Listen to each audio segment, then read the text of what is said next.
Hello, hello, hello. Good morning, good afternoon, good evening, wherever you are in the world. With my great pleasure to welcome you to the Bushiroad Rumble Online 2022's European Tournament for the Standard format. My name is Ben, also known as Zistro from Yellow Card Vanguard, and I'm joined by JJ, also known as GG Mr. Rogers, and Eric, also known as Mr. Time Leap of Vanguard Insider. It is an exciting day for Standard. Gentlemen, how are you feeling today? I will just say, can't wait to see some players bring some pretty interesting decks. Set 5 just came around, and we also have the special series set that also came out recently. So we also have a lot of support cards for different archetypes that we had in like the first early initial sets. So I'm excited to see how those decks turn out. I'm personally very excited. I have been refreshed from the 2 weeks of break from the last tournament, so I hope players as well are excited to get back into action. And I cannot wait to see this final Vanguard week for Biro, what it has in store for us.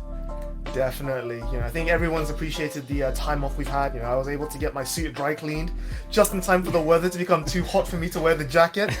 And of course, we can't forget as well, just yesterday, Bushiroad finally announced a bunch of BCS locations for both Europe and Canada.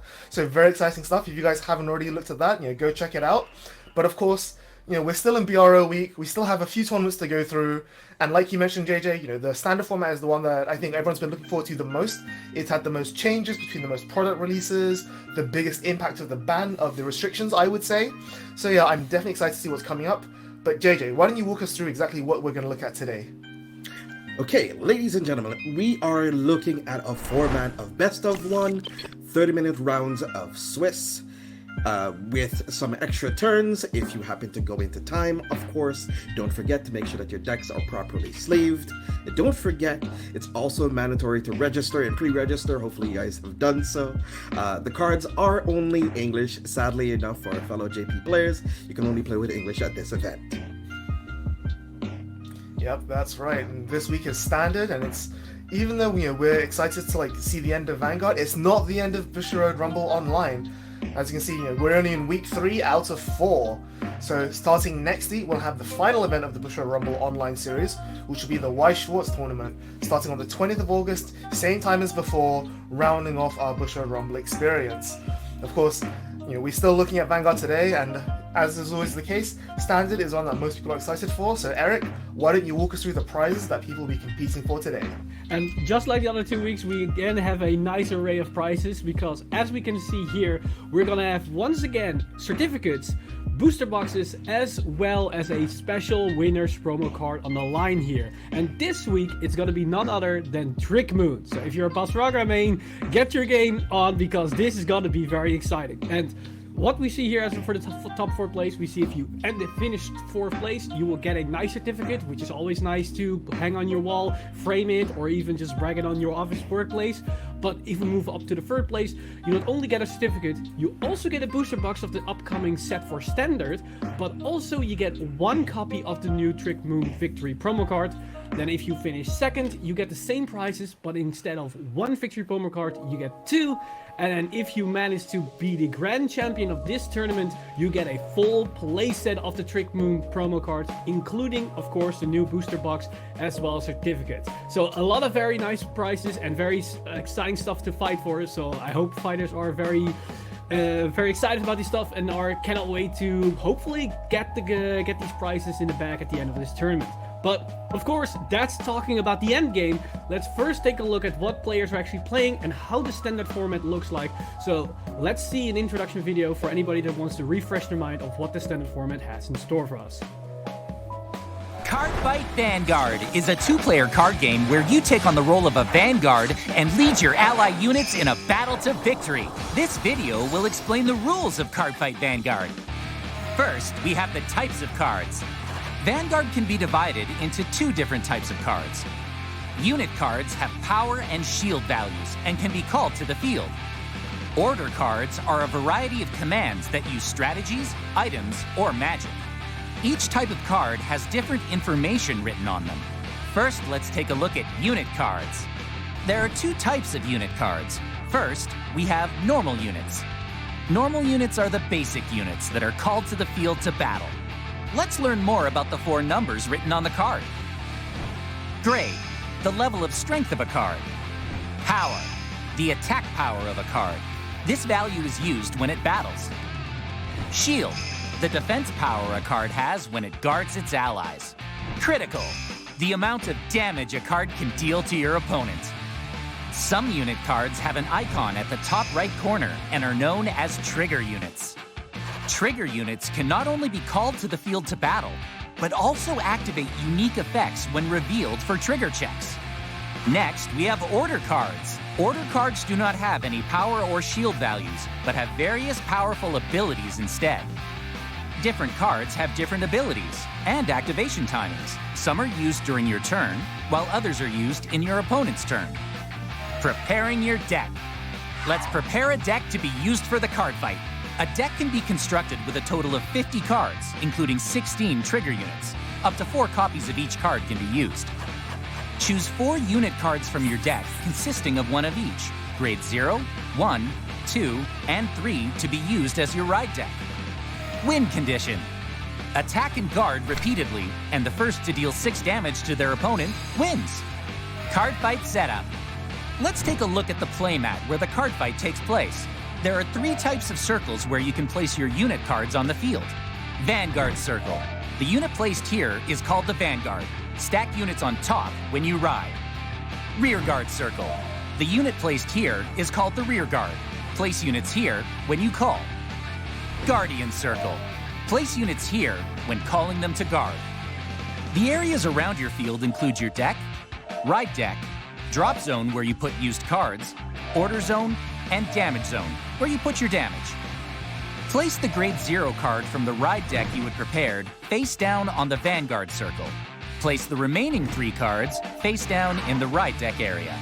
Shuffle each other's main deck and place it in the deck area. Decide who goes first with a game of rock, paper, scissors. The winner will go first. Each player draws 5 cards from the deck. You may swap cards once at this point. The player going first returns the cards they want to change to the bottom of their deck and draws the same number. Shuffle the deck if you swap cards. The player going second then does the same. Now that we're done preparing, with Stand Up Vanguard, turn the card on the Vanguard circle face up to begin. In Vanguard, there are 6 phases each turn. Let's learn more about each of the phases. Stand phase. Stand phase happens at the beginning of your turn. Vertical cards are in stand. Horizontal cards are in rest. Stand all of the resting cards on your side of the field. There are no resting cards on your first turn, so you can proceed to draw phase straight away. Draw phase. Draw a card from the top of the deck during your draw phase. Ride phase. To ride is to stack cards on your Vanguard to increase its grade. You can only ride once per turn. You can ride a unit from your hand, or discard a card to ride a unit from the ride deck that you had prepared that is 1 grade greater than the Vanguard currently on your field. The cards placed underneath your Vanguard after riding are known as the Soul and can be used to pay for costs of abilities. Main phase. During your main phase, you can call or move rear guards, use a card's ability, and use an order card. Calling or moving a rear guard. You can call a unit from your hand with a grade less than or equal to your Vanguard to any rear guard circle. Rear guards can move between the front and back of a column. Positions can be swapped within the same column too. Moving or swapping positions horizontally is not allowed. Battle phase. You can attack your opponent's front row units with your front row units during your battle phase. Rest the unit when it attacks. If the power of the attacking unit is greater than or equal to the power of the unit being attacked, the attack hits. If the attack hit a Vanguard, your opponent takes damage. If the attack hit a rear guard, put that rear guard into the drop zone. Let's attack your opponent's Vanguard with your Vanguard. When you attack with a Vanguard, you perform a drive check. To drive check is to put the top card of your deck into the trigger check zone face up. If a trigger unit was revealed, various effects are activated. Cards revealed for drive checks are added to your hand. Drive check, and get a critical trigger. It has the effect of +1 critical, and the effect of +10,000 power. You may choose to give each of these effects to a different unit. Let's give the critical to your Vanguard and the 10,000 power to your rear guard. As the attack was successful, your opponent takes 2 damage. When an attack hits, the other player performs a damage check. Put the top card of your deck into the trigger check zone face up, then put it into your damage zone. If a trigger unit was revealed, various effects are activated as well. Damage check. First check, no trigger. Put the card that was revealed into your damage zone. Second check, got a draw trigger. A draw trigger has the effect of draw a card and the effect of plus 10,000 power. Draw a card and add 10,000 power to your Vanguard. Next, let's attack your opponent's Vanguard with your rear guard. By resting a unit with the boost icon behind the attacking unit, the power of the unit behind gets added to the attacking unit. Attack the Vanguard with 26,000 power. Guard. When you're attacked, you can defend your units by guarding. To guard, choose any number of cards from your hand and call them to the Guardian Circle as rest. The power of the unit being attacked is increased by the shield of the units you called. If your Vanguard's power is greater than your opponent's attacking unit, the guard is successful. The power increased from guarding only lasts until the end of that battle. Once that attack ends, the power of the defended unit returns to its original value, and the units on the Guardian Circle are put into the drop zone. Let's aim to win by attacking and guarding repeatedly, and dealing 6 damage to your opponent. End phase. This marks the end of your turn, and it is now your opponent's turn. This also concludes the description of each phase. Various abilities. Cards have various abilities in Vanguard. First, there's Persona Ride. It activates when you ride a unit with the Persona Ride icon from your hand on a card with the same card name. Draw a card when you Persona Ride. And for this turn, units in your front row get plus 10,000 power. Next, there's Intercept. When you are guarding, you can move rear guards in your front row with the Intercept icon to the Guardian Circle to guard. You can both intercept and guard with cards from your hand. It's a successful guard of 23,000 power. Put the units on the Guardian Circle into your drop zone when the attack ends. Twin Drive. Units with the Twin Drive ability can perform drive checks twice. When you attack with this Vanguard, perform 2 drive checks, as it has Twin Drive. First check. Second check. Got it! Over Trigger! An over trigger is a powerful trigger, and your deck can only have 1 such trigger. Give 100 million power to any unit, and draw a card. If it's revealed during drive check, more effects can be triggered. Sometimes, costs must be paid to activate the card's abilities. First, there's Counterblast. Activate an ability by turning a specified number of cards in your damage zone face down. Next, Soul Blast. Activate an ability by putting a specified number of cards from your soul into the drop zone. Make full use of various abilities to be victorious in a card fight. This concludes the explanation of rules in Vanguard. Enjoy the world of Vanguard with a deck of your own.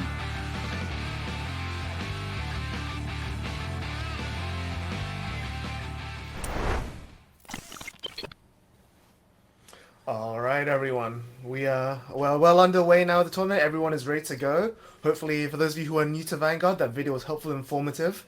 But I think we are just getting ready to find the players to be playing on round 1 of stream. And I can tell you for a fact that one of the 2 players we have on stream is a very well-known community figure and content creator who the 3 of us all know very well and are excited to, shall we say, criticize and scrutinize his gameplay. I think is a accurate term, don't you think? Yes, that's for sure, because we're talking about Top Deck Heroes himself, Philip. And he is going to be rocking some pretty interesting cards here today. He's playing a very interesting take on an archetype we've not seen in a very long time versus an opponent who's also running one of my favorite decks in current Vanguard Overdress. So I'm very excited to see how this matchup turns out. Yeah, for sure. Just a quick mention again, one of the cool things about Bushiroad Rumble Online is that there are 3 events in 24 hours. You have the AO region, which was just before us. We have us, which is the EU region, and then coming up after we are done is the NA region. And I know for a fact that Philip, even though he's just moved from the US back to Europe and he's playing in the EU region now, he was up earlier playing AO. So man's been up for a while. Man's been grinding the gauntlet. And hopefully, he's still got a little bit of fuel left in the tank to show us a really exciting round 1. But the players are now ready, so I think let's just jump straight into the deck review. So starting off with his opponent, his name's B. They will be playing Hexa Orb. Now, JJ, I think this is your territory here. Tell us about this deck. Okay, so Hexa Orb is the best deck in Overdress. Don't at me. Don't talk to me about anything else. They are the best cards. They're the good cards. Okay. In all seriousness, Hexa Orb revolves around you setting up the top of your deck, scrying or taking a look, and always having control over the pace of the game, while being able to manipulate your cards and your hand selection. So this is a take on the list that I really like a lot. He is playing no front triggers in this list, because Hexa Orb herself needs to have front triggers and crit triggers to be able to manipulate the top of your deck, but he's vying to not run them, which is a pretty interesting take on it, and I do agree with it. And he's also running just grade 2s. He's not running any grade 3s, no Fusados, nothing for the Brandgate matchup, nothing against Prison, but he's like, okay, I want to go low to the ground, I want to have early aggression, and I like their take on this list. Yeah, for sure. One thing I really want to point out is, we keep saying with the new products like Festival Collection and DBTO Fi, there's so much more options than standard now. We see here, B, they have chosen to go with a 2-2 split on heals, playing the new Invigorate Sage from DBTO 5, which gains 15k shield if your opponent's Vanguard is attacked twice or more. So maybe they're expecting, say, Bruce or perhaps Overlord. There are maybe arguments to play in the Festival Collection one, which gains 15k shield if your opponent's gained a crit through effects, given the presence of things like Barra Magnus and Gravidia in the format.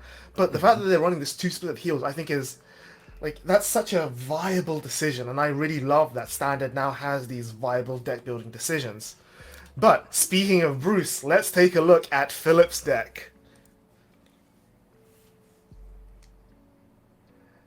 And again, we can see that with the presence of the new sets in Standard, we have a lot of variety in Bruce. This is currently Hexa Orb on your screen, not Bruce, so we'll give it a moment for that to update.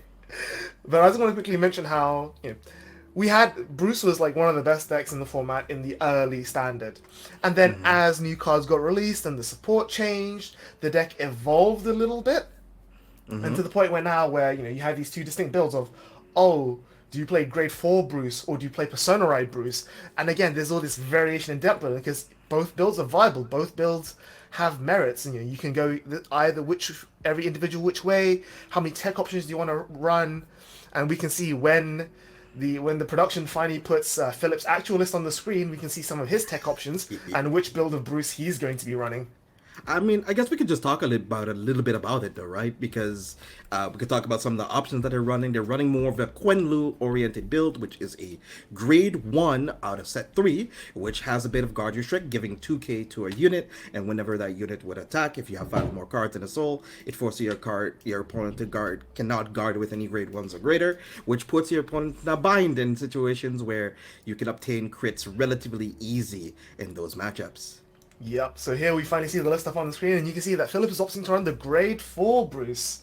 Now, this is going to be really relevant for this matchup, because as we just discussed, his opponent, they are playing the 15k restand shield, which against grade 4 Bruce will be live, so we'll see if those come or not as well.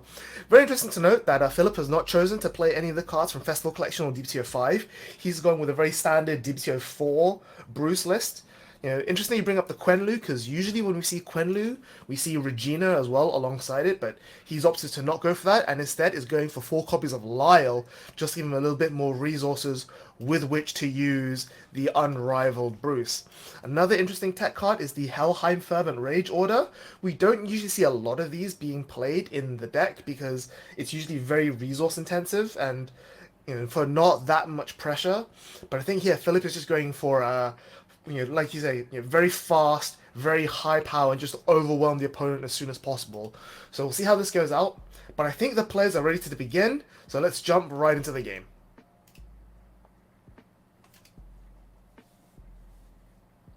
I think my apologies. I think the players are still just preparing a little bit of setup. So in that case, let's keep talking about this Bruce list, because I think Bruce is definitely one of those underrated decks. Like I mentioned, it was one of the better decks in set 1 and 2, and it kind of fell off towards the end of like set 3 and 4. And you know, if we look a little bit ahead, we look into the future by looking at the Japanese meta, we see cards like Julian, some of the other support cards in DBT6 that not just Bruce has come back, but Persona Ride Bruce is coming back. So the fact that I think Philip is choosing to play the Grade 4 Bruce here, I think it's fair to say that it's a little bit more high roll, it's a bit more top-end focused. He loses a bit of consistency, because now he needs to draw the Grade 4 Bruce and draw the pieces, as opposed to just Persona Ride Bruce, where you just say, ride Grade 3, wait a turn, and then go for it on Grade 4. So it's a bit of a higher risk, higher reward situation, and knowing Hex Orb the way you do, how do you think that's going to work out for him? I think since Philip wants to go for a late game finish, and he wants to just go off on Grade 4, all of his whole entire game plan is focused around it. Hexorb can possibly, with Laratira, which is the Grade 1 out of set 4, can possibly pressure their hand a whole lot, especially if they set up some crits. But looks like the game is underway. We're getting into it, so we're going to see who's going to be starting first. Yep. So just jumping in, we see Philip on the left and B on the right. Now I'm gonna little shout out to Philip there, man after my own heart. He's rocking the Harmonic Messiah playmat. But of course, as always, content creators on stream, that he's gonna be subject to a little bit of a higher standard than maybe we're expecting. But yeah, definitely like to say, it's as you mentioned when we were looking over B's deck, they're looking to play this low to the ground, fast aggro style gameplay, which may be a little bit too fast for Philip if he's digging for that Grade 4 Bruce. So we'll see how that turns out for them, but I think the players are now being instructed to start, so we'll see how they go very shortly. Okay, cool.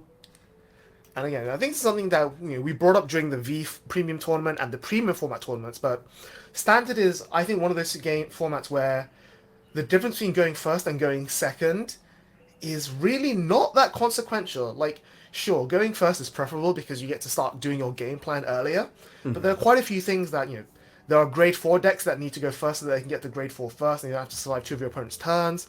I think there are 1 or 2 decks in the format that need your opponent to be on Grade 3. So that quote-unquote tempo of going first or second really is, I'd say, made up for in Standard. That's right. I agree with that precedent. I think in this sort of matchup, Hexorb does want to go first. Obviously, like Bruce or Hexorb want to go first. It's a little bit more important for Hexorb so that they can set out their Persona Ride turn or get into the resources that they can dig for, especially searching for their Persona Ride off of Magical Reflection Tortoise and being able to use a lot of their early game pieces. And I guess Philip also would like to go first, being able to just being on Grade 3 and getting to the Grade 4 turn really, really quickly. Yeah, exactly. Like you mentioned, Hex Orb relies on Persona Ride to have a lot of its effects. Likewise, Bruce needs to ride to Grade 4, which is effectively the same as Persona Riding. The main difference here is that if for whatever reason B misses their Persona Ride, a lot of their effects just turn off. Whereas in Philip's case, he could still just sit, he doesn't have to ride Grade 4. Even if he sits on Grade 3, he still gets Final Rush, he still gets to perform his game plan. So yeah, definitely both of them want to go first because they just get to do their game plan first. But at the same time, Hex Orb, it channels the Oracle Think Tank era, from the before Standard times.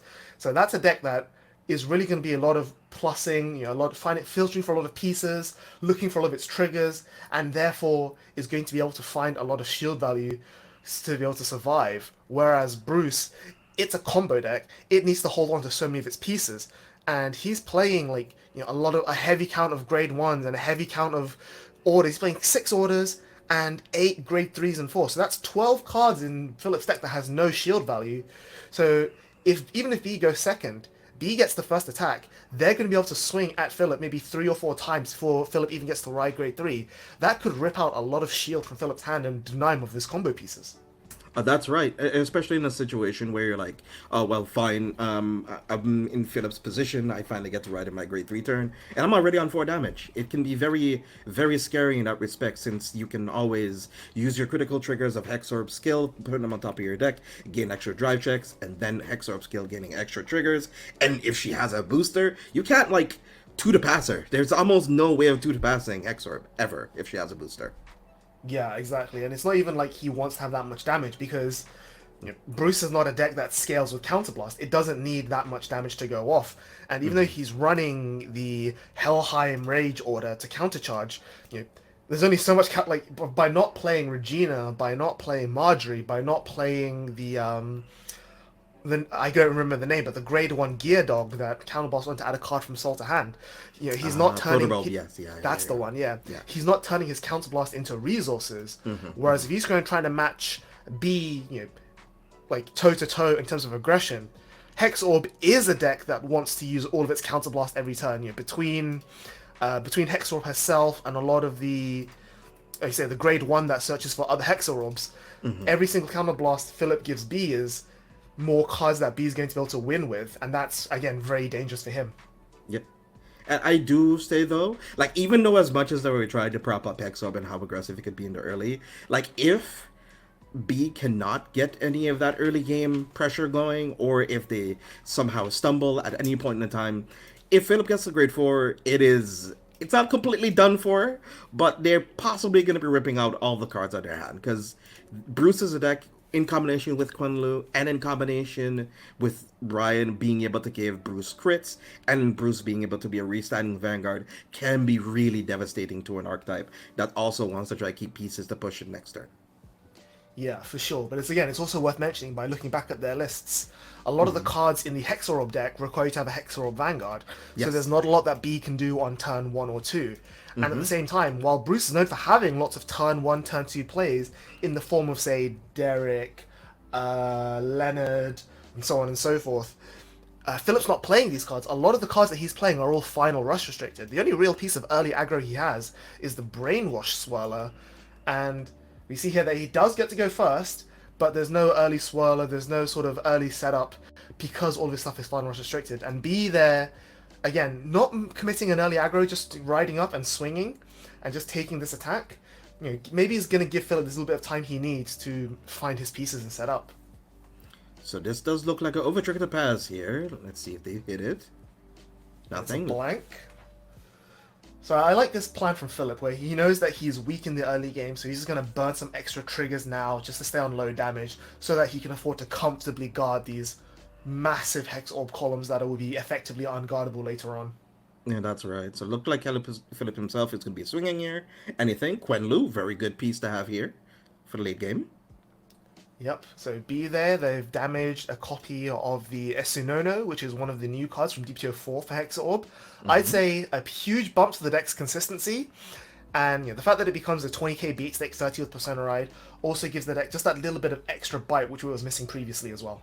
Yeah, that's one of the things that allows it to get a lot of extra early game pressure, because it just needs to have a Sorceress, thankfully, Hexorb Sorceress, but she still can push. Yeah, so Esunono as well is also one of the few cards there that does need Hexorb Sorceress, but it also works if your Vanguard is Pentagleam, which is the grade 2 in the ride deck. Exactly. So this is what I was saying earlier about how even though he doesn't have a huge amount of pressure, he does still have more turn 2 plays than Philip's Bruce list. And I think this is going to give him a little bit of fight back here. Philip getting that defensive is huge. It means that he now... this is now a 1 to pass from B. He doesn't need to guard as aggressively, but Philip's still going to guard anyway, just burning that trigger in hand, just saying, I want to stay on low damage, and all of this sort of early tempo that B would have gained otherwise has now kind of been neutralized. That's right. I mean, he did end up discarding the Laratira here. I personally, in that instance, might have kept the Pentagleam, the grade 2 Pentagleam, use the skill and call Laratira to have an 18 to 20k column. So even if Philip does end up guarding, he still needs to overguard and overcommit and still end up taking extra damage potentially. Yep. So Phillips is going to attack there. Do you think maybe there was an argument to attacking the rear guard to deny B of the counterblast for Hexorb? I agree with that. I agree with that sentiment exactly. Since you want to stifle a lot of what Hexor potentially wants to do here, they get to. Oh, okay. So so they and B ended up missing the, almost end up missing the ride there. So let's see what they're gonna resolve here with this. This probably might end up being a warning because, they ended up committing, but it didn't declare if they were gonna ride from the ride deck. Yeah, the Allwayne was dropped. I mean, this is a theoretically resolvable game state, and I think the judges are allowing it to be rewinded. Mm-hmm. But again, like looking at Philip's board, blank board, just a Bruce.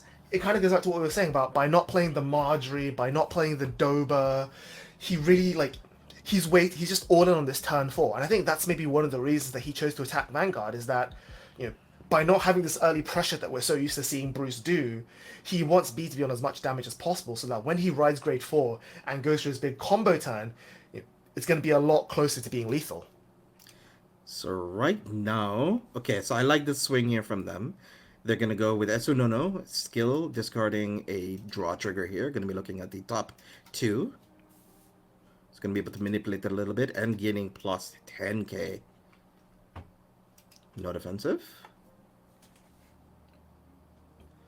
Swinging here for 13. So again, depending on what Philip's hand is, if he's been guarding aggressively in the early game, I would consider trying to guard this because this is going to be one of the few guardable Hex Orb attacks, right? Yeah, this will be. But if he He's does gonna take it all, crit comes in.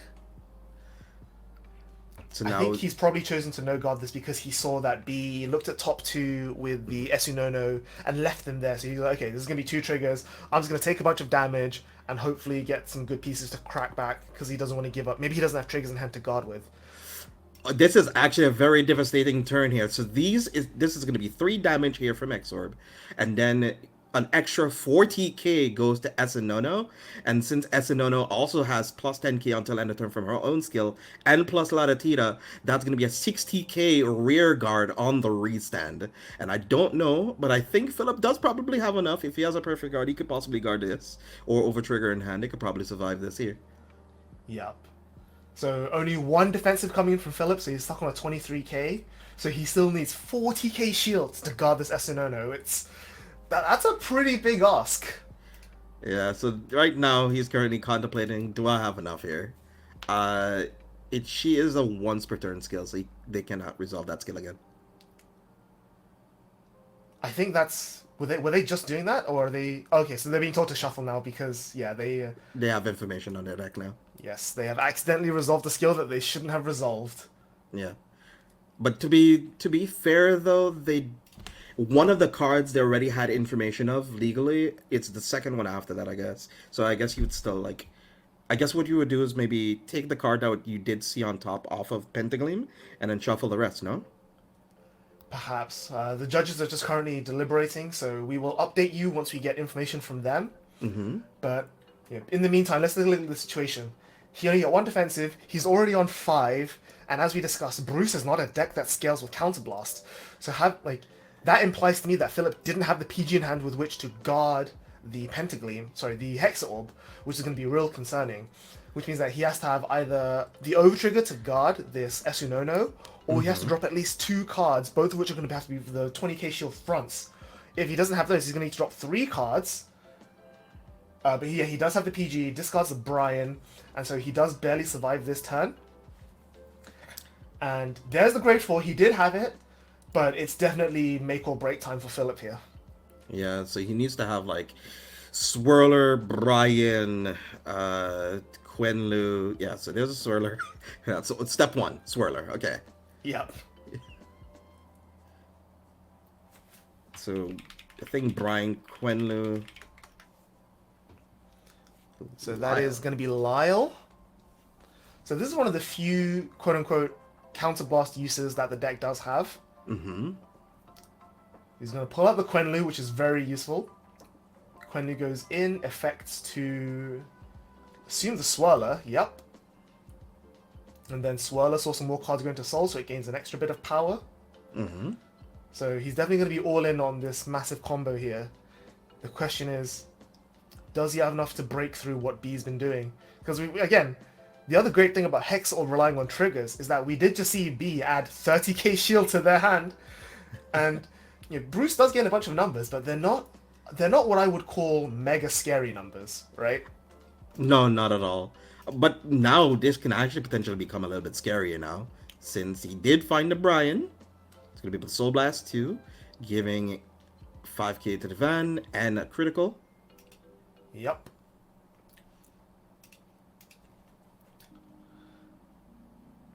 So Philip does at least have all the pressure he wants here.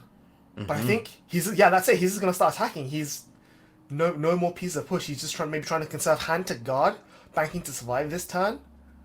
Or maybe he's just gonna try and play it safe. B guarding quite aggressively there. Again, guarding the few attacks they can guard, knowing that there's a 2 crit triple drive Vanguard coming in. Takes the massive swallow, no trigger. So now this is here for 18. So they need to guard at least 25k shield if they can, but they're going to be using a perfect guard here. Understandable. The triple drive is quite scary to deal with, and there is the crit. So this would have been lethal otherwise. But it looks like everything's a swirler. Yep. And the last trigger, another blank. And again, this is what we're talking about with Philip's list. We just saw him drive check 2 cards with no shield value. So we're going to need something quite special coming up soon. He does get 1 more drive on the restand, but these are going to need to be something special for him to really survive this turn if he doesn't win right here. And to be honest, though, it's a potential that could happen. An out could be a crit here, because B does not have a lot of cards in hand, because they've been discounting a lot of cards to this as a no-no. Like the draw triggers, the critical triggers, the early bit of shield that they've been using. So now this one is potentially either going to need to be a 1 to pass, or it needs to be a hard OT to pass here. Yeah, you definitely can't risk no guarding, because again, it's got 2 crit over trigger. And over the trigger! So that's going to be... Boy. I was just about to say that, both of these attacks are 2 crit, so theoretically B could have taken one of these and survived on 5, but that OT puts the 3rd crit on the Vanguard that Philip needs, so B needs to find a 6th damage heal or their own overtrigger here to survive. And even if they do end up surviving with a heal trigger, they still need to guard this gigantic swirler waiting to punch them down, and is this going to be it? Draw trigger, it is not a heal, not an OT, so Philip will take the game round 1. Really unfortunate there for B, they did have a few technical misplays during that time, but yes, the judges understood, it's round 1, it's maybe your first big event, the nerves can get to you, mistakes happen, so they were able to get off with a caution for Persona for the missing the ride, and a warning for using the once per turn twice. Again, very reversible situations, and it's just kind of unfortunate that, the immediate OT there shuts it down, but unlike with Premium, Standard is a format designed around OT, so it doesn't feel, it's not like I'm planning these 4D chess, 10 turns in advance, massive IQ plays just to lose to OT. It's more like OT is baked into the format, and when you're playing a deck like Bruce that just has so much Vanguard pressure already, that's something that you really just be like, if he hits it, he hits it. I hope I need to hit it, and if not, it just happens. And Swirler there, I think everyone who's paid attention to Stand Up until now would definitely agree that Swirler is the kingpin of Dark States as of right now. It's one of Baron Magnus' best attackers, it's Bruce's best attacker, and even if he hadn't hit the 100 mil from the O-Trigger there, it was just a regular crit, again, that's like a what? He saw 3 soul charges from the Lyle, 1 from the Swirler itself, and 2 uses of Quenlu. So that's 5 cards gone into Soul. So that's plus 25 on the Swirler. So that was 33, plus 5 from the Brian is 38, plus 10 from the Trigger. So that was still a 48k Brainwash Swirler, which is what, 35k shield. And we saw that B had already burned the 2 crits they drove check on the Lyle attacks. So even if Philip hadn't hit the O-Trigger, that is still a really huge 2 crit column coming in at B's face. So, it's, like we said, Philip was waiting for the big turn 4, and yeah, it definitely delivered. That's right. I mean, we did talk a little bit about the early aggression and the finishing power that Brutes tends to have, and then don't forget that Quenlu also had a bit of guard restrict on it as well, so they can't be throwing out any just grade ones or greater in their hands either. So they have to either eat it or they have to hope for the best. And sometimes it turns out that way. Maybe if they guarded a little bit aggressively in the early, but they needed to at least take 1 damage so they can activate their tier square. So that's like 1 damage less. Maybe if they didn't use I feel they probably, if they didn't use the grade 2 Esunono, like so much that it did, they might have been able to guard like a few more things. Because I think I remember seeing like them discarding a PG to the Esunono as well. So that was something that probably ended up costing them the game potentially. Yeah, exactly. And we know that Philip didn't put the Quendu effect on his Vanguard, and the Vanguard was reach standing, so B could have double PG the Vanguard that turn, and sure, the 100 mil goes to the Swirler, but it wasn't a crit. So that Swirler's 100 mil, but only 2 damage, and like I said, they were on 3, they could have gone to 5, survived, and maybe gone for Persona Ride Crackback next turn. Yeah, exactly. And I think that game is like the perfect showcase of the value of one counterblast in the different formats. Like, we've seen in Premium, one counterblast is like, 4 attacks, plus 5 cards in hand, like, make yourself a sandwich and go to the races. Whereas in V, it's a lot more, one counterblast is like, plus 30k to the front row, make a board out of nowhere, but not as game-winning. Whereas here, in Standard, one counterblast does so much less. Lila's like, barely, it breaks even. For Hex Orb, again, it breaks even and just confirms your trigger checks. And the decision of like, do I guard this or do I not? Do I want to use this counterblast to play the game with? Just has such a deeper impact on the rest of the game, which I think was really exciting to see. But yeah, what a start to the day. Round 1, Philip, TDR, Top Deck Heroes takes his win, so congratulations to him. Again, a little bit of bias from us casters. We want to see our friends go all the way. So who knows, maybe we'll see him in the top 8. But until then, we'll take a quick break, and then we'll be back for you with round 2. Don't go anywhere.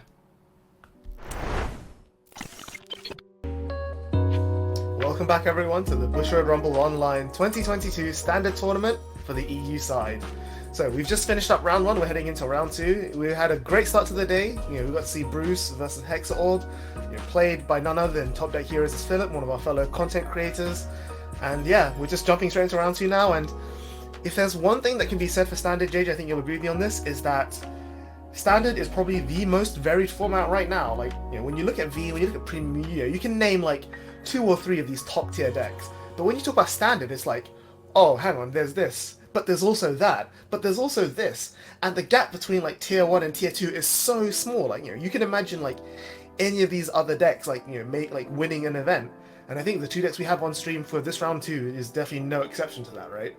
Yeah, I mean, one of it has been dubbed by many who play it the best deck in the format, and the other one is an up-and-comer from the new D-Series Special Series set, playing a very interesting take on that list. So we'll take a look at how that looks. Yep, so we're going to start off with 2 untapped blue mana. So we see here, Eugene, best deck, baby, let's go! So he is playing Eugene, the Lord and Savior. This is the Kagero of Standard. It's just focused on retiring your opponent's board and then just doing a bunch of things from there. And I think Eugene's one of the decks that has evolved the most since being introduced at the beginning of Standard. It's got a lot of interesting pieces for plussing. It now gets a lot of value from retiring your opponent's pieces. And what I find particularly very interesting is that this version of Eugene, he is playing the Bavsagra Grade 1 to search for the shield.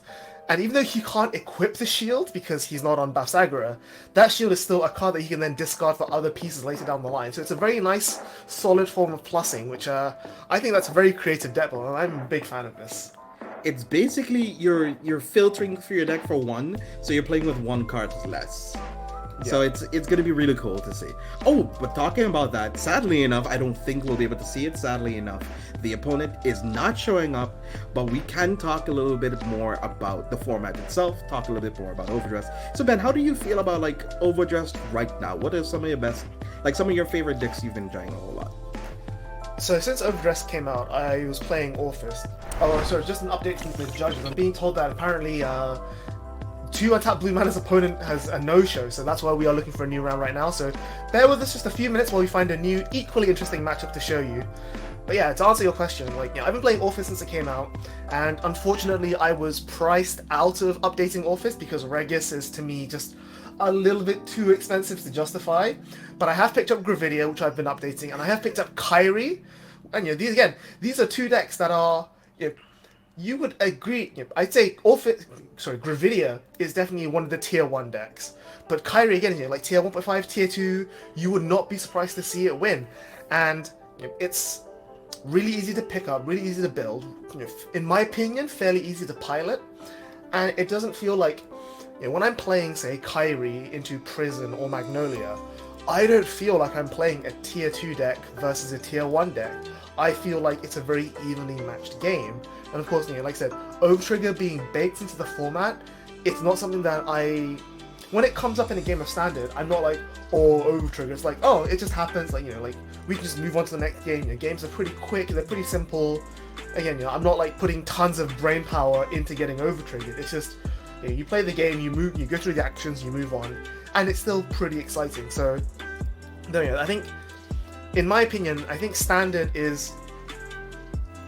it's the best sort of palate cleanser. If you just like played a long game of like Dota or League of Legends, or like a massive board game campaign, like a long D&D session, like 1 or 2 rounds of Overdress is a really nice way to round it all off. And I think that's definitely the draw to Standard to me right now. Okay. I think Standard is like one of those kind of very good animated formats you can kind of be creative. And talk about being creative. We've been creative enough to keep you guys busy and waiting.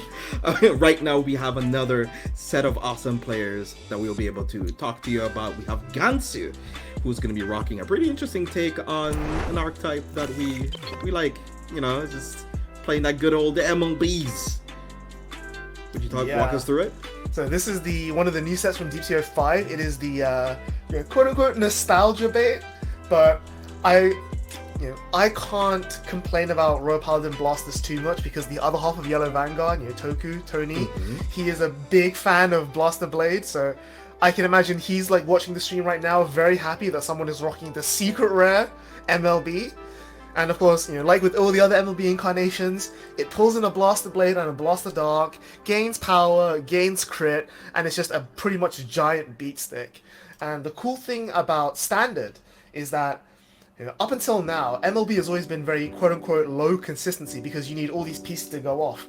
But now you have right deck ability, you can guarantee a Blaster Blade itself, so all you need to do is dig for a Blaster Dark, you guarantee at least 1 MLB, so there's no chance of misriding, and the rest of the deck just, between the K and the Bedivere, and between your Blaster Darks, you can now really reliably search for your Blasters. And I think, the order on top just makes it, you now scale with Counterblast, which is the big benefit. Up until now, MLB has always been very counterblast heavy. You need a lot of resources to play the game, whereas now you can I'm just going to play my cards, search my cards, and go to the races. I think the only thing, quote unquote, holding it back is that it is, it doesn't have multi-attack quite yet. It's still, at the end of the day, it is still just a 3-attack deck, but it does have a lot more going for it. It has the drive, it has the draw, it has the crit, it has a little bit of board retire. Both Blaster Blade and Blaster Dark do things on the rear guard circle now, which is a huge bump up from last time. And yeah, it's like when it first got revealed, I know a lot of people were like, oh, I'm not so excited about this, but I think for those of you who do enjoy blasting, if those of you who do like Aichi, if those of you who do like the nostalgia, it definitely feels a lot more rewarding to play. True, that is more than what most archetypes can say currently in Overdress, and I'm very happy to see that people who have been fans of the Royal Paladin archetype can get their second win and say, hey, I'll play this in Overdress too. But let's take a look at Full Metal Paladins and see him not play a Paladin deck, and I'm very disappointed in him. I'm very angry. So Full Metal Paladin is one of those guys. We've seen him at BRO before. I think he's been on stream in every single event so far. So he's a guy who runs the circuit. He knows what he's doing here, and this is again a very interesting deck. Like when Flagberg was released back in DBTO 3, there were so many different ways to build it, and even now in DBTO 5, there are so many different options. So you see here that he's playing the Zorga ride line. He's going heavy on the orders. Instead of playing, say, Ascendance Assault, instead of playing, say, Laura were to make tokens. And it's this, again, there are so many different ways of approaching standard, so much variety. I really love seeing this. And so he's playing the order line, which not only gives him a bit of a plussing ride line compared to, say, Ascendance and Inroad, but it also gives him a little bit of extra pump. So he's playing Nectar of Sensationalism, which I think is a really, really cool card. He's going through his deck, which is relevant because Flagbag is very heavy on soul costs, and it wants to be going through its cards quite often, so he can easily make his rear guard, plus 15, plus 20k with easily to get the extra crit. And because he's playing the Aquaforce aesthetic of Flagberg, he can restand his rear guards to reuse that multiple crit effectively. He's got Spiritual Body Condensation to recycle his inlet pulses, which, as we all know, is a lot of people have said is the strongest card of Stoicheia, and I would be inclined to agree with them. It gives you multi-attack, it gives you plussing, it gives you pressure, and he's also even playing the Flagberg Blitz order, just to give him that little bit of extra defensive push, which I think is super great, given how low shield the rest of his deck is. But yeah, this is standard multi-attack, board pressure, and I think this is going to go really well into Magic Lethal Blaster, because both of them are board control, high crit pressure decks. But I think we could spend ages a lot more talking about the tech options for Flybird and all the various different ways he could take and all the combo routes, but instead let's just jump straight into the game and we'll explain the lines as they come up. So here we are, we've got Gantsu on the left and Full Metal Paladin 21 on the right. And what's particularly interesting here is that, again, neither of these decks particularly care about the opponent being on grade 3 or going first or second. Both of them can just ride up and do things, and neither of them also care about Persona Ride. So again, the going first, going second dynamic completely goes out the window here. It's just a case of who finds their pieces first. Does Gantsu find the second Blaster Blade and a Blaster Dark to go off with? Or does Full Metal Paladin ride Flagberg, drop an Inlet Pulse, drop an Ascendance, and just go to town? The multi-attack pressure that Full Metal Paladin can possibly dish out, if he happens to go first here, can be very devastating to Gansu. Because you are correct that Persona Riding is not that important, but I feel it'll be a bit more important to Full Metal Paladin, because then MLB does have a continuous skill of getting plus 2k from having both into the soul. So then being on a 15k defensive grade 3 can make it a bit awkward for your opponent's attacking turns, especially if you just want to swing with a Ascendant Assault unboosted. Yeah, for sure. And one thing to also note, we were discussing with the game we saw in round 1 with Bruce vs Hexor, a lot of the Flagbug cards, Ascendance Assault, Inlet Pulse, these sort of go pieces that he needs. Oh, we are just experiencing a minor technical difficulty. I think one of the Gantsu is just disconnected temporarily, so give it a second. We'll swap back to the action as soon as we can. But that gives me time to discuss what I just wanted to say, which is, none of the Flagberg's pieces can be used in the early game. They all need you to have the Flagberg Dragon. And most of Flagberg's pressure and advantage comes from the Vanguard skill. Whereas with Majesty Lord Blaster, you've got Blaster Dark, you've got Blaster Blade. And because Blaster Blade is in the ride deck, you'll always have a Blaster Vanguard, so K and Bedivere will always be live. So if Gantsu wants, he can go for the early aggro. He can go for that turn 2, ride Blaster Blade, call Bedivere, call Blaster Dark, and just go for it. And putting a lot of pressure onto Full Metal Paladin's Flagberg deck. And again, like we see in Standard, the value of a Counterblast has gone way down. So decks don't scale with Counterblast anymore. In fact, I think the only Counterblast costs in Full Metal Paladin 21's deck is Ascendance Assault and Flagberg. So being on 4 or 5 3 or 4 damage on the first grade 3 turn is not a benefit for Flagberg. And so he's going to try and need to stave off that early aggression somehow. Which will be relatively difficult since MLB, even back from its heydays, still obtains the same skill of having continuous crit on the Vanguard Circle, which does pressure your opponent's hand the entire time, with the chance of also getting extra drive checks, potential chance of looking at over triggers, extra triggers, maybe some heals, maybe some crits, extra draws to extend the lead a little bit. It'll be them a bit more on a back foot than I would say that Flagbird needs to do. Yeah, for sure. And it also, you have to remember, going back to the discussion about scaling with Counterblast, when you look at MLB, you've got Blaster Dark costs a Counterblast, Blaster Blade costs a Counterblast, even Bedivere costs a Counterblast. So, if Flagberg tries to rush back and tries to take back control of the tempo, which is what it wants to do as the Aquaforce style deck of multi-attacks, you're going to be playing right into MLB's game plans. I now have all the resources in the world, I'm going to play my order, play my Bedivere, make a board, and just, like push, even if it's only 3 attacks, they're going to be 3 really huge attacks, making a board out of nowhere, and again, just putting loads of pressure compared to the, you know, like, the very minimal plus that you're getting from the in-net pulse and the Flagberg draw effect. So I think it's definitely going to be a very dynamic matchup. So we're just gonna, you know, we're definitely excited for Gantz to reconnect and see how this plays out. But yeah, I just want to quickly take another look at the deck lists again. So now that we have some time, let's take a look at the Flagberg list. So one of the things to know about Flagberg is that it's very soul intensive. You've got Inlet Pulse, cost a soul. They're not playing the Ascendants in the ride line, so they don't need to soul blast for the ride line to get the Ascendants out. But they are playing Spiritual Body Condensation to reuse the Inlet Pulse. So there's a lot of soul being used there, and I'm not sure if it's going to be a case of them running out of resources. Like, sure, they have the Price Trident, which goes into Soul to countercharge, which is, you know, a nice form of resource regaining. But I definitely, you know, looking at Full Metal Pound 21's list, I definitely think they're playing on much more of a timer compared to MLB. Like, with MLB, once you get the 1 Blaster Blade and the Blast Dark in Soul, you're a 15k Vanguard with 2 crit all the time, and you can just eventually, like, you know, whack your opponent out of the game. Whereas with Flagberg, if you don't have the pieces to multi-deck, if you can't remake an Inlet Pulse or an Ascendant Assault, and you don't have the counterblast to reuse that, eventually you will also turn into a 3-attack deck with no way of getting the extra attack, but you have much less pressure than your opponent. And so I think, again, like you were saying before, it's definitely going to be up to Full Metal Paladin 21 to take control of that tempo and just really push to end the game as soon as they can. But it does look like we might be swapping tables, as we're not getting a reconnected just as yet. So hopefully we'll be in a minute to be able to give you guys some more information about that relatively short. But let's talk a little bit more about how did you think about this entire weekend? Like this, not this weekend, but like this entire event leading up till now. What has been some of the most pivotal moments for you at every feature that you saw so far? I think for me, the one standout thing was the V Premium tournament. Just goes to show that a lot of people call V the most boring format, which, you know, I can kind of understand because it has the smallest card pool, right?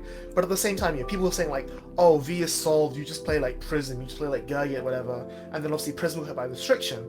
And then instead of seeing Gurgit dominate like a lot of us expected, we saw Highlander rise up from the ranks. We saw a lot of these tier 2 decks rise up, you know, like competing for like this, you know, tier 1 spots. And, you know, just goes to show like, card games, you know, meta games are almost like a biological organism. Like, you know, they respond to outside stimuli, they respond to themselves, and the way things evolve internally and externally is just always really exciting to see. Like, you know, like sharing this information. If someone says like, "Hey, I've been testing this deck. It's been testing really well. What do you think about it?"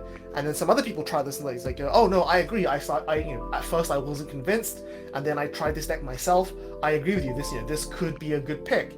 And then it just spreads from there, and then people, you know, adjust their mindsets and be like, okay, now that loads of other people are saying this deck is testing really well, I'm going to add it to my testing gauntlet and figure out how it goes. You know, likewise with Standard, Magnolia was hit by the restriction because they lost Inlet Pulse, which is a big source of their plus. So a lot of people, you know, we see may have dropped Magnolia from their testing gauntlet, but Magnolia is definitely not dead. Like, it's still very much a real deck that, you know, we are expecting people to play at some point. You know, hopefully you might even get it on stream at some point as well. But it just goes to show that you can never truly count something for dead. Like, even in premium, you know, we said like, oh, Neo Nectar's the worst premium deck. It was still on stream. It got to play a game. It even won the game on stream. Like, you know, you can never know for sure. And I think even in terms of gameplay, that's the one thing that Vanguard has over, say, like chess or like League or whatever, is that you can never be sure what's going to happen. No, because it turns a lot of those very, like, you can always have a game plan be plotted out, and Vanguard is not a perfect game, but that doesn't mean it's a bad thing. Because if you have a perfect game, you have full autonomy, you have full understanding of like what your opponents can do at every single angle. And Vanguard does have more access to a lot of that, but it's really nice to see that a lot of what makes Vanguard very special to me and to many others is the fact it creates a situation where you have 3 different or 5 different or 7 different or 17 different pathways of achieving victory, and sometimes either a flip of a trigger, or depending on your opponent's guarding or how you're attacking or your attack order, changes the entire dynamic of it, which is really awesome to see. Yeah, so I think we are going to go back to our original table, which is Eugene versus Orfist. So the player, The no-show has now shown up, so we're going to be going back to them. They have already started the game, so we're going to be joining the action midway.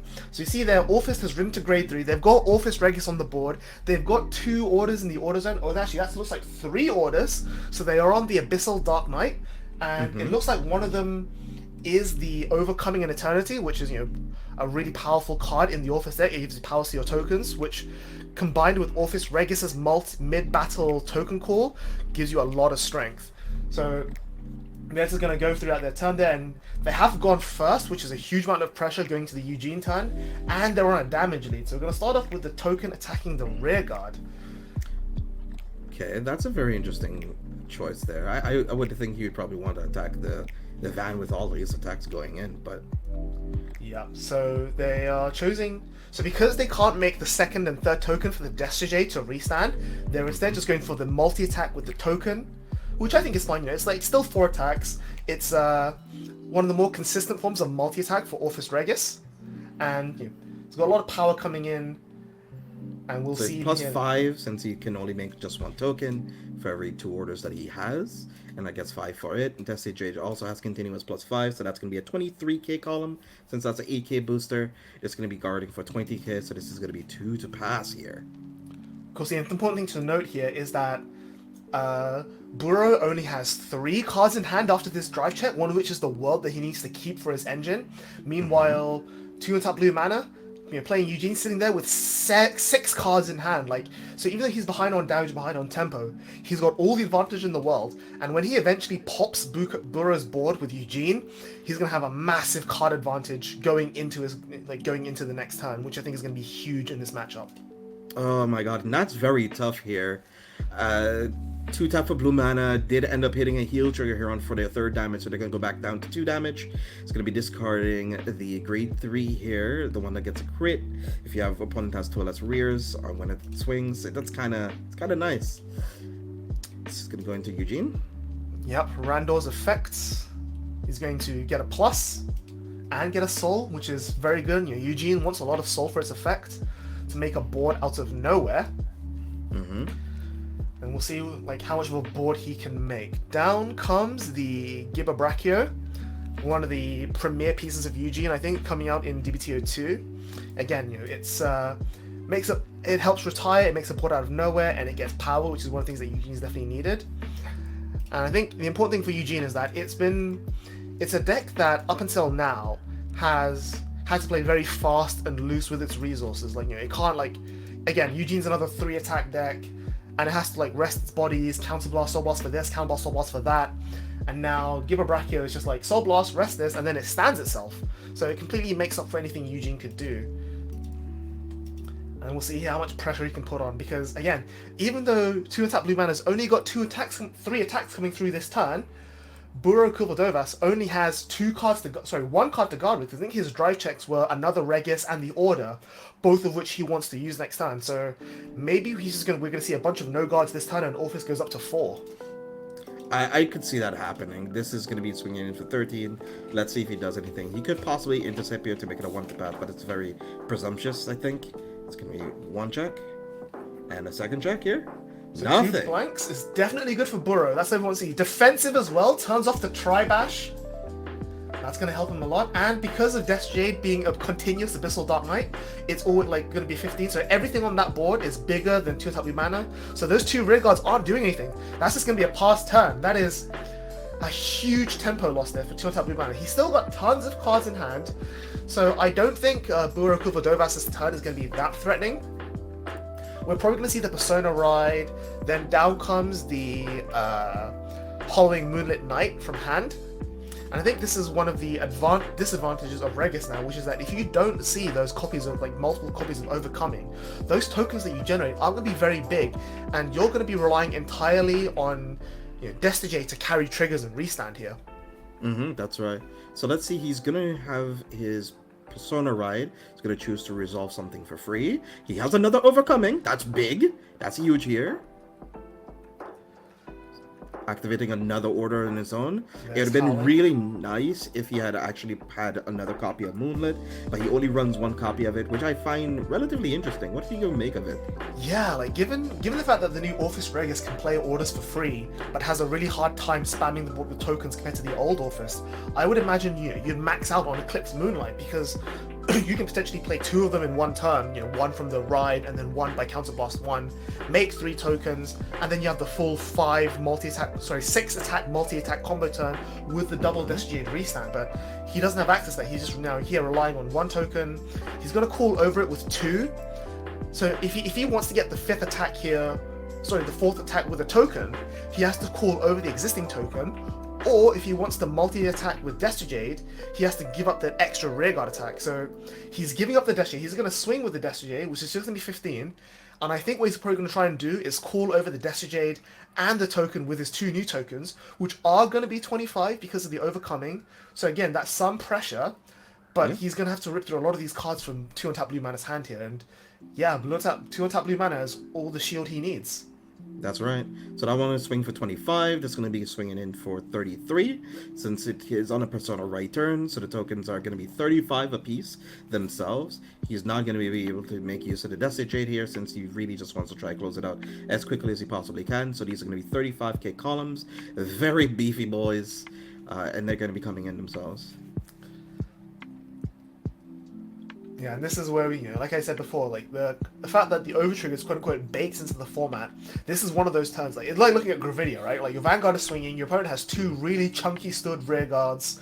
Like there's literally no surviving this overtrigger, so you just have to like say, okay, I'm just gonna assume that overtrigger doesn't exist. PG this column, and take these 2 rear guards that are gonna be like 35k, just 1 damage each, and just hopefully win the game from there. Yes. And this is where I think that Orphis is actually kind of favored into Eugene here, because Eugene's strength is denying your opponent of a board every single turn, but Orphis makes a board for almost for free every turn, so he's not really that bothered. Heal coming in there from Burrow, which doesn't go off.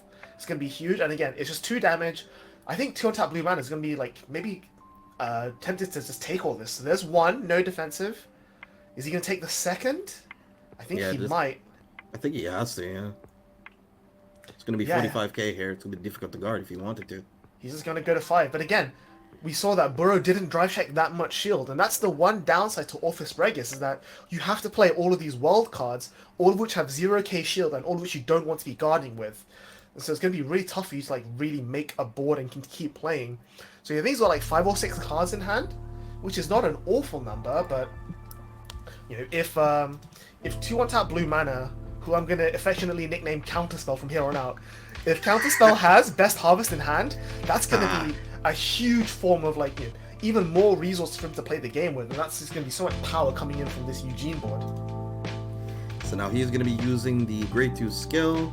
It's going to be resting itself. We're going to be about to retire 1 of the tokens. He's going to use Rejune skill also to retire another unit again, which is another token, I would think. So this is one of the reasons that I like what Burrow did by calling over his Desijade. One of the big strengths of Desijade is that it's a 15k beat stick cross turn that can also intercept. But in this case, when you're playing against Eugene, who you assume is going to be wiping your board, you're just going to be like, alright, well, like, there's no point leaving the Desijade to intercept because it's just going to get retired. So he's just, let himself go all in. So at the start of its battle phase, Gibber Brachio stand itself.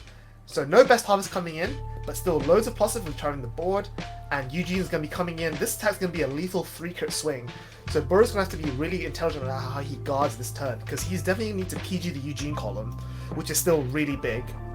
Yeah, but so he's also going to need 23. to... Yeah, so you can definitely take the Gibber Brachio column, which I think is going to be fine. But again, Dragon Empire Overtrigger coming in to restand that 3-crit Eugene, that's kind of yikes. Well, thankfully it's only until end of battle, so it won't matter. I mean, let's see how this turns out nonetheless. It's going to be triple crit here. This could possibly be lethal. So Orlando going in as well to give the Vanguard another 5k. So this is going to be a 28k. PG comes down, very understandable. So 2 Twin Drive, anything to the final rear guard. 2 more blanks. There's Best Harvest though. So even though that's nicely seen, again, Counterspell is only on 5. He's on 5 damage. He has to guard everything this turn to be able to make use of that Best Harvest. and he's given Burrow that 1 count plus he needs to use the Orphis Regus's on-attack effect, so I don't know how easy it is to deal with. Like, he's got a lot of cards in hand, but he still has to deal with 5 attacks. It depends if you can actually... Oh, I was about to say, it depends if you'll be able to actually Persona right here, because he only has access to, like, 4 attacks so far, especially if he moves the grade 1 up. I think in this situation, he has 2 cards in hand. If it's cards that you can call, you definitely call the trigger, if it's a trigger in your hand. Yeah, you have to. I think it might not. Thumbarino comes down, and he's just going to choose, 18k, and just call over them with tokens. So this is one of the quote-unquote downsides of Orphis, which is that you can either play the slow farming game with Bobalmeen, Thumbarino, and Orphis, and just, commit to only 2 or 3 or 4 attacks, but make a board every turn. Or you can say, I'm going to drop my hand, call over it with tokens, so basically discarding 3 cards a turn just to make engines, just to be able to multi-attack your opponent. And, in this situation where your opponent's on 5 damage, maybe going for the giving up all the cards in hand to go for the multi-attack might be worth it in the end. But let's see if it's worth it here. That is the 6 damage. Wow, so okay. I guess maybe 2 untap blue mana just didn't have enough shield in hand. Yeah, 3 cards. I think 1 trigger we can see there. Yeah, sorry, PG, Best Harvest, which is no shield, and he has 10k shield on the last attack, which is just not quite enough. And he still has to deal with the tokens coming in as well, which are going to be 35, like you said, again, because of double overcoming.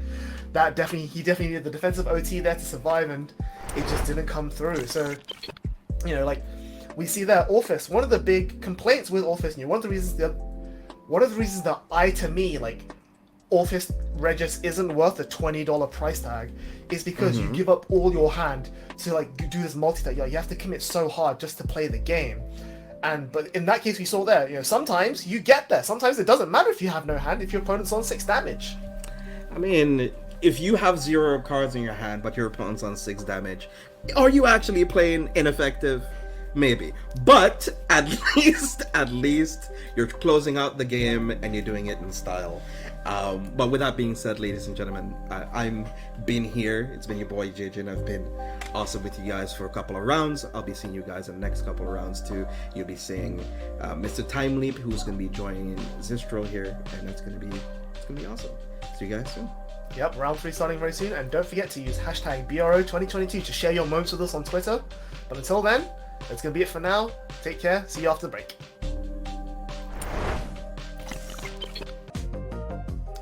Welcome everybody to Bushiroad Rumble Online 2022. It's actually, I thought I was gonna go on break, and I thought Zishra was gonna be here, so that was yeah. So no, that's not a thing that happened. Now you're stuck with me here. Yeah. Now you're locked in with me. But welcome everybody to another edition. Welcome to round number 3. We'll be getting your decks ready to look at and ready to review. But first, let's talk a little bit to our homeboy, Mr. Timely. How are you feeling today? I'm feeling pretty good. I'm a bit disappointed that I wasn't there for round 1, rooting for Philip, because I've been hearing him all tournaments going that he wanted to be on stream and he wanted to us to commentate on his matches, and it finally happened, and I was in the back room. So I hope he's gonna keep winning, so I have another chance in top 8. But we have to wait and see how he's gonna perform for the rest of the tournament. Overall, pretty exciting stuff. We already see some interesting matches, some interesting deck check choices and tech choices. But I think this is going to be a repeating pattern moving forward in the other rounds, as things are starting to get even more spicier as we're moving into round 3. There we have it, guys. The first spicy of the day. Make sure you got some sriracha sauce nearby so you can keep on chugging it every time he says the word spicy. So we're going to take a look first at the first deck review for this session. Let's take a look into it.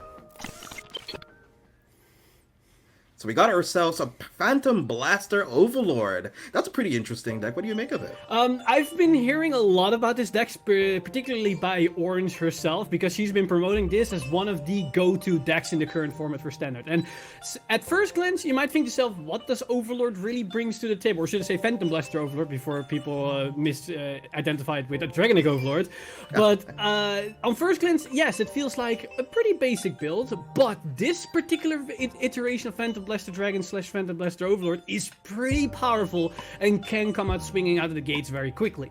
Especially with the fact that the new Overlord Grade 3 is basically undeniable, as its skill doesn't cost any counterblast, so they can just go ham on turn 3 and just keep chucking on with their multi-attack pressure, and your opponent need to be able to prepare for that, otherwise they might falter on that under their potential retire options, as well as the multi-attack enablers, with also the big numbers they can generate. So this is honestly a pretty strong deck.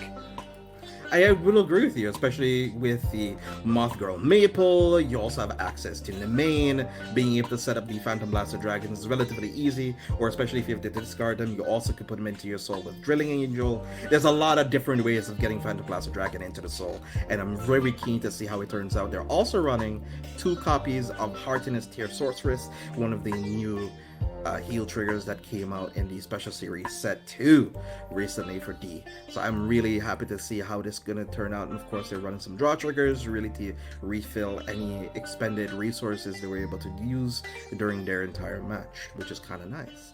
But with that, let's take a look in the second deck, actually, ran by Slate, also a community member that we're pretty familiar with. I think Mr. Timely could be able to tell us a little bit more about this. Oh, so the Slate is repping once again Zorga. That's their favorite deck. I've been hearing once again a lot about this from Orange as well. I think this is like an orange fight here with Slate piloting Zorga and then up against Phantom Blaster Dragon. But this is, surprisingly enough, this is the new version of Zorga. This is Zorga Grave, and this is a more aggressive Zorga that utilizes the Grade 3 that revives itself for free, and that comes with crit pressure. And interesting enough, this Grade 3, when it first was introduced in the series, a lot of Zorga players were kind of underwhelmed by the card and didn't really feel that it was a lot of good value for the deck. But once this new Zorga came out, that Grade 3 was a whole different ballpark, and this is actually a very solid aggressive deck that just comes swinging with 3 solid numbers of attacks, but also with the crit pressure. And the rest of the deck that we see, all these tech options that allow you to filter your deck, set up your orders as fast as possible and as consistently as possible. This deck could basically be very explosive almost every single game, which isn't that typical of Zorga in the past, because Zorga really lives and dies by its orders, and if it can get to those orders. But this new iteration of Zorga is a lot better with that. Yeah, that's right. It seems to be that they're playing a very much more lean list, and they're also running 1 copy of Overcoming Unnatural Death, being able to get their orders back, and then they're running only 2 copies of Cloud and Miasma for Grave equals Zorga. It seems to be that they're focusing way more into their normal units and their rear guards, and they're saying, no, I'm not going to be focused too much on that. I'm going to use Grave equals Zorga, get my orders back, try to resolve as much of copies of Wandering Souls as much as possible, and just get my pluses going, because they're running a leaner list, and it seems to be one that they've been very happy with so far. So let's see how this turns out. Let's get into the match.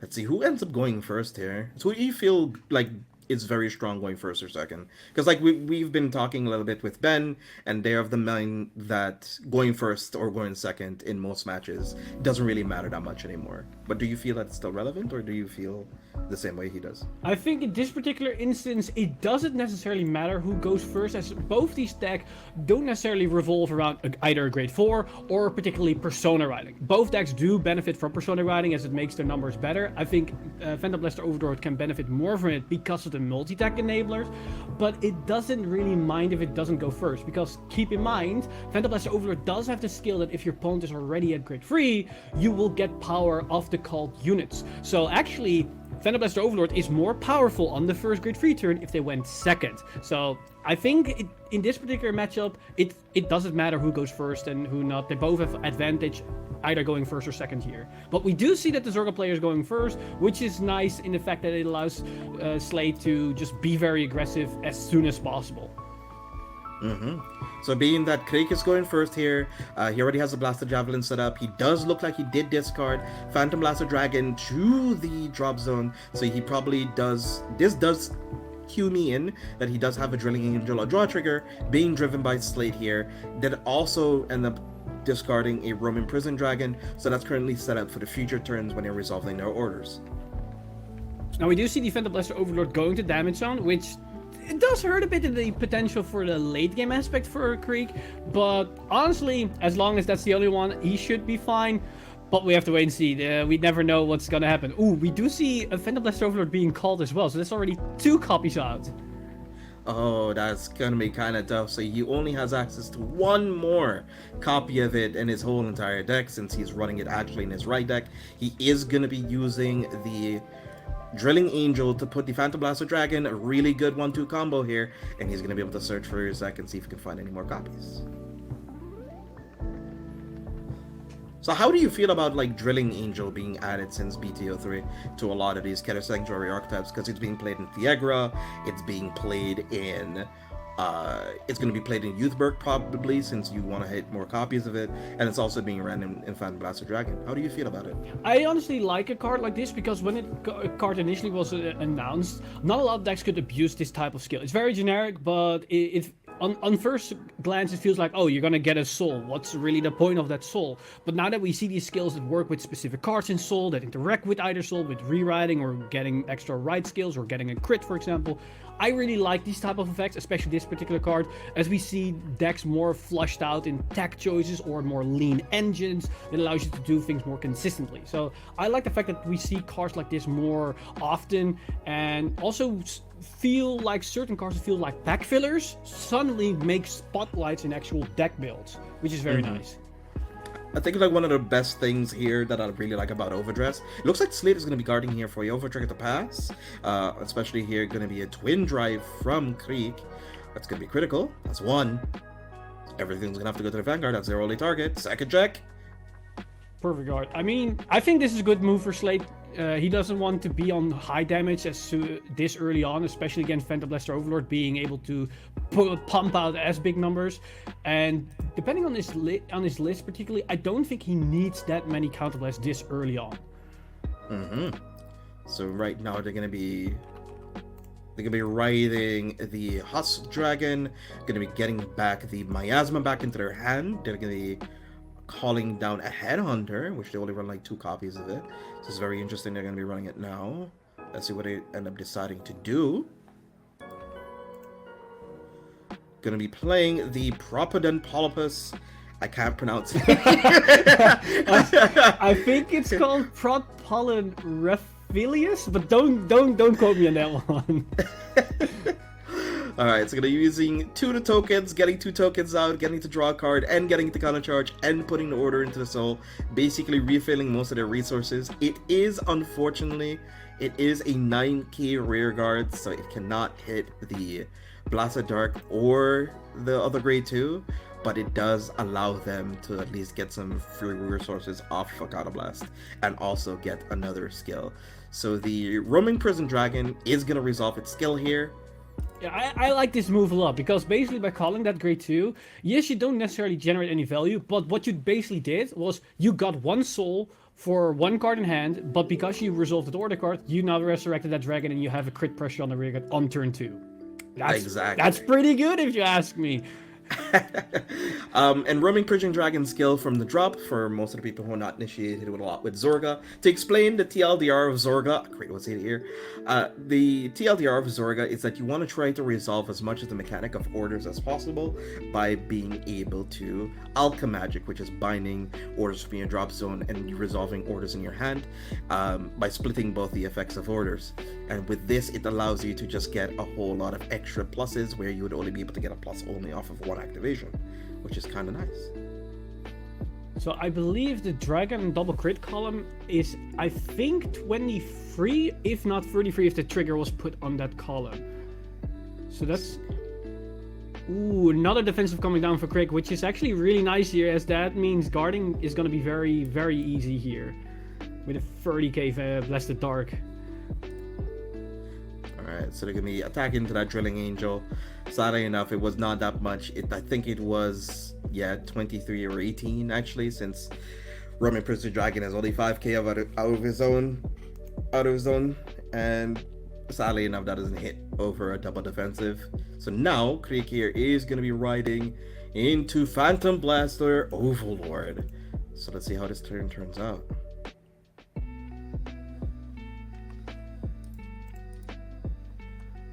just contemplating like what they want to do in their drop zone. Take a look at it, like using the skill of Mabel of calling itself back out.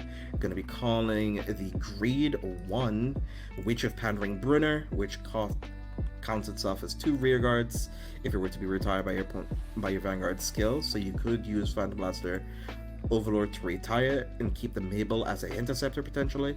And since since it's revealing to Slate, hey, I have a dragon and drop, so now my Vanguard is +10 and a crit. I'm kind of dangerous. I'm kind of a problem right now. Yeah, luckily though for Slate is that these numbers aren't really that high, because Overlord will have a crit, but it's going to be only for 13k attacking. And I think he's going to call it a Bless the Dark here.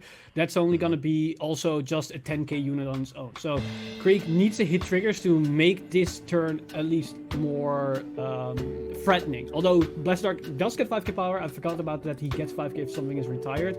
But 15k sounds a lot more doable than 25k. So yeah, obviously.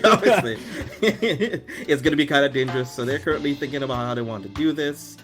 Let's see. Oh, okay. So now they're using the Blast of Dark skill of retiring one of their own rear guards to retire a rear guard from their opponent. So since the Blast of Dark skill is on place no matter from where, it looks like they ended up choosing it. So currently has 7 cards in hand, revealing it to Slate with I think 5 or 6. Contemplating how they want to go about guarding this. They could guard with a trigger here to make it a 2 to pass, or if they could use one of the heal guards. It looks like they're going for a perfect guard here. Okay, interesting. I mean, I like this play of Craig a lot here, because for one, he puts the Maple into the drop, which will be free for next turn anyways if he is going to rewrite. But on top of that, he also removes a interceptor for Slate, which is 5k shield you remove. But also, if he managed to hit the overtrigger, that is a twin driving rear guard that will have twin drive once the overtrigger hits. So there's a lot of value to be had activating Blessed Dark's ability in this particular instance. Okay, so we do have the search for ideal far away from BTO3, one of the cards that a whole lot of Zorga players have been contemplating playing in different numbers and ratios. Slate is playing it at 2, 1 is going into damage. Now currently they're contemplating for their turn. Gonna be riding into Grave Zorga here. And they're also discarding and overcoming a natural death for it. So Grave Zorga's skill of being able to Soul Blast 1, discard a card, and re-add a order from the drop zone is one of the bread and butters for this archetype. A lot of people have been kind of on the fence whether or not Grave Zorga or regular Blue Zorga, some people call them blue or red Zorga. Right now he's currently green because they're using the SSR version of it. Does have very viable reasons for playing both. What do you make of playing Blue Zorga versus Red? I think Blue and Red Zorga are like essentially 2 very different approaches to the deck, where I feel this particular instance of Zorga is a more aggressive approach, whereas the previous Zorga that we had from DBTO1 is more of a traditional, you generate value over turn. It's a bit more stally, as it doesn't, you can build a very aggressive build out of it, but I feel like this Zorga lends more to that, and the old Zorga can explore the late game more effectively. Now, the effectiveness of both these Zorgas really comes down to the order, card pool, and the potential rearguard units they can benefit of those. And currently, the pool lends itself to be that they do have a lot of different variety and options, as we already started being explored before this Zorga was revealed. But now that this Zorga comes into the spotlight, we see a lot more focused down approach for either Zorgas here. But I think in the current format, a lot of players, I believe, hinge more to this Zorga, as it's a bit more explosive and aggressive right now, but maybe with some future support with other orders, maybe the old Zorga can generate a comeback, as I can definitely see that one coming back at some point. Okay, that is true, because like you have a whole lot of other cards like Magnolia, for example. It's currently going to be getting, hopefully in set 6 or set 7, you're going to be getting grade 1 or grade 2. That does allow you to use your Persona Ride on your back row as well, so it gives you a lot of different angles to attack from. So I really like that too. So Slate and Creek are currently typing to each other, since Creek is currently from España, so their English is not all that hot, not all that good. So they are typing to each other to try to understand what some of the skills and some of the effects of how they're resolving them. So if it seems that they're not doing anything or they're not typing, they're currently just like talking to each other about how some of the cards work and how the interactions work with each other. Because Zorga's a really complex deck. It's one of those kind of decks you wouldn't really want to give to a beginning player, to say the least. No, not at the very least, especially with the combination of what Slade is going to Alchemy Magic this turn, because I believe he chose to use Clouded Miasma as well as Terraform Malice. Now, the thing about Terraform Malice is it's a bit awkward with how it works, because it's specified that you put a discard into the soul, which sometimes doesn't refer to itself, but the other cards are Alchemy Magic, which can be confusing for some. Exactly, since like a lot of people don't realize that with a lot of the costs and effects that Zorga uses with their orders is that overcoming a natural death, for example, removes itself when it's being used as Alchemy Magic, which also means that the order that you use also goes as well, especially the one they use for Alchemy Magic. So it can be kind of tricky to navigate, to say the least.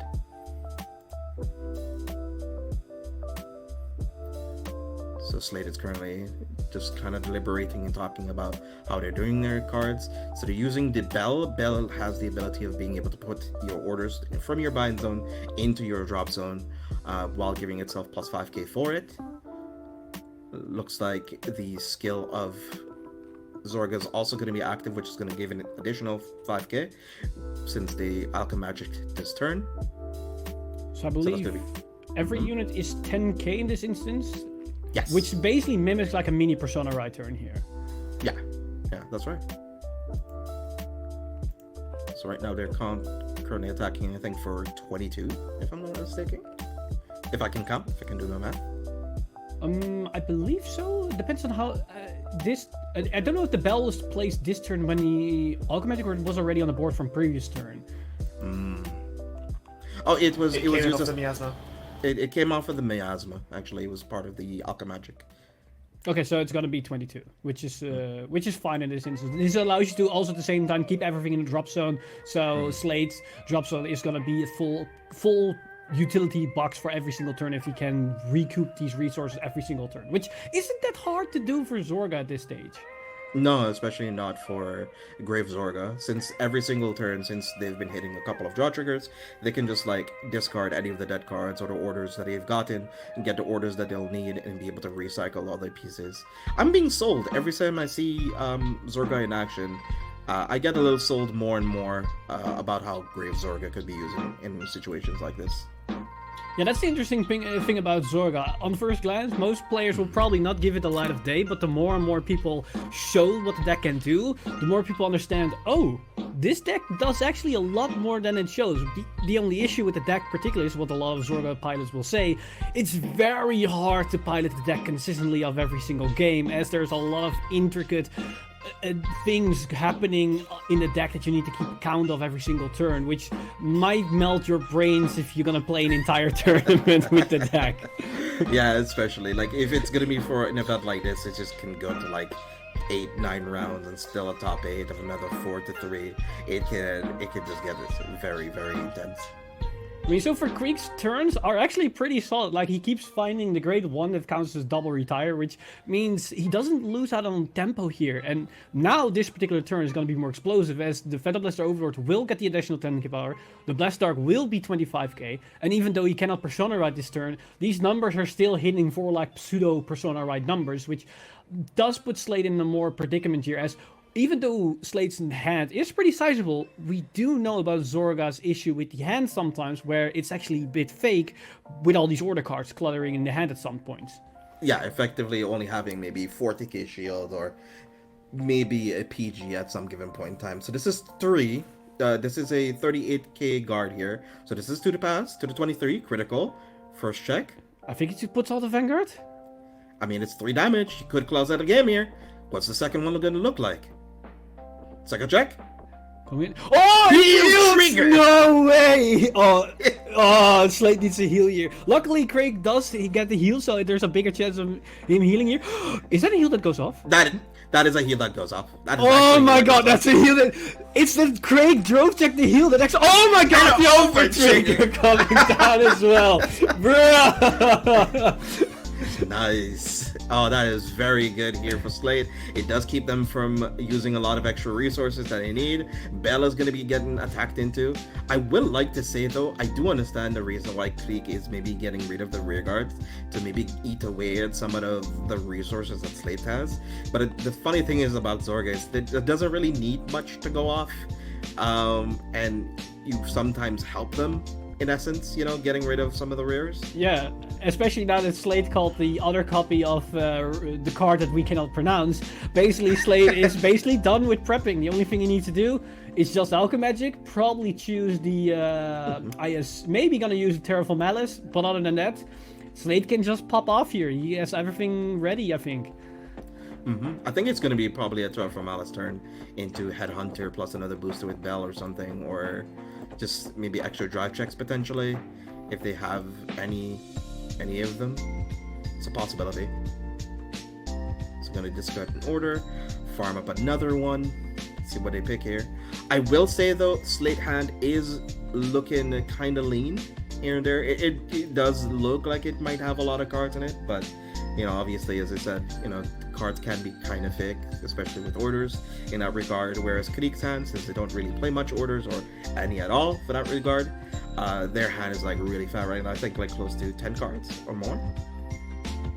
I think so, because Krieg hasn't been dedicating a lot of cards to the board right now. The only thing he's been dedicating mainly is the grade 1 that counts as double retire, and the Blessed Dark that comes out to the field doesn't cost him any resources essentially. So he hasn't been dedicating a lot of cards to the field and also been no-guarding a lot of attacks. That's why Krieg has been up a high damage count this game. So maybe he's been saving up for like a particular turn when he knows he can make a counterplay here, which might be the next turn. Or maybe that was his last turn, but he wasn't anticipating the heal over trigger coming down. But he still has enough cards in hand to potentially do that again next turn. That's right. So Gather You Wandering Souls here gives them an extra drive check. So they'll actually be able to farm a little bit of hand, hopefully close up the disparity between both of them. The front row gets an additional +5 since he Alchemagic this turn. So let's see what the attack pattern is going to be like here. So each column, the rightmost column is currently 14, Vanguard column is 18, and the other column I think is 28, if I can math correctly, 28 or 23. I think which is enough. First check, perfect guard. Second check, critical trigger. Okay, this could be kind of dangerous here. So they could give everything to the grade 2, makes it 24, but that's relatively easy to guard. I think I would attack the Blasted Blade here, Blasted Arc. Oh, but it looks like they will give everything to the rear. Another heal trigger, they can send Shadow Cloak to the drop zone. I think that's one of your best options here, because then you can start recycling some of your perfect guards, especially if you're going to chain it with Miasma. You can then start accruing an actual hand and start getting some hand selection. The great thing now in this particular instance, because Slate drove check 2 triggers, that grade 2 is potentially now, I believe, 34k. So both columns will at least force 2 to 3 cards from Craig's hand, which suddenly force a lot of cards here. And now we already see 2 triggers down, which is also good news for Slate, which means less potential triggers coming down in the drive check next turn, as we already saw 2 triggers hitting down.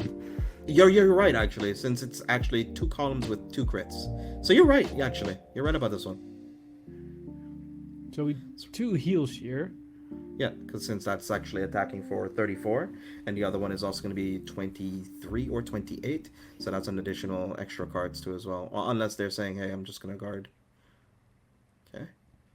And now this one is going into Van. So it's 15, 13, 28 plus 5, 33 actually. It's 33. So let's see. I assume Craig will have enough shield in his hand right now. I would say so too. It's like just... Oh, that's actually good enough. That is the new heal guardian here, so that puts them on 38. Yeah, that's the one with the extra shield for if it's critical trigger, crit is greater, which actually is a really good heal in this matchup against Zorga with the double crit dragon. That's right. I think one of the biggest issues I feel is that since Slate didn't have a second roaming prison dragon, it's going to be relatively difficult. And now Krieg here is going to be taking a look with Angel. He's going to get in the main, going to cut the call it. Going to hopefully be able to use the main skill, because I don't think he needs to be in hand, right? Could just be called. from anywhere? The main, the unplace effect is just when this unit is placed, so doesn't matter if it's from hand, which makes it a really good main for a draw engine. That's right. So Krieg's hand is actually looking a little bit more lean this time. They're gonna try farm up a bit more. It's gonna counterblast one, has one more CB. Thankfully, Fighter Blaster Overlord doesn't really need any counterblast much, only for like Blast of Dark or the mains. That's kind of it. Now, so far, Slate has a bit of fortunate position here because we haven't seen the Persona Red coming down. Luckily for Slate, because of the fact that one went to the damage, one was superior cult in the early game. So there is a possibility we might not see an over a Persona Red Overlord this game. But with the draws we just saw, the chances do increase the longer this game progresses.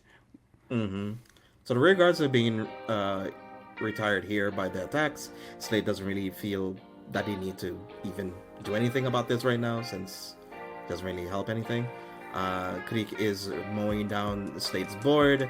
I guess still, like, eventually, since Slate is forced to commit more and more cards out to their hand, this actually might end up becoming a bit of an issue. So we'll see how this turns out. Because, like, you don't have, like, one extra rear guard anymore. You'll have to have... Yeah, basically we might see the problems from Zorga Grave arising in this game, because as I was explaining in the beginning, the difference between the two builds, the old Zorga can sustain more in the long game because of the fact that the Zorga has an act ability that can just resurrect cards every single turn. So you can build boards out of nothing, where this Zorga cannot really do that. This Zorga lives and breathes and dies by the actual orders that can build boards, or users can create more cards. So once you run out of those resources, the deck stops doing its thing. That's why this is a more aggressive deck that wants to kill games or win games as soon as possible before that resource factor becomes an actual issue. Yeah, that's right. I feel... Shadow Cloak here is being resolved. So this could become a situation that if they resolve Miasma into... I don't think they can do extra drive checks anymore, because their deck is looking a little bit leaner. Because with Shadow Cloak, when it's being played on place from your hand, you can search your deck up for an order that you don't have in your drop zone. You can send it to your drop zone, but it also gives you a chance to take a look through your deck to see if you have any triggers or anything to resolve. It also has an additional effect of when you play an order, being able to bounce something. I think they have Overcoming, unless they re-added it. I think they already have that order in drop zone already. That you won in Souls. I believe so as well, because they used it last turn, and I see... It's in Soul because he Alchemagicked with Malice. Okay, so it's in Soul because they ended up Alchemagicking it with it. So that's our faux pas, I think. True. Yeah, that's the thing when we talked earlier. That's sometimes confusing which card of the Alchemagic goes towards, because it's a bit confusing sometimes. So right now, Krieg is asking for a trigger count. Because, yeah, that's the one thing about Zorga, is you tend to filter through a lot through your deck, and you tend to hit triggers a lot more often than most other archetypes, since you're just constantly filtering through, going through, drawing extra cards, using them for shield and all those extra resources. So that's 8, 9, 10. That's a lot of triggers 11. already. Yeah, 11 cards plus over trigger, 13. I think 12 or 13 cards. No in Soul, I believe. So that feels like they're like that deck, even though the deck is pretty small. There's not a lot of triggers left in deck. So I think it really comes down to how much pressure Slate can put on the board with just regular pressure of Zorga himself, and less reliant on potential drive checking here, because Krieg really starts to get in more comfortable position, even though he's a bit higher on damage. Like, I feel like Krieg has a bit more potential trigger options here, and also we have not seen the over trigger from Krieg's side as well. And that potential Persona right turn, that clock is ticking and coming closer and closer and closer. And I feel like once he can Persona right, that might be the end of the game here, as that's a lot of pressure suddenly out of nowhere. And Krieg's hand is still pretty beefy. Yeah, I think he has like still around the same amount that he had from since 2 turns ago. So all he's doing now is just accumulating more cards. 2, 3, 4, 5, 6, 7, 8, 9. I think 8 or 9 cards. That's big hand. That's relatively big. Oh, he's okay. So Slate is pairing it up with search for an ideal way. So choose one of your units, and until end of turn, it gets when your other unit attacks, this unit gets plus 5k until end of turn. So they could use Miasma here to call back another booster, maybe Headhunter, maybe something else, maybe a Bell potentially, so then that can get like a 10k boost bonus. So then when the rear guard attack, it gets like an additional 5. So then you could make your Skull Dragons like huge. So yeah, they're gonna call Bell here off of Miasma, and an ideal way is possibly gonna target Bell. I would assume so, because I think Slade's gonna put the dragon in front of it, thus making like a gigantic column with a crit pressure. And I think Slade is either hatching on that Krieg is, if he has a perfect guard, put it on the Vanguard, or maybe Slade is just, I'm just gonna be on the notion you better have it or you're gonna die this turn, as this dragon's gonna be massive. Yeah, that's right. So since Bell is gonna be plus 10, since it can send orders from the bind zone into the drop zone, so I think they're currently resolving all the skills, getting plus 5. They can bounce a card if they want to, gets 5, so that makes it a 15k attacker. Bell gets potentially plus 10 if they want to resolve it, and the front row gets another plus 10 due to Grave Zorga plus Miasma. So that's going to be kind of beefy columns. Yeah, I think rearguards, the dog is going to be 25k, the Vanguard is going to be right, 23k, and then that dragon is going to be, I think it's 10, 20, 27, plus another 10 is 37 double critical, potential triggers on top of that as well. Yeah, that's right. Okay, looks like they're currently explaining all the procedure of all the skills and how they all work. Just trying to run it down and explain as much as they can, because Krieg, again, is from Spain, and a lot of European countries are pretty okay when coming to English and speaking English, but there are some that, you know, they have it hard, you know, not learning either French or a completely different language, since English is optional. Okay, we see the PG coming down for the Vanguard attack, which I think is what Slade was maybe hoping for, but then again, the question is, does Krieg has another PG in hand? That's interesting. Let's see what the attack here. This could potentially be a defensive trigger. None. Okay, this is on 5. Is this lethal? Could this be it? I would assume he has enough, right? Either just a normal PG or just 2 to 3 triggers. That's another 28. That's a big one. I think that might be enough, because that's 30k shield, right? I think so, right? But I thought it was only plus 15, no? Yeah, it's 25 shields. Oh wait, it's 10. I keep forgetting these are 10k shields by default. For some reason, I think they're 15k. Yeah. There we go. So looks like I'm gonna pass a turn here.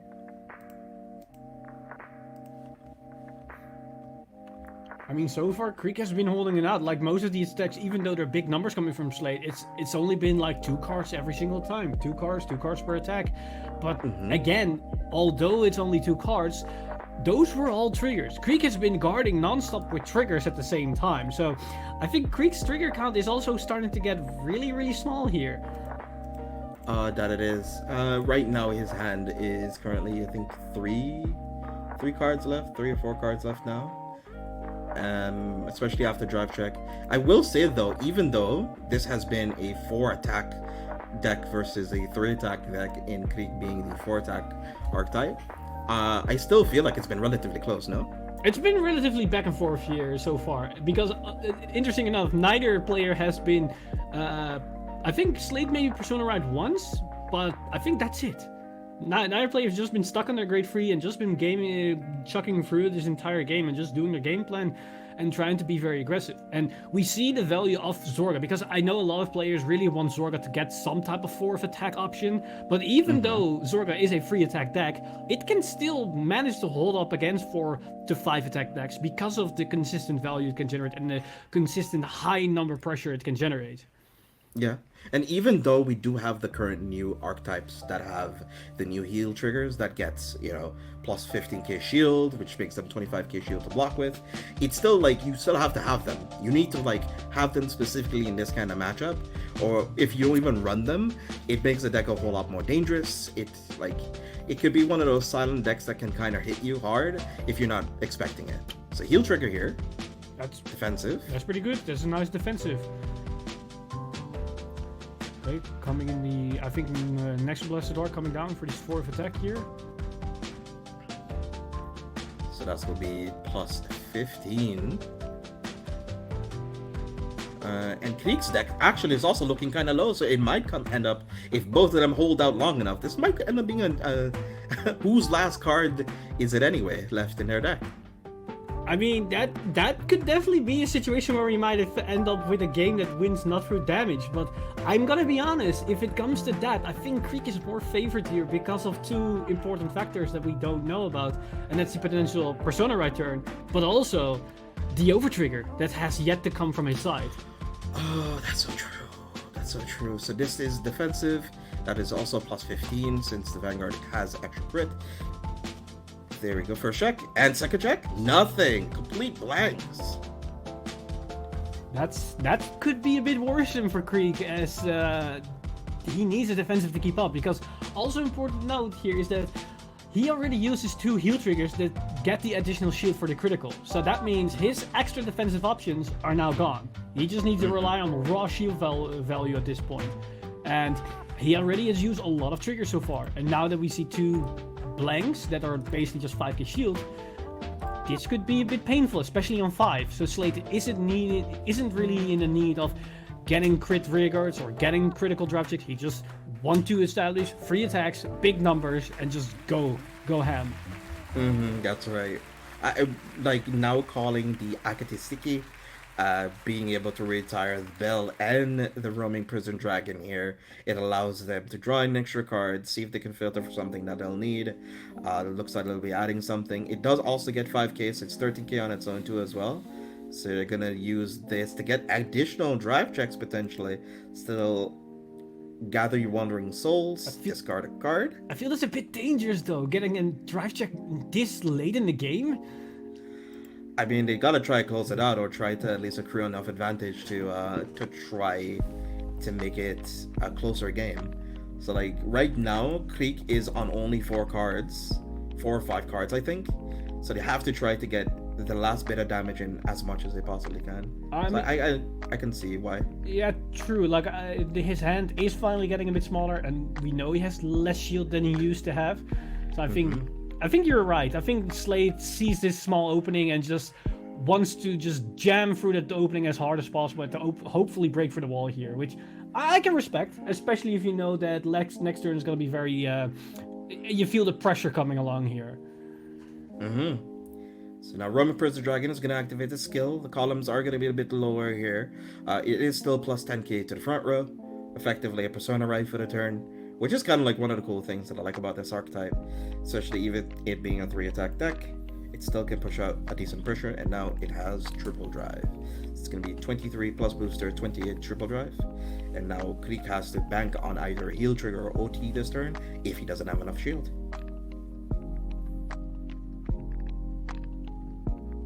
So I believe the numbers this turn are, you have 19, 29, plus 3. So I think 32 on the planned rearguard. The Vanguard is going to be 28. And the rearguard dragon with critical, I believe, 25 here. So not as high as we used to, but I think still good enough with the current situation that we have. Also, triple drive. We shouldn't forget about that triple drive. And I think Slade still has like a couple of triggers left. We haven't seen a whole lot of perfect guards from Krieg, so they might still be able to bang this out here. But you still want to play as though you do have a chance of, yeah, there we go. Perfect guard here. Into a Grave Zorga, into a Roman Prison Dragon, and into another Shadow Cloak. Ooh, that's actually really dangerous because that's not a lot of shield value, but if Slade can survive, that's gonna be a devastating turn for Krieg with the Persona right and 2 dragons. Oh, perfect guard used there. Does have another one. Intercept? Gonna intercept. Plus? Ooh, that's just enough. To be fair, Krieg has everything he needs on board because the grade 1 left is a double retire. Wait, is it actually enough? Because that's 19 is miasma plus booster. 17, 27, 32. The attack was 32, and I think he guarded with 25 shields because I think the other one that we didn't saw with the glare was a trigger. Ah, okay. That must have missed that one. All right, okay. So they're attacking into rears here. Now this is going into soul. It's gonna give power to the rear. Now gonna attack with Van. Gonna retire the witch here. Gonna get the blasted dark. He doesn't have any counter blast more to use the skill. So let's see it, Slate. Do you have a perfect guard here? I think Slate is on 4 damage, so they can't eat this. They cannot. No, they need to guard this attack. I think perfect guard is likely. We haven't seen that many from Slate. And that's a perfect guard. And that dragon is set up for next turn. Could it be over trigger close out here? And it's not. Mabel and Overlord. The Overlord came. I think the Overlord came a little bit too late here. Oh no. So this only hits for 10. So that's going to go into the rear. The Blasted Dark. They're thinking whether or not they want to give me extra damage here. They're contemplating. I think you might not want to, because the counterblast is pretty valuable for Zorga. And I think Krieg's only out here, and he probably knows about it, is getting the defensive overtrigger. Because if he hits it, Slate's turn is over, and Slate is going to be in a very dangerous position with either decking out, or Krieg can persona right and probably win with the extra pressure of the extra 10k power. That's right. I think currently they're contemplating, Slate is maybe contemplating, like, do I persona right here, which puts them on 3 cards left in deck, and they will go for it. Okay. I think Slate is just going to go out. I think it makes sense because Slate probably knows that he's gonna either win or lose this turn no matter what's gonna happen. Either the opponent's gonna hit defensive overtrigger, or they're not. And either, depending on that situation, Slate knows I'm gonna win or lose, so I need to go all out. I need to also potentially play over a 6th heal, because that's also still a possibility, because I think we only seen 3 heals so far, but I might be wrong here. But wait, now that I think about... Oh no, you play 4 heals. No wait, maybe we already saw all 4 heals. So that is actually an interesting thing here. Craig might only have the overtrigger left in his deck for defensive options. Oh, there's one thing I also noticed as well, is that Slate doesn't play any spiritual body condensations, so he doesn't have other options, since I guess you go through your soul a whole lot.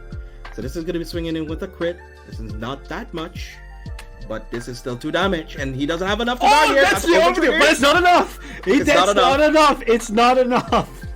And there's no heals left in his deck. We already saw all 4. The overtrigger coming down, but it was not enough to save Krieg. Oh my god. No. Slate taking this in. Man, let's talk about it. Let's talk about this game. I mean, if I'm gonna be honest, Slate's last move is the correct one, because I think a lot of players would probably think, I'm gonna attack with the Vanguard first, get potential triggers, put it on the dragon to make them more pressure. But I think Slate realized the situation that he was in, that he knew that the overtrigger is gonna basically screw me over in this game, so I need to put myself in a situation where the overtrigger doesn't lose me the game. Which means, attack with the double crit rearguard first. Just go with it. Yeah, because they saw the writing on the wall. They only had like 5k shield or so.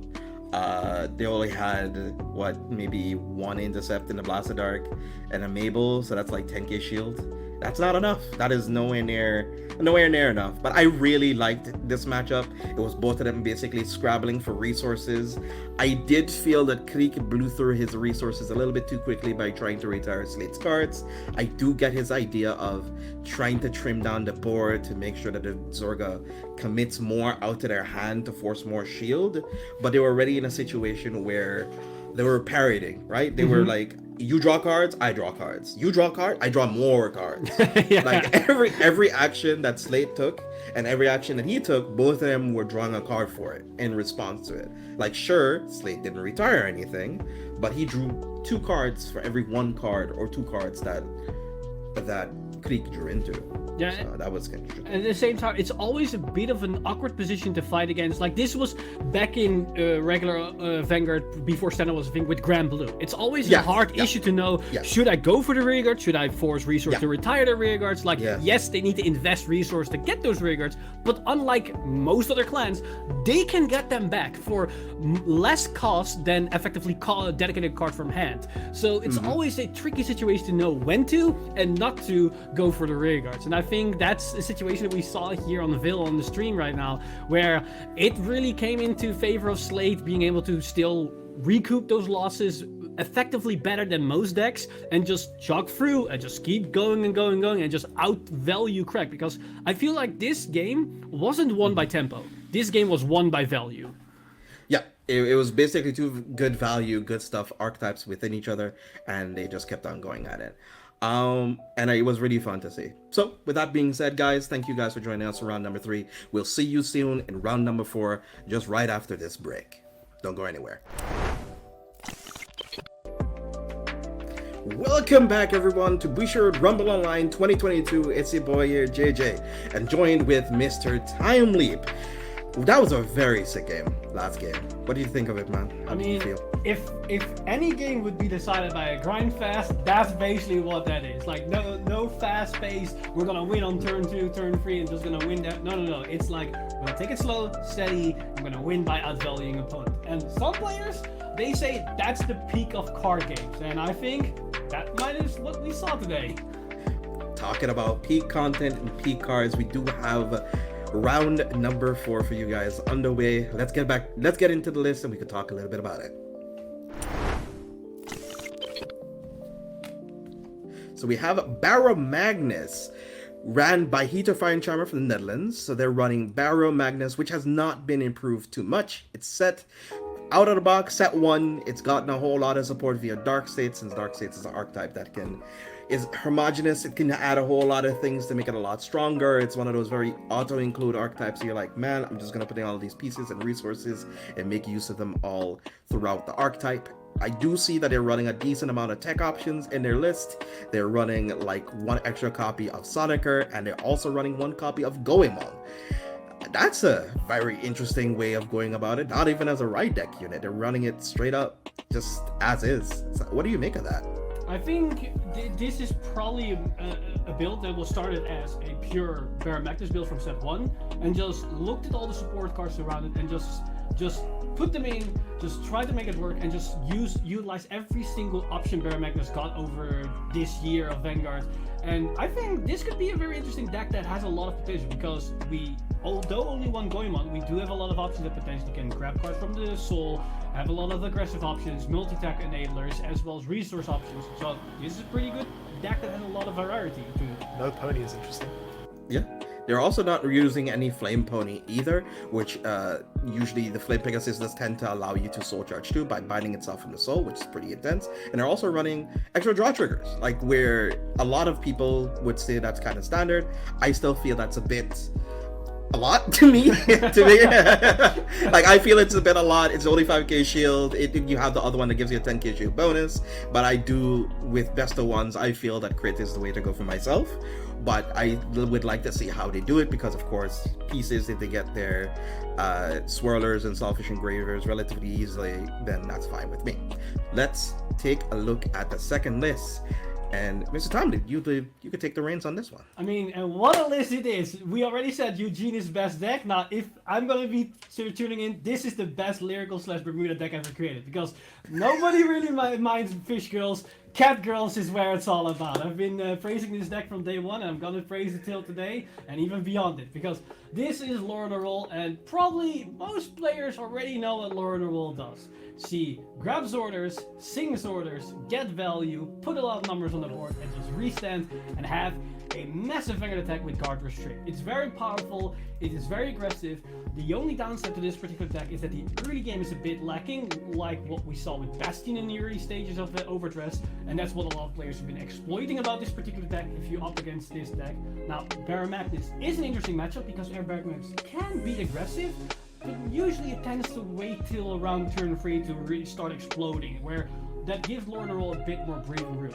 Now, interesting enough, this deck hasn't really been evolving so far because Lyrical Monastery hasn't really got a lot of set support just yet. But we do see 2 new additions in this list.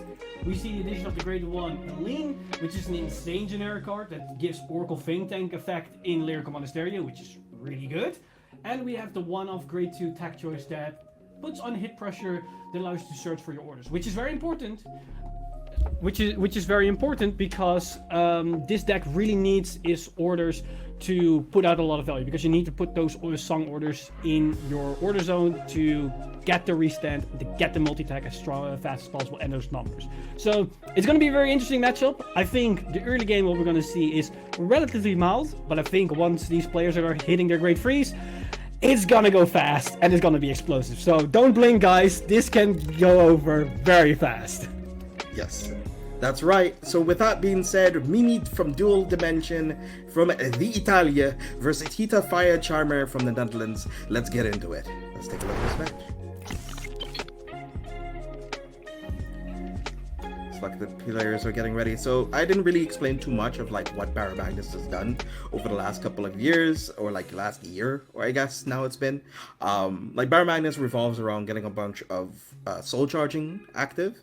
It needs to hit a threshold of 15 or more cards in your soul, in combination of using cards like the Pandemonium Tactics, which is the Bruce Order, which is kind of weird, of course, but you don't need it for the final rush. You just need it for the soul charge, and also access to swirlers, and part of your ride line also allows you to soul charge a little bit, which gives you a whole lot of aggression as well. And going into this matchup, it's basically 2 stock archetypes from since their first set, with a small little bit of additions here and there between the sets, going against each other. And this is going to be kind of nice to see. This is really nice. It's kind of traditional, you know. I like it. You know what? There's nothing to add to that. I think you banged the nail right on the head there. Like it's an amalgamation from a lot of things, but at the same time, it's still Zorga is Zorga. Now, we do see a very important fact here. The learn a role player goes first.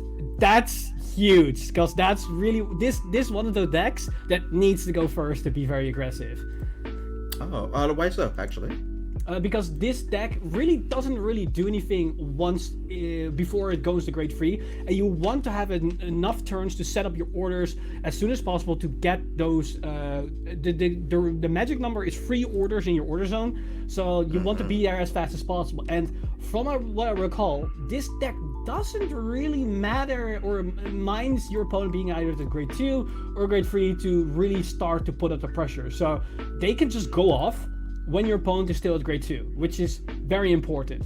And you don't want to sit on this first Grade 3 turn, which is relatively weaker than the second Grade 3 turn, when your opponent's all at Grade 3, which means you're already a turn behind, which isn't that ideal for a deck that lacks defensive options. So this is ideal for Lorna Roll. Oh, okay, that makes sense, yeah. So for Hita's turn, they discarded a card for they discarded Pandemonium Tactics to ride into Deep Sonica, getting a soul charge off and drawing a card, and now they're going to try to go into a draft check here. Right now, contemplating, taking a look at their hand. I think they're just declaring it. I think the judges probably might have asked them something relatively quickly, or there might be a small little bit of a camera issue, because I don't think Meme is moving right now, so they might be having some small issues with their camera, because playing around the world, I mean, small things like this can happen a little bit, but you know, it's gonna be fine.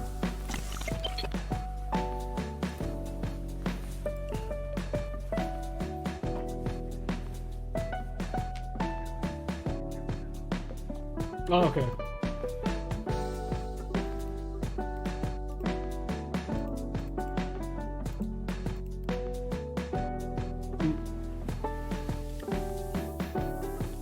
Let's see here. It's gonna be a critical trigger. Oh, that's a very good guard here. Now, interesting enough, the Hita discarded the Pandemonium Tactics, which, you know, even though it's an order with no shield, it is 4 soul, which is pretty big for tempo plays for Zorga, so for Barra Magnus. So that does tell me something about Hita's hand. Either he has more than enough ways to soul charge, or maybe his hand is not ideal and he's forced to discard a card like that this early on. I think you at least want to get rid of some of the more dead cards in your hand, since you can only resolve an order like once per turn. I think eventually, what they're probably thinking of, if they draw into enough Swirlers, or if they draw into enough Curtis, the Phantasm Magician, the grade 3/4 Barret Magnus, or even into enough copies of Selfish Engraver, they can get there. I think they'll be able to manage. So Memi here is going for a cut of 3, the pile of 3. It's the traditional way we do it here at BRO, in piles of 3. What's your number that you tend to go for, this time? I usually just randomize every single time to just not have a specific pattern. So usually I just go 2, 3, 1, and then 1, 2, 3, and then 3, 1, 2, and just go random to not have a fixed pattern with that. Just to make sure that everything is always going to be random. Okay. So this is going to be a draw trigger here. Looks like a Barret Magnus goes into the damage zone. Nothing too drastic, but a draw does allow them to have a bit of extra shield and a bit of extra pieces that he can use for later on in the game. To be fair, Hida is running more Persona rights than the typical Barret Magnus player, so this hurts him less than usual, but it's not something you rather see in the damage zone this early on. No, of course not. Like, you would also love to see your own, like, draw triggers if you can, since he is running, like, 7 copies of it, so that's gonna be... that's gonna be something. So he does have, like, a decent hand, Hida does, and currently he'll need to just think of how he'll need to go across his turn. He does have the Counterblast that he can use for the Electro Spartan, which does give him at least 2 soul into his soul already. Potentially maybe commit a Swirler if he wants it. See, it's gonna Spartan here. It's gonna be able to put a card from his hand into soul. Or contemplating probably what the target is. Just going to... I think Spartan is when you were right on top of it, right? Not on top. Oh yeah, you're right, actually. Yeah, you're right. The Omplus is rear guard only. Yeah, it's something I'm getting confused by a lot, because especially you said one of the right lines. One is everyone is on place, one is when rodent upon. But for some reason, Barret Magnus is like, okay, the grade 1 is on place, and the grade 2 does nothing on grade 2, only on grade 3. It's very weird. That's right. So it looks like a Goemon, the Desired Devil grade 1 here, has been drive checked. That is a one-of that could possibly matter a whole lot in this kind of a matchup, since Lorena Roll does use a whole lot of cards to get extra shield value, but forcing them to use extra cards like Elmer out of their hand while they also have to guard here could be a way for them to keep tempo here. I like this a lot. Yeah, I think that Goemon is going to be MVP in this matchup moving forward, as it's going to be detrimental for Meme if that thing goes off effectively, and if Hida Charmer can also recycle the card, which is an option he has available to him. Alright, so it looks like Meme here is going to be riding into Lorena Roll herself. It's searching for a order here. Gonna try to see if they can get any copies of Matter Runaway, I would guess, is one of the only others that you can get here. From this, I think the grade 2 is what they are going to search for. The grade 2 order sadly doesn't do anything, as it's one of those specific cards that ask your opponent to be in grade 3. But to be fair, it doesn't matter all too much, as he has the grade 1 order in his order zone, which essentially also will draw him a card. So he's probably going to sing the grade 1 order this turn, get the draw, get the extra 5 power to pressure a little bit, and just set up for next turn once he can finally go into a full multi-tech swing on the second grade 3 turn with the 6 flower fractal if he can find that grade 3 order. And since it's an order that they can't really search right now, and I would guess like possible future support could go for that angle, you know, searching for any of your copies of your order or just specifically fractal. Right now, Lorena Roll doesn't have any of those type of cards to their disposal, so having to hard draw into it is one of the biggest issues that can sometimes keep Lorena Roll from winning some of their matchups. And the only thing that they have is that grade 2 on hit, but again, it's an on hit, which means it's very restrictive. Your opponent can really easily deny that effect, especially since the Lorena Roll numbers on turn 3 are relatively low. So it depends on if Hida Charmer sees that, acknowledge the value of that play, and just play according to it. Because if some players aren't aware of it and they might forget what the implication is, that could be a bit of an issue here. Now, apparently we just got notice that the Lorna role player again has an issue with the camera, so we're gonna see if he can reconnect, or we're gonna probably move to another table, but we have to wait and see what the staff is gonna do for us. So, JJ, personally, if this game plays out, what do you think which deck has the more favorable option here, and who do you think would win if the game just plays out as a regular matchup of these two decks play out? I feel it's like, why do I always choose vehicles as my analogy? I don't know why. I have something with like cars and boats and things, and every time I see like a Lorena roll and I see Barra Magnus can kind of just do its own thing whenever it kind of wants to, and Lorena roll kind of fits into that same strategy. You can kind of just like be two ships passing in the night sort of thing, just kind of parallel to each other. They just gotta achieve their win condition. The only thing that matters is I'm guarding. So that's kind of a very important thing for that matchup. I would say maybe this is favoritism, or this is the fact that I played against a lot of Barra Magnus. I think Barra Magnus is their win condition sometimes on the first grade 3 turn, whereas Lorena roll needs to hit it, or needs to have their second grade 3 order at their second grade 3 turn, which can be kind of dicey. You know, it can be kind of like, and sometimes they don't see it, sometimes they don't see the persona right pieces, they just don't see a whole lot of resources that they need, which can be very devastating. So I feel Barrow could probably take in this matchup. I would agree with that, especially with the fact that Hida already saw the Goemon right there. Like, that's a very important piece for the win condition. Yeah, yes. That's right. We do probably, hopefully, have a matchup for you guys soon in a moment. Hopefully, you guys can wait for us for a second. I agree with, like, there are some narrow instances where Loro can pick it up if they hit, like, a lot of their early game pieces, maybe get some early bit of multi-attacks in before Barrow gets their 15 soul off, but then they can end up losing those cards, so they have to be very careful about it. But if you at least can get like 2 or 3 damage in by the time they get into the 3 and 4 order territory, it can be very dangerous because you can't use any perfect guards against it, and they swing for criticals, so that could be kind of scary. But I do still feel that Barrow is usually in the driver's seat, to say the least. I would agree. Like, Barrow has been known to be a very aggressive OTK deck, but that said, even though Barrow is very aggressive, I think we're gonna move into another match, which is probably gonna be very explosive right at the gate, because what I'm seeing right now, it just warms my heart, because I see a deck close to my heart moving here, as we're gonna have Nirvana against Orpheus Regis, and everybody knows me, knows that I'm a Nirvana boy to heart. Oh, that's really good to hear. Nice. It's gonna be Orpheus versus Nirvana, Mahar Nirvana. It looks like in the later stages of the game already is a 3 to 4 damage. It looks like both have 6 cards in hand. Looks like they are getting ready to go. It's gonna be a Leoror from Italia versus Marchimar Labrador. Everybody's name is very very strong, to say the least. Everybody has very imaginative names from the Philippines. It looks like Leodor is currently processing their turn, trying to figure out what they want to call here. Kind of lasting 1. Oh, I like this a whole lot. That's a really strong, aggressive Rage's turn that we see. It's a big difference from the previous Orpheus game that we saw in round 2, I believe. So this is a version that does not play Destiny Jade. They only run a couple copies, or 4 copies of the Aiding Beast Tensian, which allows him to search for more orders. This is a build that he's running a lot of copies of Dai Dai, which is the grade 2 that he just placed there, which does get a whole lot of pressure. He is attacking for 15.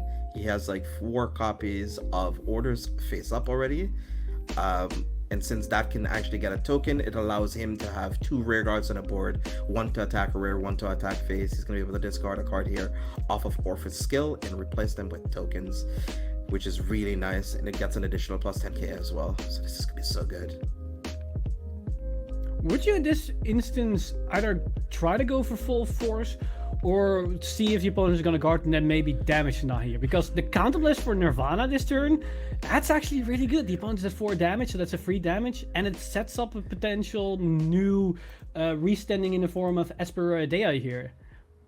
I think you might be right, but he's in a situation where he's on 4, he has 6 cards left in hand. Orpheus traditionally needs to discard a card anyway, so he's going to be down a card almost each and every single turn. So he just needs to try to close out this game as quickly as he possibly can. That draw trigger is a bit detrimental to Leonor's game plan though, because one, it's a defense trigger, and two, it gives let's call him Mark an extra draw, an extra card in the hand to potentially survive the next 2 attacks coming here. So they're currently thinking about how to guard here.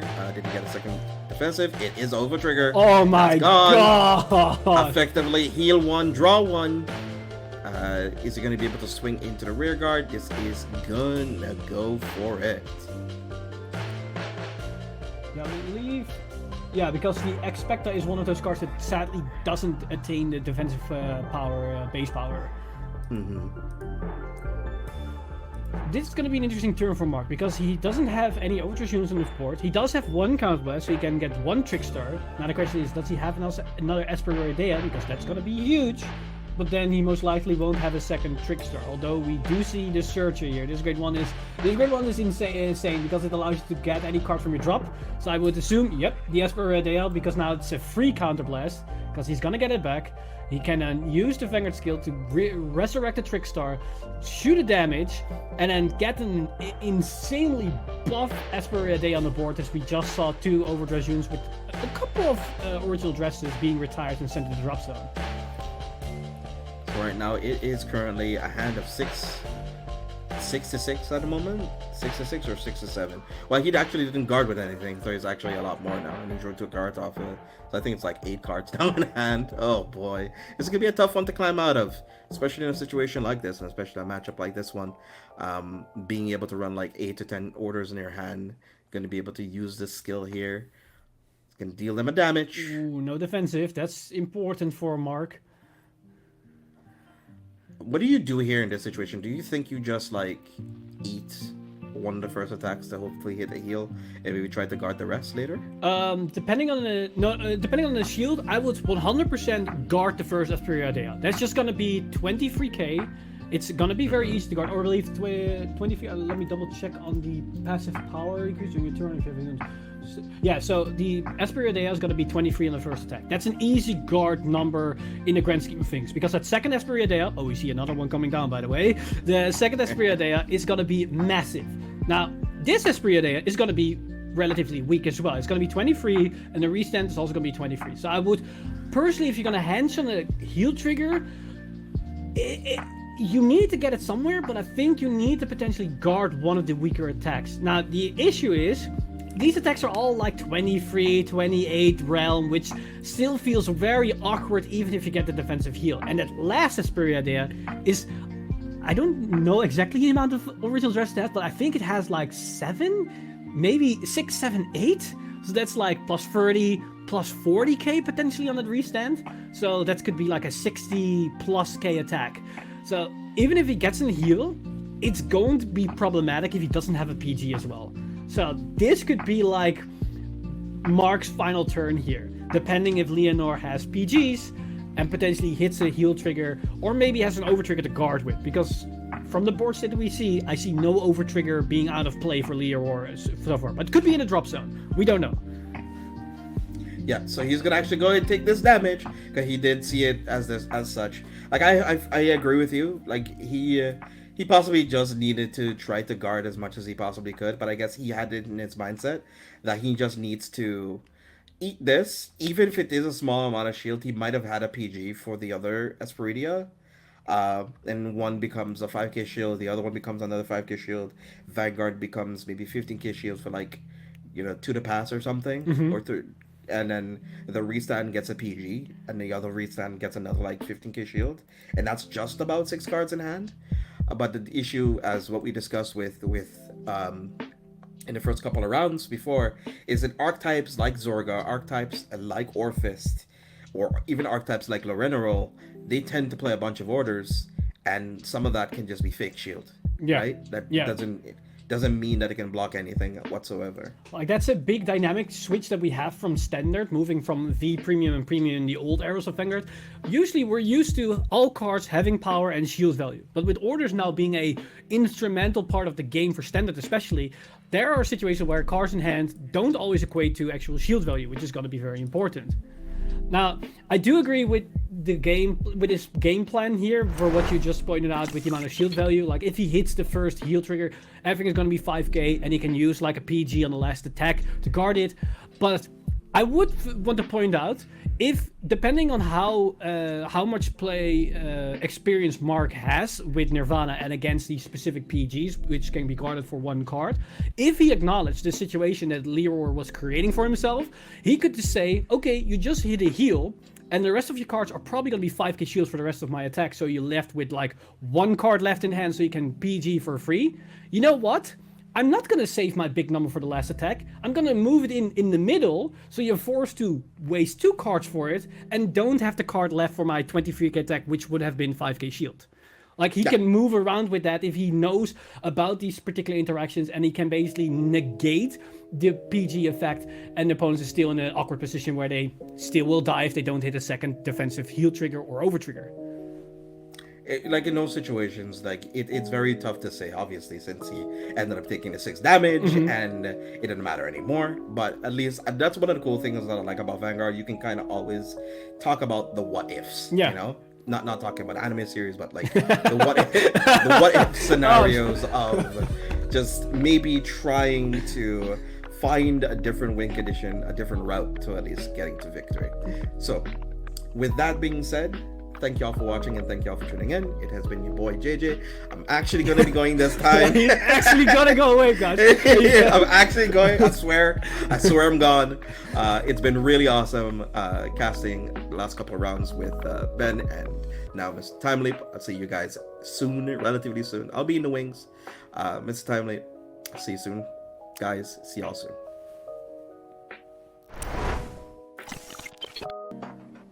Welcome back, everyone, to the Bushiroad Rumble Online 2022 Europe's Standard Tournament. I am here back for round 5 and 6 with Eric, also known as Mr. Time Leap. We've had a pretty exciting game so far. We're halfway through the day. What do you make of the day up until now? So far, it's been an interesting day. A lot of interesting decks, a lot of spicy interactions we've seen. The only thing that I'm there are 2 things I'm a little bit disappointed by. One, I've already said it in the earlier, that I wasn't sadly there for Philip's match. But another thing is that we saw Nirvana, my little baby, but we sadly only saw the latter half of the match. I would have very curious of what the beginning of the games were gonna look like. But there's a high probability that we might see the deck in action later today, or maybe tomorrow, so I'm hopeful for that. But further than that, it's been a pretty awesome day so far. Yeah, on the topic of Philip, he's actually currently 4-0, so he's doing pretty well so far. We might see more Philip action. He's finally breaking the caster curse. But yeah, speaking of being 4-0, let's take a look at the standings. And so we can see here, he's here, number 5, Philip on a 4-0 record, joined there by Samir, Deus Ex Machina, Otakag, Eni, Manlong, who we know as the 2-time back-to-back winner of V Premium, Utman23, pretty well known in the community, and of course Karan Patel, very well-known NA player who's been tearing up Premium as well in the last BRO season. Of course, they are the only XOs. Let's take a look at 9th to 16th. So we've got Kai and Muzrax, again, 2 really prominent names, also on a 4-0 record. In fact, Kai is playing against Philip right now. Oh, so okay. That's definitely a match that I almost want to watch as well. Of course, trailing on with the next one record, we've got Raptor Slevin, who's also a very well-known UK player, did pretty well in the last event.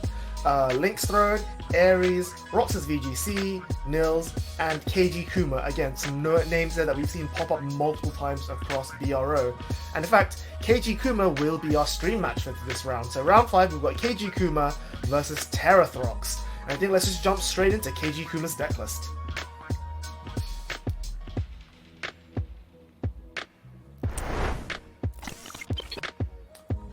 So here it is. KG Kuma's also playing Baron Magnus, and it's very similar to the list we saw previously, the 4 copies of Tactics as you'd expect. He's got the Pony this time, which is, he's made space for Pony by trimming some of his other ratios. So he's playing less copies of the Grade 2, I can never pronounce this name properly, Kigra, I think it is. The adds a card from hand to soul and soul charges 1. He's also trimmed down to just 2 copies of Swirler. And we see that he's also got the split, the very aggressive 2-1-1 split of the heals from both BT5 and Festival collections. We'll see how that works out for him. But yeah, beyond that, it's just standard, Baron Magnus, get to 15 soul, do its standard multi-attacks. only one Deep Sonica, not too many other beat sticks. He's just trying to get to 15 and just go from there. And I think it's fair to say that Baron Magnus has gone from one of the worst decks of standard, back in BT1, BT2, to now consistently being one of the best. And I think seeing that sort of paradigm shift has been really exciting.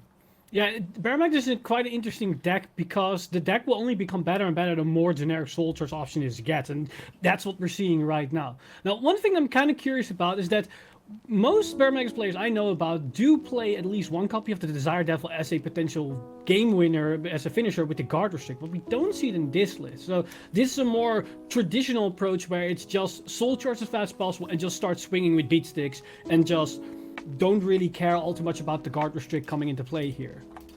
Yeah, I think it'll definitely work out for them. We do see that they're playing 3 Persona rides, so they're playing 4 of the Grade 4, which again is a little bit different to what we normally see. Most Baron Magnus will turn out to like just 1 or 2 of the Grade 3, but I think in this case, he's definitely trying to play more of a long game. He's not trying to just like get to 1 point, get to turn 3, 15 soul and win. And I think it's going to be very interesting when we look at his opponent's deck on Terrathrox, who's playing Gravidia. To say I want to grind out versus Gravidia is definitely a bit of a, maybe not the safest line you can say, but Gravidia is another one of those decks, just like Baron Magnus, there's not many changes with the DBTO5 or Festival Collection. It's just very consistent, very straightforward. There's a lot of flex room in the list, so in this case, Terrathrox is playing Gravidia Abbey as opposed to Bobelmine, which we see a lot more commonly. He is playing the hybrid version with the World Engine Cardinal Noid Routis into a turn 2 Eclipse Moonlight to give that early token for some pressure, which is quite nice. And of course the fallback of Burrito and the Gravidia Stanner just to really get there. And the strength of this deck is that it has really strong compression from Nordlinger's Rewrite skill to pull meteors out of the deck, and then it just drops 5 meteors, double the triggers, and then just like whack your opponent as hard as physically possible. So both decks are pretty fast to get going, and both also have very strong grind games, but I think the players are ready, so let's just see who grinds them better. Sounds good about me. This is going to be a very interesting matchup as they have some very nice interactions between each other, as they, to some extent, play into each other with the playstyle of what the decks try to do. Like Baron Magnus doesn't really have a lot of field the moment it starts pressuring, as it only have 2 rearguards, which means a lot of the pressure of Gravidia dissipates with the potential of retiring the opponent's field, but at the same time, Gravidia doesn't usually have a lot of rearguards, so being able to just suck everything into the soul with the Baron Magnus ability can also hurt the Gravidia player. So there is an interesting dynamic between these two playstyles where they are very aggressive, yet they also have like these field control options where at the same time they don't really have a lot of field themselves. Exactly, and from looking at Terrathrox's list, he's only got 2 copies of Baringer, and he's not playing the Grade 1, that Soul Blasts 1 to retreat, what's his name? He's not playing Shergo. So all that extra soul that Terrathrox is getting from Baron Magnus's put your rearguards into soul effect, he's not going to be able to make use of. So we see there, we joined the game like just after turn 1, KG Kuma went first, Rogue Grade 1, and Soul charged his OT, which is pretty huge. That's going to be a massive loss of tempo for Kuma. He's got a lot less pressure coming in. And we see Terrathrox is even going to drop a crit just to boost his Vanguard with pressure. Crit coming for Terrathrox, heal from Kuma. It's these are some really huge tempo swings in the early game, which, when we say that these are decks that are looking to grind, play the long game, to be this aggressive out of the gate is really interesting to see. Yeah, especially moving into their potentially in their grade 3 turns when they start putting up the gas even further, as if they are going this aggressive this early on, that means we might not even get to the grind game in the first place, as they might potentially kill them right the moment they turn into their grade 3 counterparts. Yeah, really interesting play here. So KG Kuma's ridden this Electro Spartan, choosing to discard the Flaming Pony instead of putting it to Soul. So, maybe he already has ways of getting to 15. Maybe he already has like a tactics in hand or something. But I really like what KG Kuma's done here. He's chosen to pass the turn, not even damage denying Terrathrox, so that order that Terrathrox has searched for, the Eclipse Moonlight, he can't play. Or if he plays it, he's got no counter blast. He doesn't make a token. This takes off a lot of the early aggro from Terrathrox and gives KG Kuma that time he needs to get to 15 soul and pressure. So I really like this line of play. And because it's an open decklist format, he knows that Terrathrox isn't playing something like Bobelmine, so this damage deny is going to be really, really solid. So instead, we just see Terrathrox playing the Meteor from hand, choosing to blind Soul Charge a trigger so that he can use the Barringer instead. It's not as good as making a token. It is still an overall neutral, and it's still a 15k body that he can pressure Keiji Kuma with, but it's still very like, you know, all Keiji Kuma has to do now is attack into that Barringer, and now he's like, you know, home free, basically. Yeah, and at the same time, even though it is a similar pressure from Terra's side, it did cost him more cards from hand to establish the same board presence, which is, in this type of game plan, is gonna be very important. Like, every single card you can force from your opponent's hand more than it would normally in their ideal game plan is gonna be an important factor here with how aggressive these decks are going to be, and with the potential grind fest coming into play as well. Yeah, so you see Keiji Kuma there discarding a copy of his Persona Ride to go into his Baron Magnus. And here's the great thing, Baron Magnus is active now, so he plays the tactics as I expected he would. And I think he's going to get to 9 this turn, so he's still a little bit off. Who knows, maybe the pony would have helped, but we'll see if we can get there. I mean, so down comes Curtis. That's pretty good, that's another 4. Double Curtis, so that puts him up to 11, I think, if my math is correct. No, 13. So he just needs 1 or 2 more from somewhere, and then he can go for it. So there's the double count here real quick. So are we going to get a count? 1, 2, 3.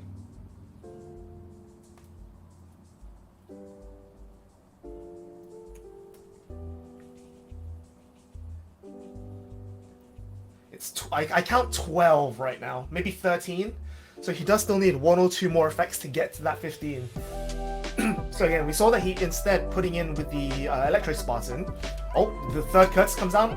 Keiji Kuma's no cards in hand, but gets the 15. And the important thing is, like I said, with the Electro Spartan, we saw that he put in a copy of Selfish Engraver, and he's just soul charged the second one, which means that if he wants to use Baron Magnus, he can pull out 2 Selfish Engravers, leave his board open, and deny the retire pressure from Gravidia, which is really huge. And as well, even though it feels like a bit of risky move to put his entire hand on the board, honestly, Kuma didn't lose any potential value because all he's done is calling Great Freeze from his hand, which are essentially just bricks for guarding. So might as well just use them to be very aggressive and get this full turn what he has right here with these extra attackers and the potential denial of Terra's next turn when he wants to retire his units, as you pointed out. Which is going to be very nice for him, especially since he decided to negate the early pressure for damage denying Terra to don't give him the potential extra units on the board. But now it's probably time for him to say, you know what, now it's time to catch up on that tempo and now pressure you and start to actually deal the pressure and start winning this game. Yeah, the only concern is that he's drawn a card from Baron Magnus' effect, and he's going to get Twin Drive this turn. And this is a 2-crit attack, but Terrafrox is on 0. He can just afford to no guard this, maybe hit a defensive, turn off the Selfish Engraver attacks, and, you know, like, go to the races. And the important thing is, playing that Meteor on turn 1 means that Terrathrox can now ride Nordlinger, play 2 more Meteors, draw 2 cards, and then play a Grade 2 Meteor from hand as his order for turn, and hit 5 on turn 3 and get the trigger doubling effect straight away. There's 1 defensive, so that turns off 1 of the Sonicas. Crit coming in from Kuma, so Terrathrox goes to 3, which is not the end of the world. So now there's just 5k to turn off. And he's still got a plenty healthy hand, so I think, you know, maybe you take this one, pray for a defensive, not happen, so now you just guard this last one, which is going to be a 30k. Again, it's only 15k shield, not the end of the world. So on hit Soul Charge, goes to Soul. Soul Charge is a heal, which is really good for Terrathrox. And countercharging 1. And then this last Engraver coming in. He's going to take that one as well. He's being very greedy here. That's interesting. Soul charges the 3rd copy of Baron Magnus. So deny Keiji Kuma yet another Persona Ride. So what can Terrathrox do here? I think if I'm in Terrathrox's shoes, you've seen that he's drove check basically just 15k shield. If you can get to 5 this turn, I would absolutely just go for the drop 5 double triggers effect. There's no reason not to, right? I think in this particular situation he needs to, because he's going to dedicate a lot of cards from hand on the board right now, which means how much does he have for next turn? Because he put himself to 5 damage, which means every single of those next 5 attacks next turn are needed to be guarded. So if Keiji Kuma is going to find another Persona Ride, if he can top deck that, that's going to be devastating. So I think Terra needs to put up the pressure right now, hopefully get to the 5 meteors to potentially get a situation where 1 crit can't be game defining, as he's going to get an additional crit by itself. So we have a double crit Vanguard, and if he hits a critical trigger on a double, that's 4 damage, and it would basically give him game. Yeah, and the important thing to know is, I've played this matchup a lot from the Gravidia side of things. Pardon me. And I know for a fact that if the game goes long enough, Gravidia will deck out. Like, there's no getting around that. Like, Baron Magnus at least has the grade 2 that can return your normal units from souls to the deck. Baka Burrito coming in, putting Terathrox onto the 5 mules he needs with the grade 2 Hell Hazard from the drop zone. So, yeah, he's got... The Baka Burrito isn't going to gain a crit this turn because there's no rear guards to retire, but it is still going to be a 13k beat stick, plus the 15 token that he had from before to boost. He can drop 5 meteors, which I think he's going to go for. Yep, there's 5. He's just going to go for it. He still has 1 meteor for next, and so he can rewrite and still put up pressure with Nordling if he has the Persona Ride. But yeah, this is a dangerous turn. He's no guard coming in. There's a Hell Hazard. Blank triggers. Ooh, that's very important for Keiji Kuma. No trigger seen here. There goes Keiji Kuma's last Baron Magnus, though. So the Persona Ride is now gone. And the defensive turns off the second Baka Burrito attack, and this is only a 28k column, so even though Keiji Kuma doesn't have a lot of cards in hand, this is very easy for him to deal with. And again, like you said for Keiji Kuma committing courtesies, in this case, Baka Burrito is 0 shield value, so even if they get sucked up due to Baron Magnus, you're not losing too much. It's, compared to, say, losing Stanners or losing another copy of Barringer or whatever, but it is still an attack body that, if Keiji Kuma wants to, say, call out a Sonica next turn and leave the Sonica on the board, that would have been a rear guard to retire. One of these Baka Burritos would have been 18k. That might have been like, that little extra 5k push to get there.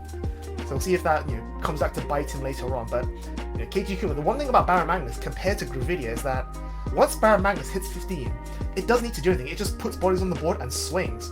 Whereas Gravidia needs to constantly remake meteors every turn, Persona Ride every turn, play Baka Burritos or Shurgos, go for it, and it needs to find its pieces. Whereas Baron Magnus just lol swing.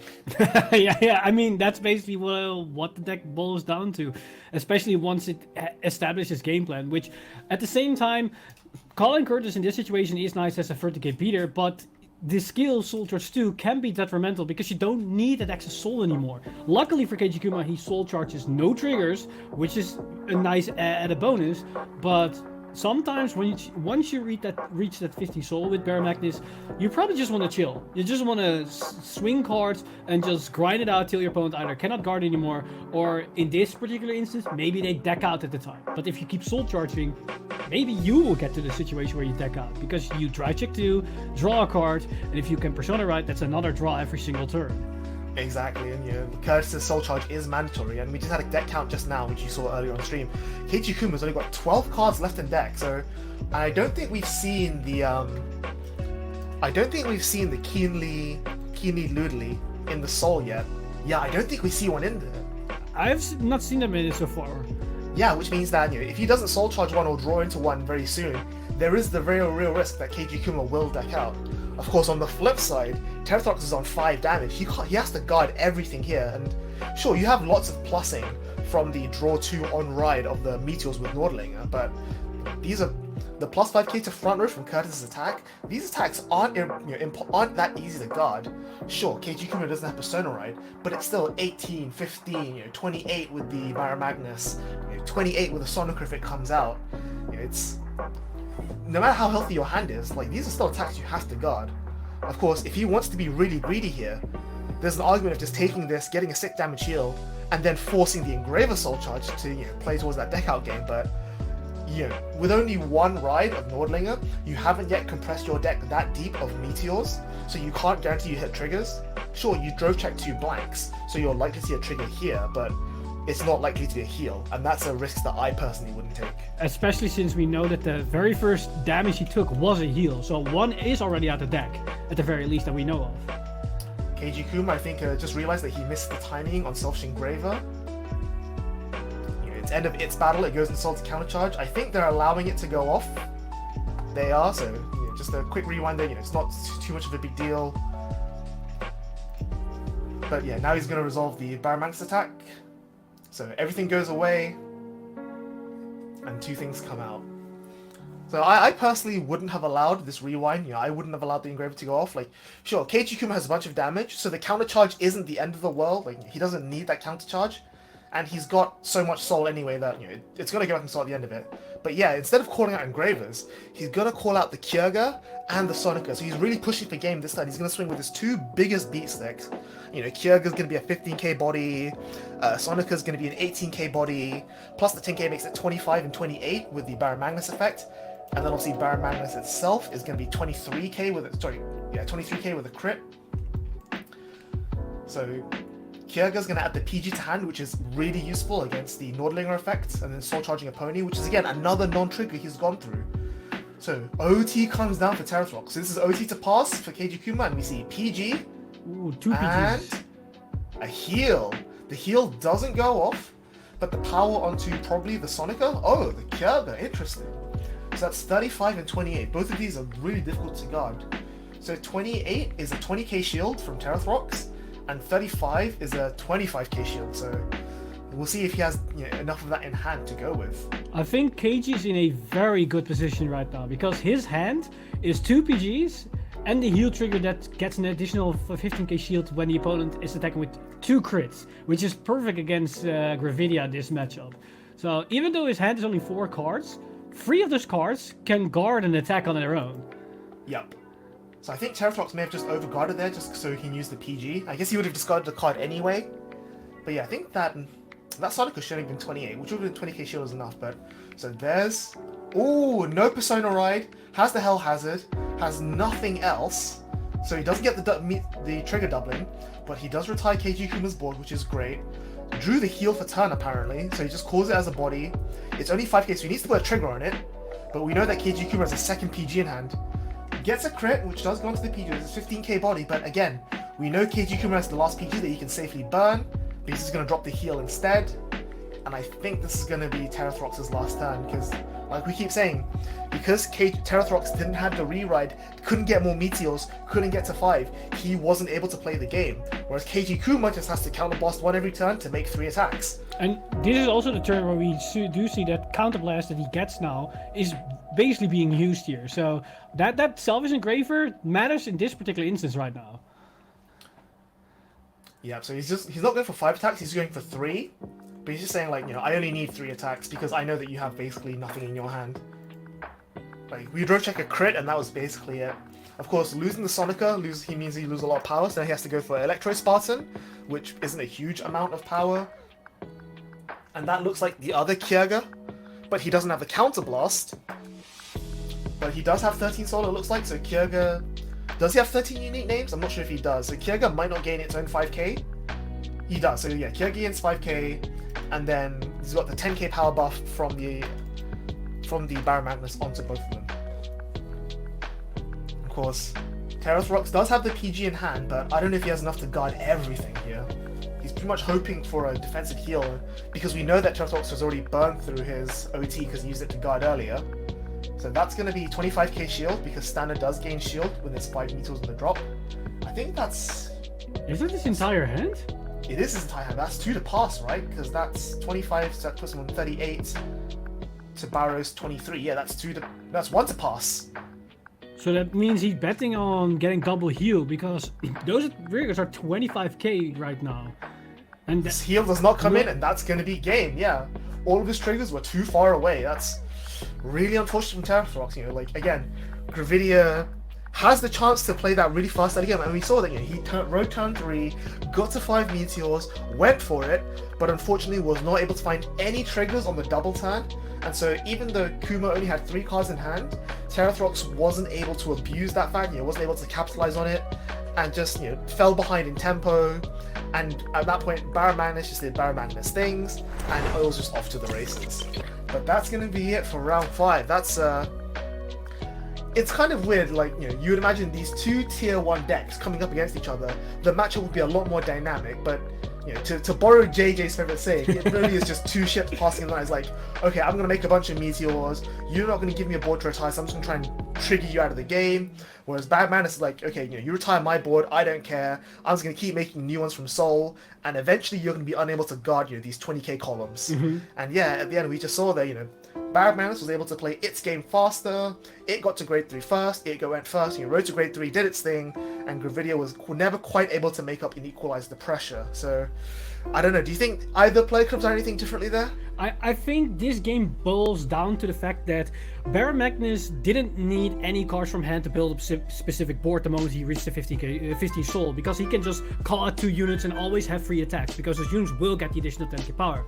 Whereas the Gravidia player is very determined to the fact what is in his hand. If he doesn't have the correct cards to actually make columns, he's not gonna make columns. Where the Baron Magnus player, either he has cards and he can call them on the field, but he doesn't necessarily need to, because he will always generate free attacks, calling whatever from the soul. And that's the major tempo difference between these. And I don't feel like any of the player could make different changes in what they could have done. Maybe the Gravidia player should have hold off a turn for the 5 meteors and wait a turn to next turn, but that's hindsight. You never know which drive checks are going to be filled with triggers and whatnot. It's always a gamble, and sometimes Gravidia players are eager to press that button, and some are a bit more cautious and wait for potentially a higher opportunity.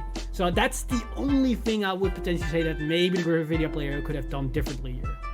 Exactly. Like, you have so many of these moving pieces, it's hard to keep track of what you need at any given time. Like we keep saying, Nordlinger really needs that Persona Ride to get 2 more meters out of the deck, draw cards and compress. Whereas Baron Magnus, we saw it lost all of its Persona Rides by turn 3, and then it just didn't care because it still has that pressure.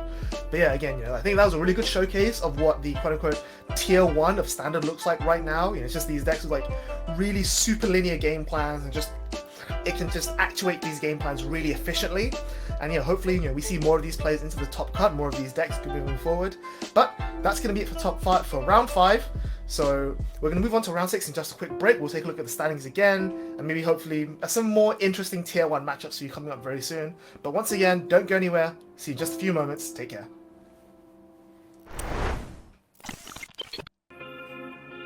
Hello everyone. Welcome once again to the Bushiroad Rumble Online 2022 EU Standard Tournament. We've just finished round 5 and we're about to start round 6. It's been a great day so far. We've had all sorts of different decks on stream. We've gone from like the more common tier 1 decks, some of the more rogue tier 2 decks.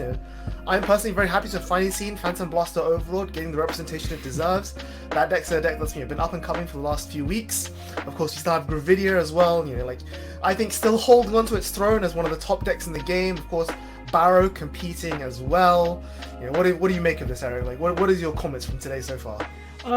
Well, from what we've seen so far, a lot of things that I've been hearing have been confirmed today, but at the same time also been thrown off. Because today I learned apparently that Dragon Empire has been seen as a top competitive deck, whereas so far I've been saying that Nirvana has been one of the best decks, but every time I say that I've been shut down. Apparently today people have been spinning around at that, but all other things we've seen so far, Baron Magnus, Gravidia, PBO, Flagbreak to some extent, these are all names I've been hearing for quite a while, and it's good to see confirmation of most of these decks being performed here, and hopefully see a lot of them also move on to the final rounds as well as into top 8 tomorrow. Yeah, exactly. And let's take a look at the quick standings here to see which players are in contention of top 8. So Eric, why don't you walk us through the first 8 to first place? So, let's see if we move on. Oh yeah. So as we can see here, the ones with the 5-0, we see already a couple of names we've seen before, like Musrex, Oatman23, WCC Kai, as well as Manlong and Carol Petal. These are names we've seen before a while in a lot of BRO seasons, and they're performing quite well today. And one of these names we're going to see in the next round, but I'm not going to spoil just yet. And moving on to the X1s, we have Deus Ex Machina as well. Oh, the other one just disappeared for a second. But these are all names that we see perform well as any. And Philip is still holding on the 8th place. So if Philip keeps performing as he is, we're going to have another content creator besides Kai moving up into top 8. So these are very exciting names, but these are just top 8, as we also have numbers 9 to 16 moving on in the X1 department. As we have Samir, Niels, Raptors11, Aris, Otak, Roman Cardfight, Toby TCG, also a very known name in the Bureau season as well as outside of Bureau, and KG Kuma. These are all names. Some of them we already see on the live stream so far in the rounds. Some of them we've seen either in other Bureaus in other regions or in just previous seasons. And some names are well developed within the Cardfight Vanguard competitive format that are either WCC members or other content creators that are performing very well. But that said, these are the current top 16 players. There are a couple of names we're going to see in a matchup right now, as we're going to see a matchup between Otakaji and Musrex. And this is going to be an interesting match, as it's going to be the Netherlands against the United Kingdom. So this is going to be also a caster battle here with me and Ben as well moving forward. We've got our biases on the line, yeah. It's a really interesting matchup because, as we know, Musrex is a really well-known player over the world. He's Dave Vecht, one of the top players from CTM, one of the top European players, piloting Thagrea, which is one of the new decks from DTO5, and definitely not what I would have pegged as being a top tier deck. But he is EXO, so he's doing something right, or perhaps it's just player skill carrying him through. But he's playing up against Otaka G, who's playing Prison. And again, Prism is one of those decks that we said, like, now that Magnolia has been neutered a little bit, its biggest counter is gone, Prism should be one of the best decks in the game. Like, its Boogeyman is gone, so it should have free roam. And again, Otakaji is in X1 record, in top 16, doing very well as well. And I think this is definitely going to be a clash of like a good player versus tier 1, and it's really going to be interesting to see how that dynamic goes. But while the players are setting up, let's have a quick look at their deck list, starting with Musrex's Thagrea. So for those of you who follow the premium format, you will know that when it comes to things like MFD, Dave Vecht is definitely one of the better deck builders in Vanguard. I will give him that accolade without any hesitancy at all. And we see that he's chosen to right deck the light Thagrea, and is instead main decking the dark Thagrea. Now, I initially was not convinced about this, because I was initially thought that you right deck the dark Thagrea, and instead, re-ride into the light Thagrea, because in my opinion, light Thagrea has the stronger effect. But it seems that he's trying to just make use of light Thagrea where he can. Just only restand one rearguard instead of restand the front row, and then go into dark Thagrea after his opponent has pushed back, with their opponent's turn 3 to say, okay, I want to keep you down. You try to punch me back. I'm now going to punch you back with this dark Thagrea combo. We see a lot of standard pieces for Keta Sanctuary from here on out. We've got the Grey 2, which gives resist to your front row. You've got the Angels for consistency, you've got PGs, you've got front triggers, Maple is also incredible plus, and I think this deck has a lot of really potential, so I can definitely see why he's gone EXO here. I honestly, if I remember correctly, because I keep misremembering the two Thagreas, I believe the dark one, if you ride into it, allows you to restand the Vanguard, right? Yes, she restands herself, whereas the light one restands your rear guards. Yes. So honestly, as known that Dave, just like me, is a Gear Chronicle main, I can respect the choice of focusing on the Vanguard restand, because if you play Chronojet, it's all about the center column pressure. So probably this is some of the reminiscent feature that I can stand behind, focusing on that one. It's more familiar to what he has. Yeah, I totally understand what you mean. Of course, let's take a look at Otaka G's deck, which is, as we know, Seraph Snow Prison.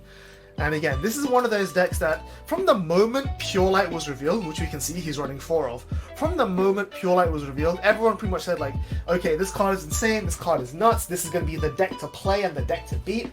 And of course, throughout the entirety of last format, we did have Magnolia keeping a lid on it a little bit, because Magnolia makes a board out of nothing, frees Prison, and can just rush down harder than Seraph can plus to guard with.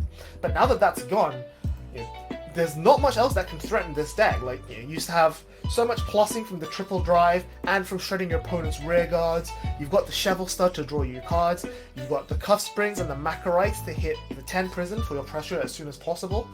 The only interesting thing here is that Otaka is going full in on the Prison line. He's got 4 Shovel Stud and 3 Bagu Motor. So he's choosing not to play any of the more controlling options, like no Taser Lage, no Lemon, no... what's her name? The one that when your opponent frees from Prison, you can give it minus 5k. Oh, the turquoise. Turquoise, yeah, Perio Turquoise. He's playing like a lot more aggressive list here, and I think, given how fast we've seen the metagame evolve to be over the last few rounds, I like this decision a lot. I mean, at the same time, I feel like this is also going to be a tough matchup for Dave, particularly with this deck build, because Bug Motor, as well as just the on-field option to Prison, is going to negate a very important engine for Tegria, which is the Maple grade 2. Like, being able to snipe the Maple from drop is going to be an instrumental play here if the Bug Motor can come down early enough. Yeah, of course, at the same time, Tegria is not really a deck that hammers its resources that much. So, who knows, maybe we might see a sudden reversal of fortunes where it's just like Magnolia all over again. It was like, sure, I'm going to imprison all your stuff, but then you can just free it all and just whack me back. So I think the players are ready, and let's jump in and take a look at how this is going to go. So, of course, Prison, being a deck that needs to have grade 4, definitely wants to go first, and whereas Muzrax also is playing Tegria, which wants to cross-ride, back and forth. So going first is going to be very advantageous for both players, and we see Dave does get his going first. I think he's just drawn. He's going to discard the Maple to ride, and like I say, having that Maple in the drop zone is instrumental for Tegria's combo, but at the same time, with the presence of Bagu Motor, that might not be a safe card anymore. Yeah, it's not going to be as free plus the moment that Bug Motor comes to the board, which maybe in the grand scheme of things doesn't feel as much, as you already pointed out, that Tegria doesn't really strain resource as much, so Mushrex can easily get it from the Prison, but at the same time, now he has to dedicate resource to do so, whereas in the traditional sense, the Maple would have been a free +1 every single turn he can rewrite. Yeah, the other thing to mention as well about going second for Otaka-G is that the Prison needs you to rest one of your units, and usually what you do is that going first, you just rest your Vanguard because your Vanguard can't attack anyway. Whereas here, going second, he needs to call another body to rest it for the Prison first. And he does have the Shovel Stud, which is nice. Shovel Stud is a reusable rear. Of course, having that Shovel Stud on the board can be quite dangerous because maybe you need that 5k shield, or as we know, Tegria's Dark Form can also retire your opponent's rear guards. So leaving it on the board there might just be opening yourself to getting -1 later down the game. Yeah, this is going to be an interesting option, especially since that maybe Otaku is, if they're familiar with the Tegria matchup, they're probably more attuned to the other way around with the Dark being first and the Light being second.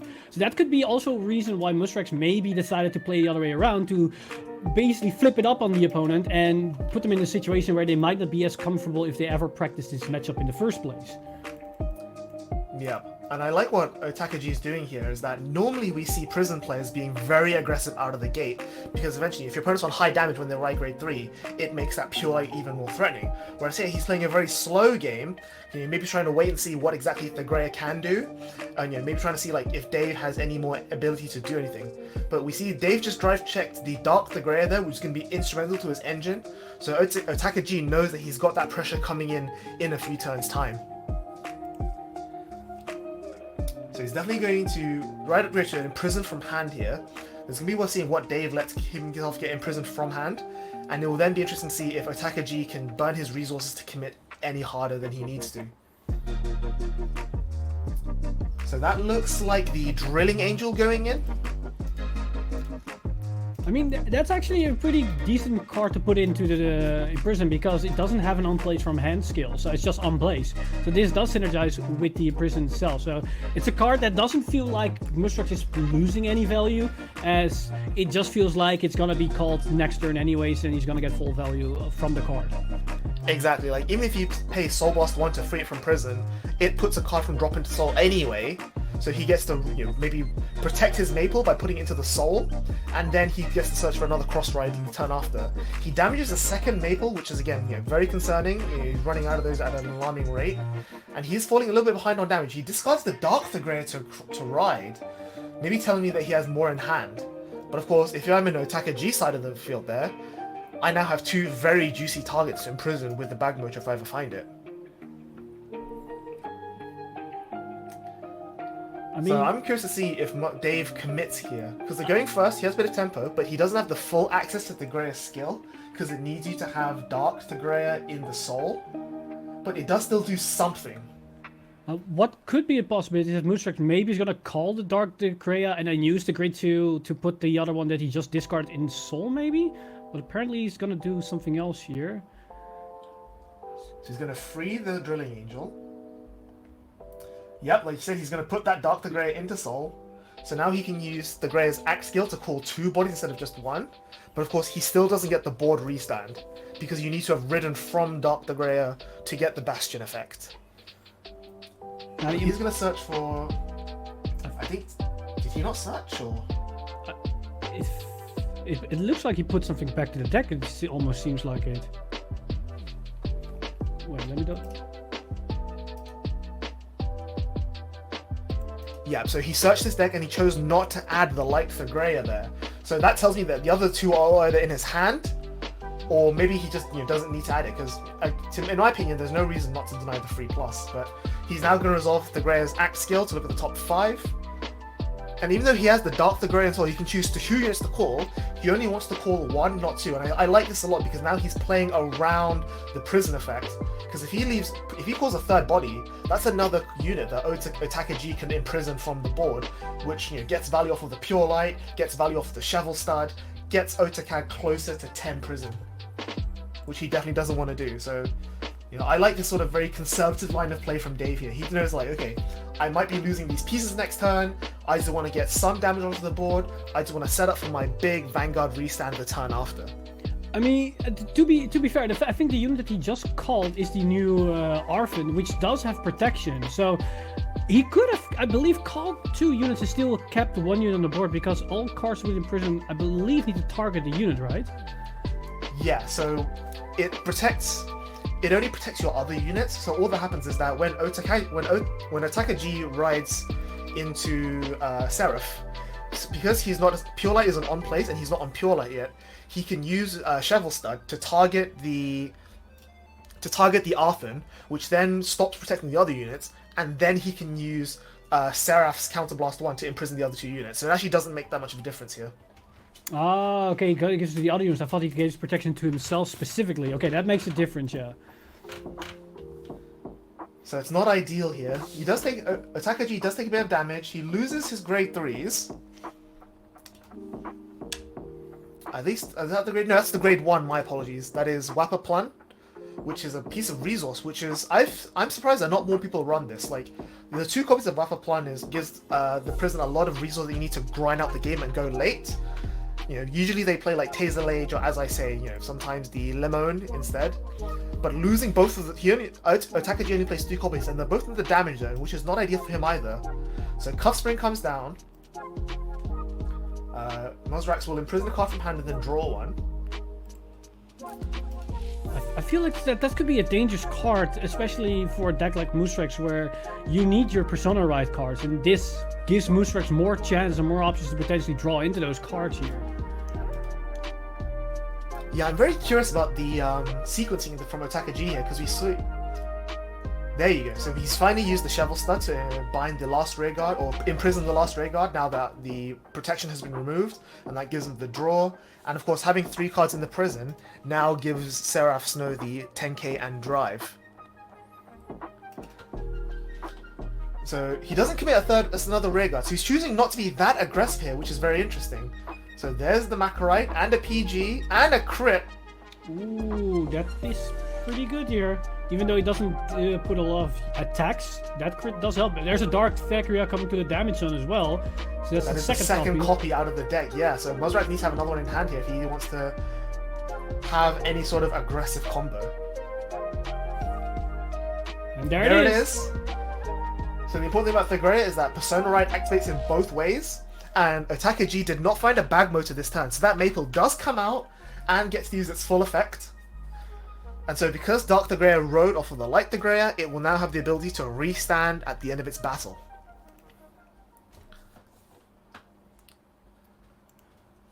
Now the great thing also for this particular turn is that Dave could potentially just call a card from the prison and just sack those units off to retire the board of Otaku, and then at the same time keep his board a bit empty so that his opponent doesn't have the imprisoned targets, and because he can just pressure with the Vanguard swinging twice, he doesn't have to dedicate a board to at least have some pressure this turn as well. Yeah. And again, he's planning his turn and what order he wants to attack in, because Maple's second effect for the Glitter is now active with the Thagrea, which is at the end of the battle you can Soul Blast any number of cards, 1 or more, and salvage something of the same grade. So you can use this. He knows he already has a Light Thagrea in circulation, so he can maybe salvage another Dark Thagrea, or maybe salvage one of his Light Degrayers to ensure his cross ride. Because we know, as we saw last turn, he didn't add a Light Degrayer with Drilling Angel, which again implies to me that he already has the other two in hand. So he definitely has the cross ride for next turn. So maybe he wants to add his Dark Degrayer in Soul so that he can ensure his rotation next turn, because one of them's already in damage.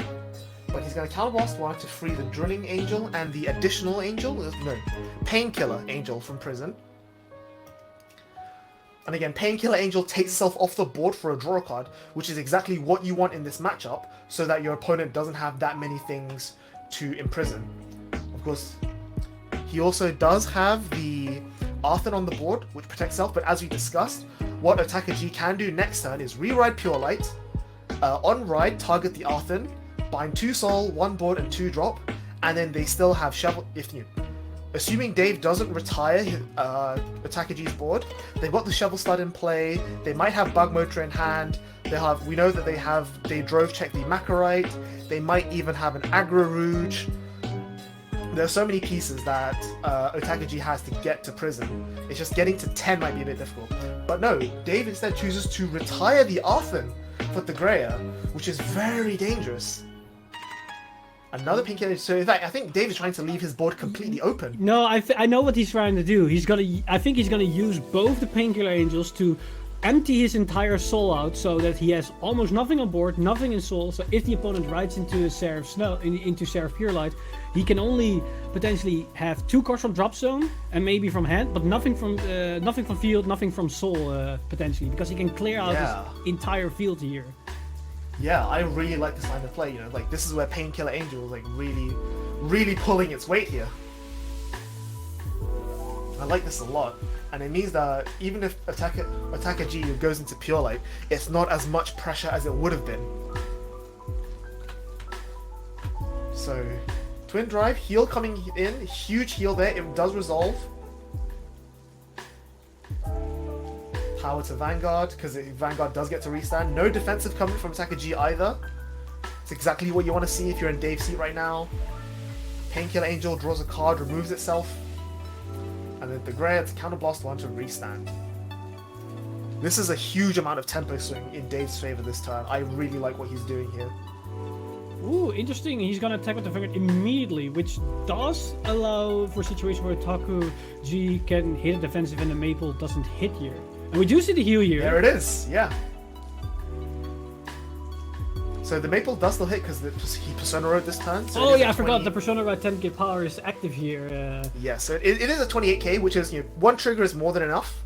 And now he's going to resolve the Maple, Soul Blast him the Dark Degrayer to add it back again, I presume. Yep. Oh, he's Soul Blasting the Light to add the Dark.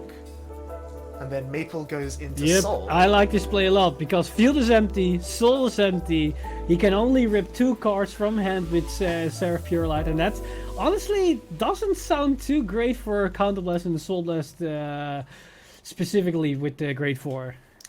Yeah, it's not a lot of value. You're very far away from the 10 you need for the crit on the board for Seraph Pure Light. And you can get, what is it? I think it's 3 cards here, the one Maple from Soul, and 2 cards from hand, but that's only plus 5k to the board. Like, even if you have, say, a Macarite that gets the plus 10 with triple drive, you still don't have that much pressure coming in.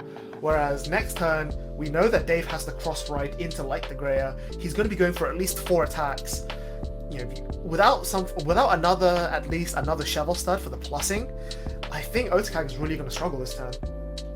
So Macarite does come down, top of deck, and it is not a trigger, so it is another Arthur, which Dave doesn't really care about, but the fact that it's not a trigger means that Dave is now slightly more favored to hit triggers in this defensive. Another Macarite comes down. Okay, nice, ripping out defensive is good, he gets a 4. So that's plus 10, I believe, to the front row here. Yes. Which is basically emulating a Persona ride, what we're essentially seeing here without the draw. Which honestly feels not ideal for a Pure Light turn, but honestly, Musrek has been playing this really, really well around the restrictions that Sarah Snow brings to the table. Like, he's been using his resources well, not dedicating a lot of cards to the field, and everything that he has been dedicating, he knows what he can basically get out in prison, so he's putting his opponent at a minimal advantage. So again, he's just gonna PG this attack here. Overtrigger comes down. Okay, that's big. It's fairly relevant. The thing is, both of these rear guards are only 1 crit each. So doubling one puts them on 2, but puts them both to 2. And Dave's only on 3, so he can actually take a damage. So yeah, he can just afford to no-guard one of these, go to 5, and then probably take the 100 mil one, and then just guard the last one, which is only what, 30k power, which is not impossible, but not that easy. Draw coming in. Huge amounts of power from attacker G. So that puts the other Macrolite to 40. It's a pretty relevant number. That is now 30k to guard from Dave. Does he have the 30k? Or is he going to try and just take this and then PG the 100 mil? Shouldn't it be 50? Because it's 10 plus 10 of the Ceres node. That's get doubled to 40 and then 50, another 10 of the trigger. Ooh, he's yeah, you're right. Dave had to take this. So if he doesn't have a PG here, this could be it. But I think there's no way he doesn't. Yeah, he does have it. So guarding with a trigger. And then we know that he has at least a light in hand to re-ride. There it is. But we know that there's not a chance that he's gonna go back into the dark after this. Because the last damage he checked was this final dark copy, I believe. Because we already saw one in damage earlier, he had one in soul that he rewrote, and he starts with it in the right he wrote one later, and now he damaged the 4th one. Right, but he added the one in his soul back with the maple last turn. So he does still have one. He does have one dark in circulation, and this maple will allow him to recycle it once more again. Of course, the question is whether or not the game is going to go on for that long, because Dave's now on 5 damage, and no matter what happens, attacker G is always going to be throwing triple drive at his face, and Dave now has to throw in a bunch of resources to free his cards from prison. Otherwise, another re-ride onto Pure Light from attacker G here will put Dave onto the 10 threshold. So he's going to counter boss one to free 2 units. It's going to be the Arthur and just a trigger, it seems. Okay, he wants the boost, that's fair. And this is the issue here. By being on the Light the Grayer doesn't empty his board. So it means that it's going to be very, very, very difficult now for Dave to keep his board empty, meaning that if attacker G does have a Pure Light to re-ride, he will have targets to imprison. Yeah, because so far we know that the Maple and the crit trigger can go to Soul, but that means his Soul count will go up. Thus, if he can rewrite, he has also targets in the Soul as well. So this board is a lot harder to clear than he had last turn. Yeah, he can put himself onto 0 Soul by Soul Blasting both the crit and the Dark Thagarian Soul with Maple, but Maple will put herself into Soul. So unless he can find, his 3rd or 4th copy of Painkiller Angel, that Maple will be stuck in the Soul. And he's going to resolve Drilling Angel to put yet another card into Soul. So he's either going to Soul Blast everything for the Maple, or he's just going to let himself have a lot of Soul to be imprisoned. I think what he's going to try to do is Soul Blast the critical trigger to get the other critical trigger back into his hand so he has extra shield value for next turn. Right, because we know that he definitely at least has another Dark in hand to cross-ride. I think that's a good line of play. But of course, we also know that Otaka G has 8, maybe 9 cards in hand. And sure, Dave has the 4 attacks this turn from Light Degray's effect, but it's only he does have Persona Ride, but he doesn't have that much power otherwise. So what is he gonna do here? That's what, 23 Vanguard, 20k Maple, 20k twice on the rear guard without triggers. These are all 1 to 2 card guards for Otaka G. There's not a lot of pressure coming in here. So that looks like the other Painkiller coming down. So I think, yes, Dave will be able to leave himself on 0 Soul at the end of this turn. And he's managed to free a bunch of cards from prison, but it's still 2 cards coming in from hand. And I don't think he can leave his board open. So he's definitely going to go back up to at least 4 prison this turn if he doesn't win here. And like I said, with only 2 card guards per attack on all 4 of these attacks, I don't see that much pressure coming in. The Arthur comes down. They just free each other. He just counter blast 1 to free them prison, just to keep his prison empty. And he's just going to start swinging. And this is 24, which, yeah, it's just a 15k shield, which I'm sure Otakaji can give up. But I would maybe consider taking this because a defensive will shut it down. Especially being only at 3 damage, gives him more room to just take everything. But maybe he's scared of the potential recent rearguard and maybe wants to take a bigger number so he can conserve hand here. But it's always interesting to see what type of direction players chooses with these decisions, as there's no one line of play. There are like thousands of options that you can go to, either taking this attack, guarding with overguarding, underguarding, taking the first, taking the second, taking the third, or go for the Vanguard. Like, there's so many things that you need to consider when guarding in these particular instances, especially with a restanding rearguard being in play here. So we see there also Arthur's other effect, which is that if you Persona Road this turn, it gains 5k when it attacks, which is why Otakaji also had to intercept on top of the 15k shield.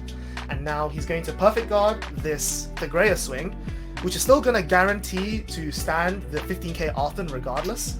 It just prevents him with a bit of crit pressure. But here, Dave coming with another clutch heal is going to be huge. Healing off the Dark Thagreia so he can add it back with the Maple. Nope, he's going to leave it there. He can add it back next turn. And power to the Maple, which I really like. And the second check is going to be a blank.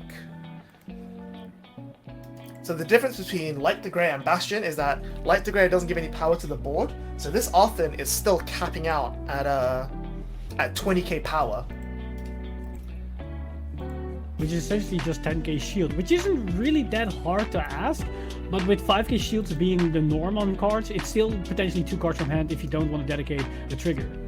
Yeah, but again, like, you know, Otakaji is only on 3 damage. He can still afford to take 1 or 2 of this, but he takes the last rearguard attack from the Maple, goes to 4, loses the Bagger Motor, which is really unfortunate. That would have been a nice card to have here. And so Dave's going to do the combo again where he uses Maple to Soul in and add something back, and then Soul Blast it out again with the Painkiller Angel, leaving us off on 0 Soul. So again, Otakaji's Pure Light here is only going to rip 3 cards. It's going to rip the Arthur from the field and 2 cards from hand, which, in the grand scheme of things, is not really that much of a loss. So Otakaji now, once again, needing another Bagu Motor, another Cuff Spring, or another Macarite to get to even 4 for the 10k, which, you know, this potential crit pressure from the Seraph Snow just feels so far away. I don't think it's gonna be a thing that's gonna happen this game, as this is what, turn 8, I believe. Like, this is the second, third turn for the Great 3 turns. The deck's already been very small so far, with all the triple driving, extra draws, because Dave has been drawing a lot of cards so far. So I would be surprised if we're gonna see the crit pressure from Seraph Snow coming, or Seraph Pure Light in this game. Yeah, Cuff Spring comes down, puts 1 to 4. It lets him cycle some shield. Another Cuff Spring comes down. So that's all. I think that's all 4 of his Cuff Springs gone, because you saw him use 1 earlier in the game. I think he damaged 1 or guarded with 1. But yeah, these are some decent columns. You know, plus 10k from the Pure Light. So it's going to be a 20k Cuff Spring and then a 28k boosted by the Shovel Stud. And again, you know, Dave only has 6 cards in hand, which, you know, when we say that, okay, cards are all 5k shield default, you know, that's an expected average of like 30, maybe 40k shield in his hand. He might not be able to guard this triple drive. It's going to be tough, especially that we know that 2 PGs have already been used, but with the extra draw power and the cycling that the customer gives, it does open up the situation where Musrex might find his PGs he needs. But it looks like he's just going to hard guard, because this is, what, this is 20, 35? 48. It's 35k shield, puts him on 48 against Pure Light's 23, which is 3 to pass. So Otakaji there going all to rear because he knows he can't break this, and we've already seen the OT come down. The third Pure Light check is huge. So Musrex knows that if he doesn't win next turn, there is still a bit of pressure coming in. And then this is a big column, which again, he's going to hard guard, down to 2 cards in hand. Would you attack here? Like, giving it extra counterless, with 5 cards in prison, would you just hold it? I like his passing turn. So we know that of the 2 cards in Dave's hand, one of them is the Dark Thagreia that he added 2 turns ago with the Maple. So he does have the cross Persona Ride, so he can still get a Vanguard restand this turn, but I don't think he has much else. Like, I don't think he has enough pressure to like win the game here. Because again, Otakaji can afford to no guard one of these attacks. He's on 4 damage, 6 cards in hand, only 1 of which is the Pure Light, which he can easily afford to, you know, hold on to. And sure, Musrex can remove the Shovel stuff from the board again, but he doesn't have that many resources to free from prison anymore. He's only got 1 Counterblast open, which means that he has to use that Count's Blast on the Thagrea restand, so he's not freeing anything from prison unless he Soul Blasts, in which case he can't use Maple. So being, quote-unquote, playing around the Pure Light up until this point is now coming back to bite him. It's rearing its ugly head, because now he doesn't have the resources to free stuff from prison anymore, but instead he's gonna... It looks like he's gonna go for the prison freeing here. Yeah, he's gonna give up the restand, it seems, just to make a column, which, again, the crit will go into Soul, which will give him the ability to recycle his Soul and be on 0 Soul for the Pure Light, which is something at least. But without the Vanguard restand, he's only going to end this turn with, like, what, 4, maybe 5 cards in hand? If he doesn't push for game, he's going to find it really hard to guard this upcoming Pure Light turn. So he's just thinking about how to resolve Drilling Angel. So Drilling Angel does give him a Soul, which if he chooses not to use Maple for whatever reason, he has 2 Soul that he can use to free more cards from prison to put himself down. But without the Arthur coming back in, I think that's going to be really dangerous to do. I think like Dave might be going for a rearguard attacks this turn, wait a turn, right back into the light, and then go for the resetting rearguard, because the light one doesn't cost counterblast to reset. And by putting the Sarah Snow player on no counterblast, they cannot go into another grade 4, as it costs them a counterblast to use the effect to imprison more cards. Yeah, for sure. The only concern here is that Dave is freeing 1 card from prison with Soul Blast 1, and it is going to be the Arthur. But unless he removes that Shovel Stud, or unless he's still dealing with attacks like big numbers coming. Like, sure, he has Persona Ride every turn, but that Pure Light is still giving 5k to the front row. Any more Macarites, the 4th copy of Cuff Spring will put him back to 4 prison, will still be 10k to the front row, and he's still contending with triple drive from Otakaji's Pure Light. So, as much as I appreciate the attacking rearguards and damage denying the Pure Light play this turn, I don't think he's really far behind on tempo, and I don't think he can afford to waste that turn not winning the game here. He's going to Soul Blast 1 to free 1 more card from prison.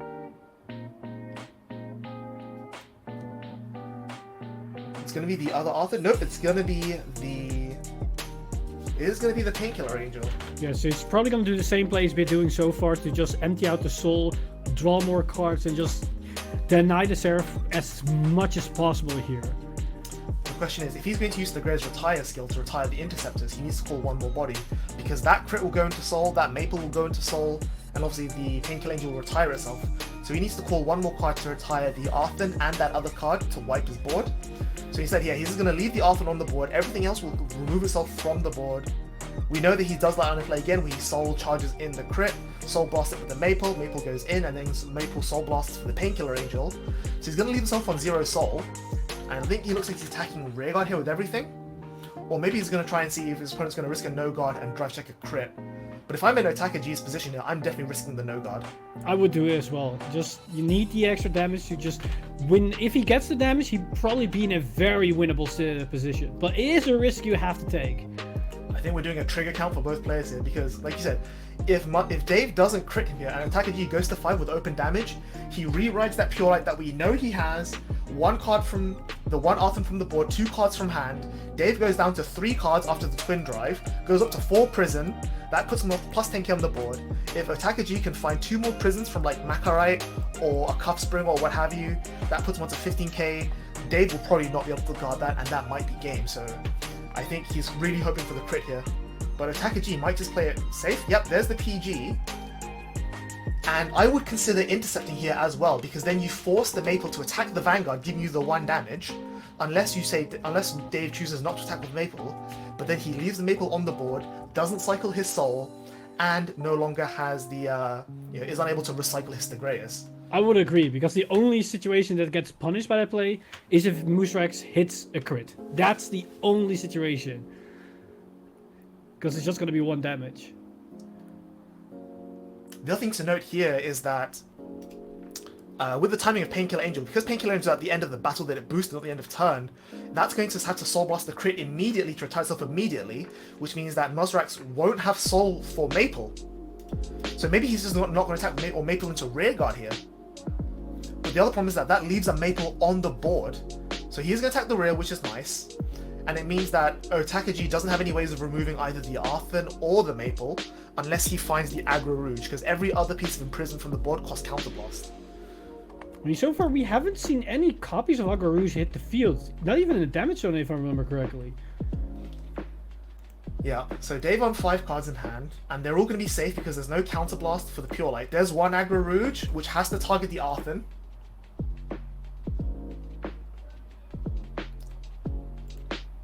And then does he have another one? Yep, there's the other Aggro Rouge. Goes the Maple. Does he have a Bagu motor to hit the Magic Force for the plus 10k? We have only seen one so far that was in the damage zone, but it doesn't look. No, it apparently doesn't look like to be the case here. Yeah, so it's just going to be 5k to the front row. Of course, Aggro Rouge is going to be 15k base because of its continuous effect. So these are still 20k columns, which is, you know, 1 card guard from Muzrax, but he has a lot fewer cards in hand than Otakaji. You know, we've seen that Otakaji was guarding pretty heavily last turn. So even though they had 6 cards in hand, they're still healthy enough to put forward an attack. Meanwhile, if Muzrax wants to retain his cross ride into Light Degree next turn, and he's going to guard a bunch of this maybe, or take a bunch of this, PGing dropped down to 3 cards in hand, he's running out of pieces to attack with. Crit is huge. That's gonna be very important here. Because now Otaku can easily just attack with the Vanguard, attack the Vanguard once without be scared of the potential backlash if Dave survives this turn. Exactly. The other thing to mention though is that we've yet to see Dave's overtrigger. So this crit isn't exactly lethal yet. True. It does put a lot of pressure on Dave, but yeah, all to the big rear guard and a second bite draw trigger. So here's where it gets really interesting because both players are starting to run very low on deck, so this could be a deck out game. Heal which goes off. This is huge for Otakaji. Putting going down to 3 damage gives him an extra tap that he can now afford to no guard, which is a massive tempo swing in his favor. Of course, again, the less cards he has in deck, the closer he's going to be to deck out, so maybe he doesn't want to take too much damage, but it means that Dave's going to have a harder time actually winning the game if he tries to deal 6. And this is also going to be a situation where he's going to tell Dave, you better have your final PG. We're already seen 3, you need the 4th one, because with that hand, this column is massive. It has plus 35k. There's the final PG of Dave as well. So Dave is running thin on options right now. Both players are on 6 cards in deck. Dave's only got 2 cards in hand left, and Otakaji still has 15k intercepts in the form of Aggro Rouge. Would you... Okay, now the damage denial situation is different, because you put your opponent at a lower deck count as well. I would 100% attack here for 2 reasons. 1, you're going to win the deck out race, and 2, Light the Grey doesn't cost counterblast to get multi-attack. True. But apparently he's not going to do it. I guess the reason you don't want to do that is because you don't want to give... Because we know that Dave has the last copy of Light the Grey in his hand. If he rewrites and has 1 damage, he can counterblast 1, soul blast 1 to fully empty his prison, in which case Aggro Rouge loses the 10k shield. And I think in this position, Otakaji definitely wants the shield to be relevant. True, that's also going to be very important. That shield is going to be pretty huge here. Especially because Dave is Persona Riding every turn. The draw from the Persona Ride does make him lose the deck out game though, which is very concerning. But he does still have the 4 attacks this turn from the Maple, from the Grey's effect. Soul Blaster free from prison. It's going to be the Arthur, which is nice. But again, you know, this is what, 20k columns. 1 Aggro Rouge intercept is enough to get there. He's going to drop his whole hand. This might be make or break time for Dave. I believe the grade 1 that he called there is his one-off Prescription Angel? It's Digreal, yeah. It's the other grade 1 that he runs. Yeah, so it's a booster, and then when he stands the Maple with the Grez effect, it can return itself to hand, which gives him a nice little bit of extra 5k shield. And again, but the problem is that heal from Otakaji was huge here. Like, Otakaji just needs to end his turn with 4 cards in hand, because 4 cards in deck. So you can afford to take 1 damage here, go to 4, have an open counterblast, rewrite the Pure Light, and just go to town with the triple drive on Dave. So this is a 33k column with the boost. Yeah, so double intercept, it's 30k shield, puts him on 43, which is enough. So instead of abusing the Digreal to bounce after standing the Maple, he's instead just going to stand the Ragreal. I think Dave is in a situation where that skill isn't matter anymore, and he just wants the pressure, because next turn is gonna be he knows that this is his final aggressive turn, because he cannot attack with the Vanguard the following turn. It's just gonna be rear guards at that point. Yeah, Otakaji's counting number of cards in the deck. He knows that he needs to start his turn with 5 actually, because he has to draw turn and then triple drive. So he can only afford to take 1 damage this turn. Of course, the Referozos there behind the Arthur is going to restand that massive 40k column. So PG the Vanguard swing, probably guards the Maple somehow. Trigger is huge. Now he has to guard that other column. So maybe he takes the Maple column and then guards the Arthur and Referozos. That's probably his line of play. Yeah, if he has a PG or he can comfortably guard it, I would definitely take that decision because of the deck out situation they're currently finding themselves in. Of course, Dave's Overtrigger is still not in circulation yet, so hitting it here could change everything. If Dave hits it here, I think Dave is in a very problematic position because he's going to deck out. He cannot attack anymore. Yeah, he has to choose to not attack with his rear guards. So that's the front. That's not the OT. That is huge coming in there. And then Thagrea is going to discard 1 to restand that now 60k column with the front and the trigger. So Otakaji has to take this Maple column and then hope to guard, because that Referozos column now has a crit on it. So we'll see what he does here. Down to 4 cards in hand. Is it going to be enough to guard the 60k? Oh, he put the crit on this Maple, so this Maple is only 38. That's interesting they chose to put the critical on that one, as it's a lower magical number. It's theoretically easier to guard. I mean, it is still hard to guard. Ooh, I think Otaka is considering taking it. That's risky, because if he does that, he can't ride next turn. He can't attack with his Vanguard next turn. Bagumoto comes in. Oh, it's a single. Okay, it was a single damage. Oh, single damage. So this has the crit. And there's 45k shield. Puts him on to 58. Is that enough? It should be enough, because I think it's 4... No, is it 50, not 53? It should be a 60k, 63, right? Because he gave it the front trigger as well. Yeah, it's plus 2 triggers, plus the front row 10k, and it's a 23k column on its own. So it should be 53. 58, because it's plus 5 from Arthur. Oh, plus 5. Okay, yeah, so it's another. So he needs another 10k shield, I believe. So this is 30k shield, 45k shield, puts him on 53. So he needs 5k more or 10k more? There's 5k more. Okay. Otakaji lives to see another turn. And the best thing is, we know his last card. It's a Pure Light. So he's 4 cards left in deck. Rewrites Pure Light. Counter Blast 1, Soul Blast 1. Rips the Arthur from the board. Dave has no cards in hand.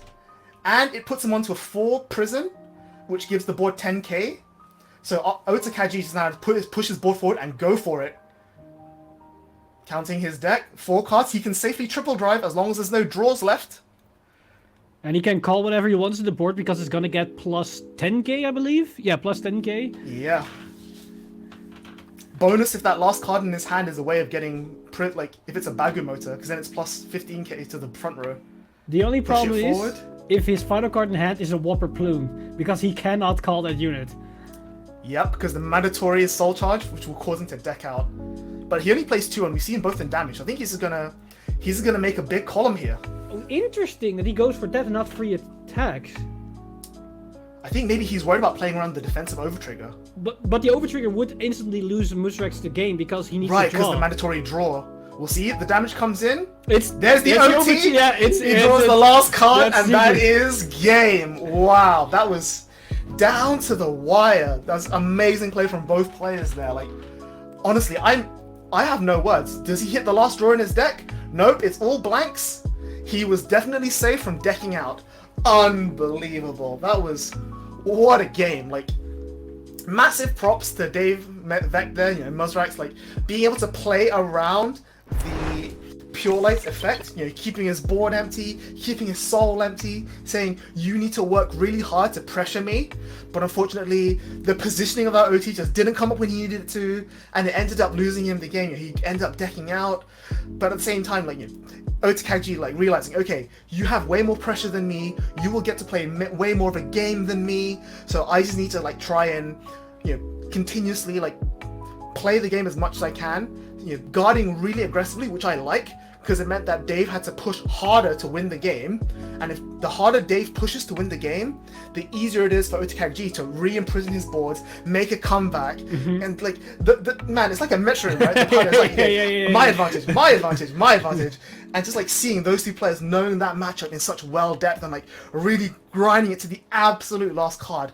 That was such an incredible game, and I'm so glad we got to see that. Yeah, this is honestly a high level play that we saw. Like, these players were trying to outplay each other every single move that they make. And honestly, I think this game even started before the stream itself, or even before this tournament, because it really feels like Dave built his deck specifically for this particular matchup or any control matchup, because the way his cards interact with each other, he has made it so that his entire board can just vanish out of existence and just get advantage while doing that, which is insanely good against Phantom Blaster Dragon or Phantom Blaster Overlord, and also really, really good against Imprison. And I think he was going into this tournament thinking this matchup is going to be one of the go-to beat matches. And I can understand why he brought Tekria, because Tekria, he's been really showing how good this deck can be. Yeah, absolutely. You know, like, just goes to show you that even though Magnolia is gone, there are still ways of playing around Prison. There are still ways of playing around Pure Light. You know, if you know how your deck works, if you build your deck correctly, and Dave Eck, you're just showing why he is one of those top class players in the world right now. But that's going to be it for the very exciting round 6. We're going to take a quick break, and JJ will be joining me back for round 7. So once again, remember to shout us out on Twitter with hashtag BRO2022. You know, tell us what you think about that game. Like, you know, if that game blew our minds, surely it had to have blown your mind too. But until then, we'll see you guys in just a few minutes. Take care.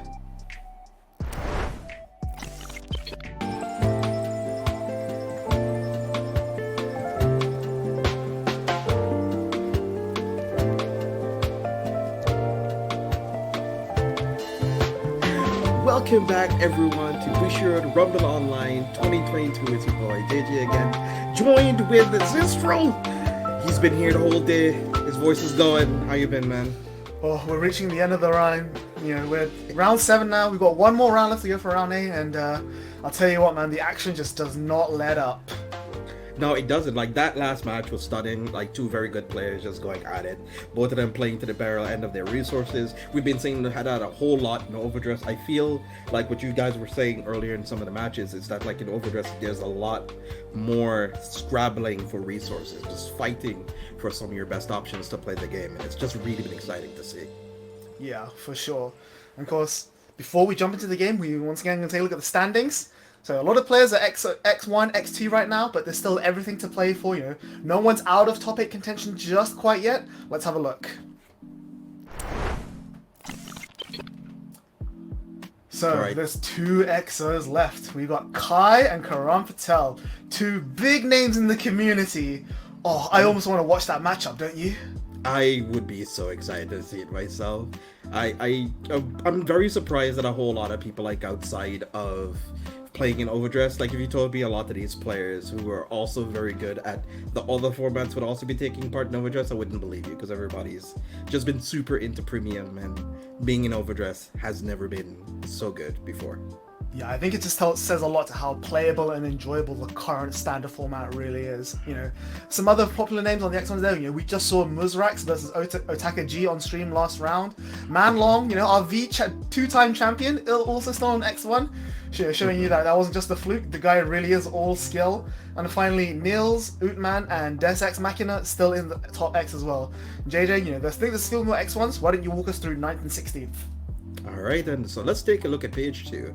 Josh, Roman, Cardfight, Barney, Gastros Dokuro, Toby TCG, Miguel Angios, KG Sfixtis, and Zephy are all 5-1, so they're not out of the running. It's a very close race, and I'm very excited to see how this is going to turn around, because Roman is one of the native French players. We have Toby TCG, also a prominent player as well. It's just exciting to see, like, some of these players who are prominently always in the top 8 spot just kind of fighting. It's stacked. It's a top 16, and I'm excited to see how it turns out. Exactly. You know, again, Gashadokura as well, and KG Sfixtis, you know, we've seen them on stream before in other regions, so yeah, really star-studded top cut we're moving into right now. But the players are ready. Let's jump straight into the deck list. And like I said, I would have been nice to see Karan versus Kai, but we've got a slightly much nicer deck for you here. Ladies and gentlemen, it's Greedon! Greed on, and Greed is good. So we have Nils here rocking some Greed on Desire Devils, Subservia, and it is just really sick to see. We could take a look at some of it. He is running some of the newer cards in set 4, the Desire Devil Babetsu. He is also running some of the new heals as well from the D series special series set that also came out recently, and some copies of some other Desire Devil cards we didn't see a whole lot, like Dufond, for example. This is more closer to just a pure Desire Devil list than mixing it with something like Swirlers, for example. So this is very cool that they're going with this angle. Yeah, I definitely recognize Dauphin, since it was a card that I used in my premium Pale Moon Agreed On combo list.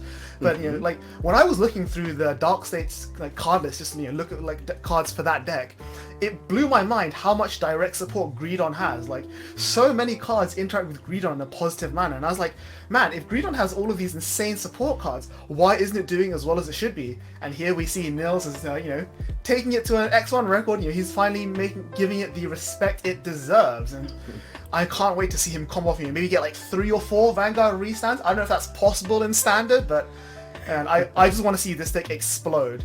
But let's take a quick flip and look at his opponent, who's Miguel Años, who we saw in the top 16 playing Gravidia. And again, what I love about Standard is that, sure, Gravidia is one of the top tier decks, but there are so many different ways of building it.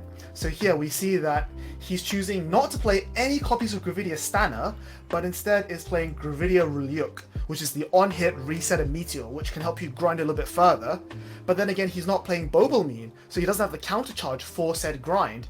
And a lot of this is very back and forth. He is still running the World package with the Cardinal Ride line and the Eclipse Moonlight, but he's a lot more all in on this Rulyuk hitting. You have to guard this Rulyuk because that's pressure, so I can put crits on my other rear guards, and eventually you won't be able to guard. So we'll definitely see how this plays out, and I think let's just jump straight into the game.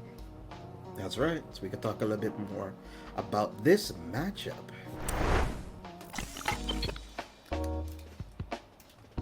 So I'm really excited to see Greed On here. After piloting it in Premium last week, I've come to respect that card a lot more, especially because the restand is not once per turn, and unlike in Premium, you cannot stride and turn off your continuous ability. So you lose if you have a Greed On in Soul, you lose on 7 damage and not 6.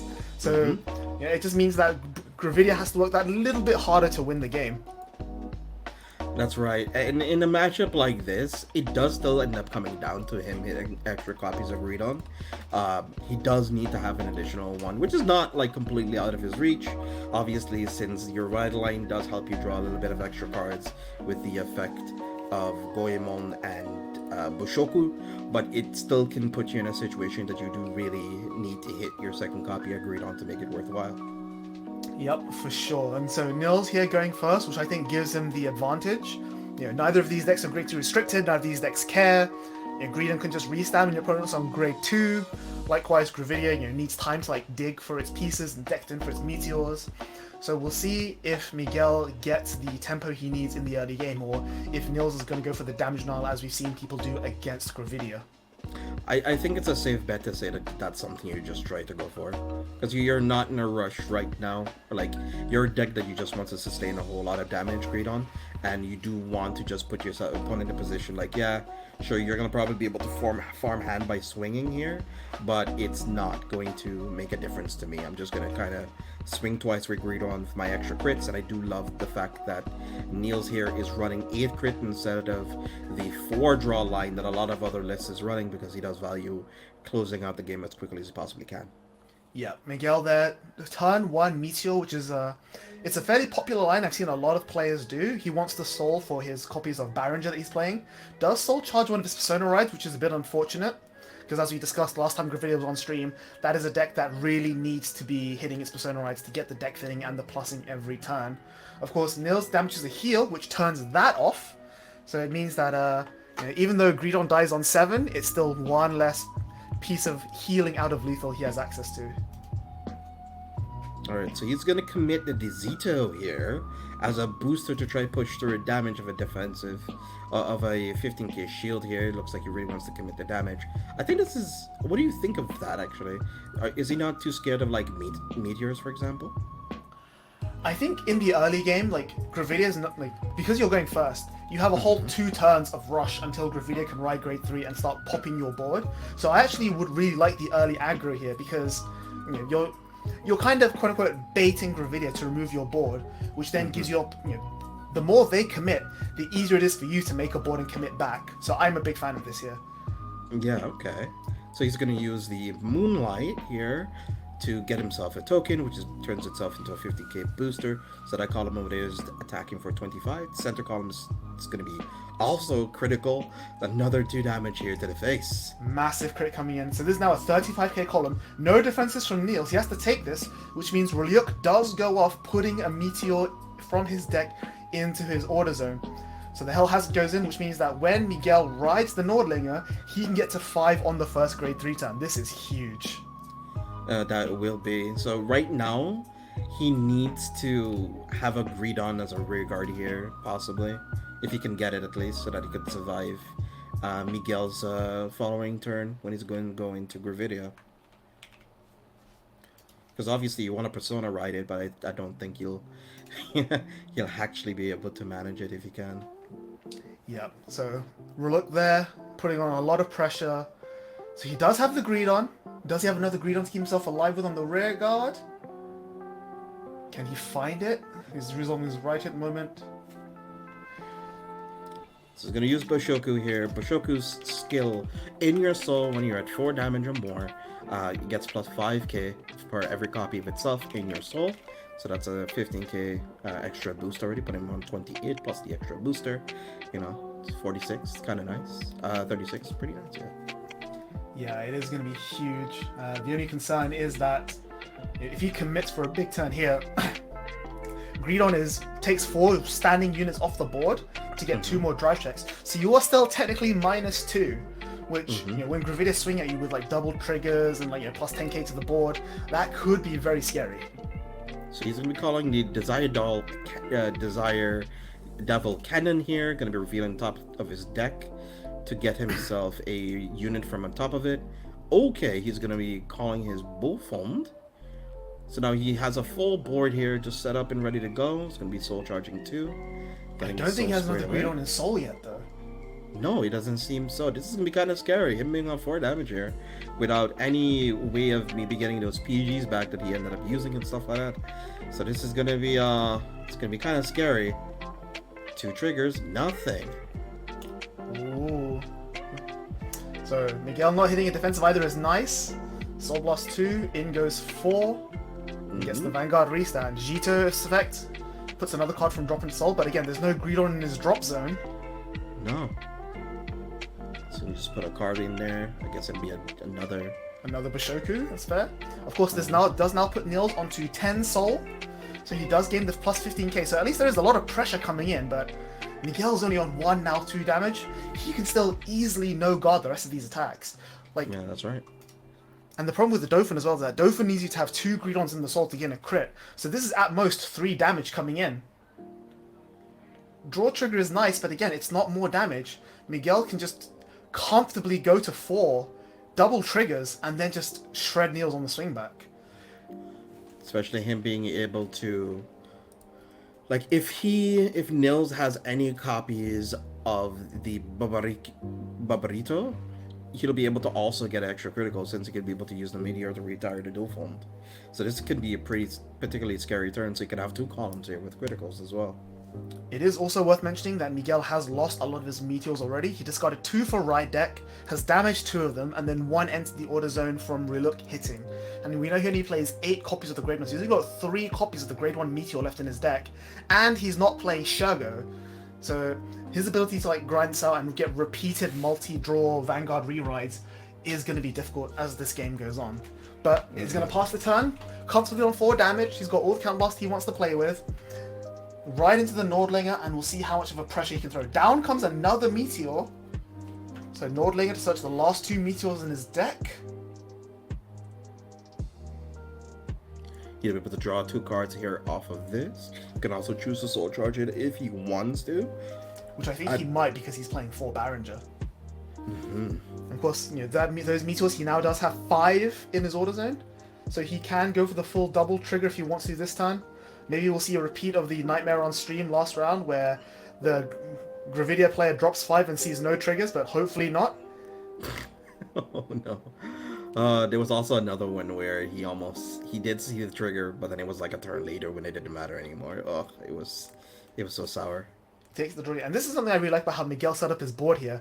Not only does the token boosting the Ruluk make it a massive pressure, which puts him onto 5 because Niels couldn't guard that, it also meant that Niels couldn't attack into the token. So Miguel keeps that 15k booster at all times. And even if Niels attacked into the 10k rear guard, it's only a 10k, like who cares, right?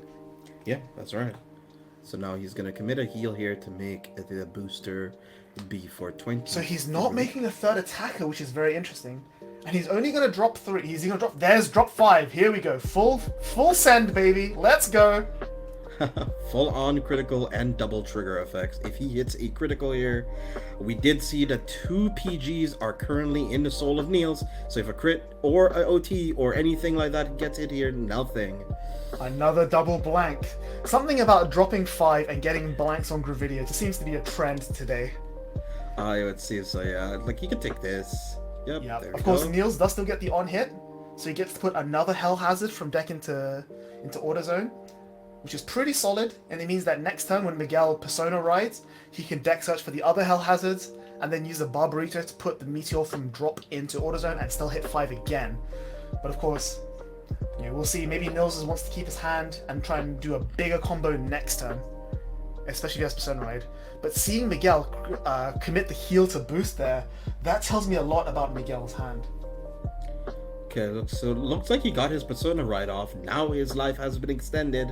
He does not take lethal on 6 anymore. Yep, definitely very useful. Finds a trigger off of the cannon, which is really unfortunate. But again, he needs every piece of soul he can get. I think that's an Incane and an Incane and a Jito. Double Jito is pretty cool. So he can get 2 cards back into his soul after he ends up soul blasting, which will keep him on parity with the 10 in soul. I'm really excited to see how this turns out here, because he has a chance of swinging in for like 19 or 18, depending on which units he wants to keep. I think he'll probably keep the cannon.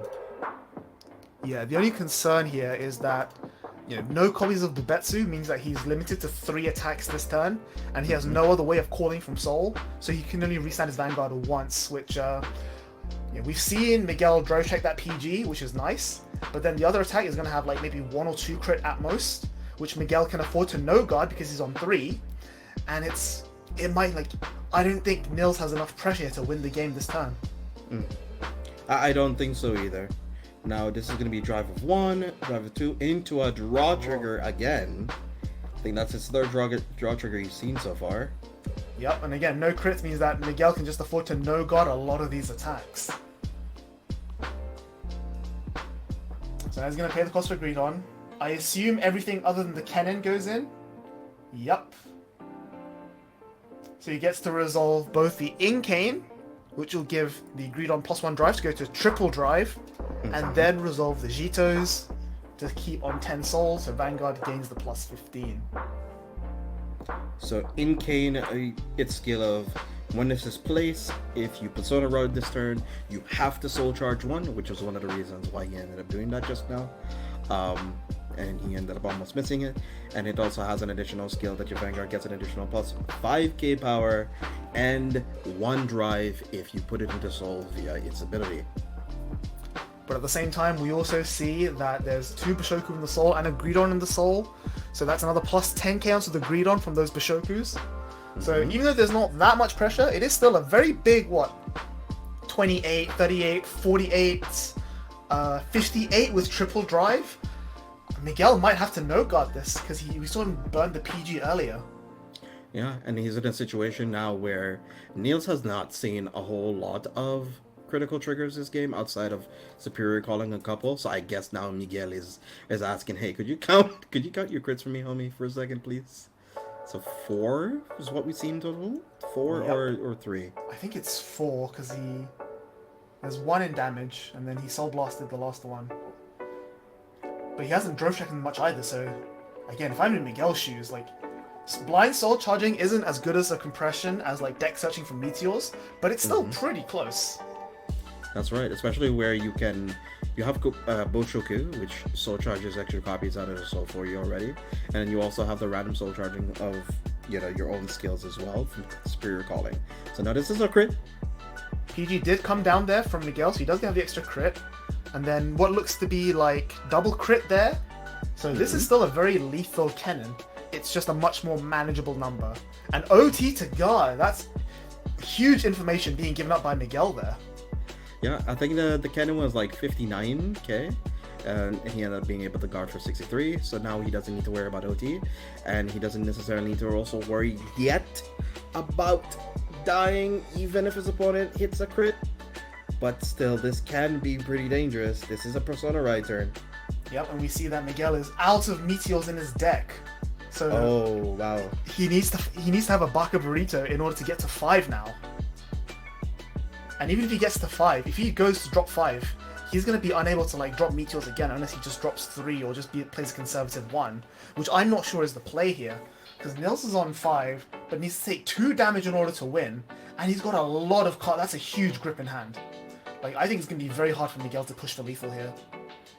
And that's kind of like one of the cool things about this matchup here too, is where you would think that it would instantly be a write-up for Gravidia. It's not, especially from the early mills and the early discards that he did of all the meteors that he ended up losing. He lost a lot of situations where he could have possibly choose to use the grade 2 skill of maybe putting some of the meteors from the drop zone into the order zone, maybe recruit some of the advantage he had lost in the mid game. So we see here, plays the last copy of Hell Hazard from hand. He drops a Relic onto the table, so no Baka Burrito, no Barringer, no real pressure other than the 20k Persona Ride, and he gives up all of his meteors just to get the trigger doubling. So he's really going for it here.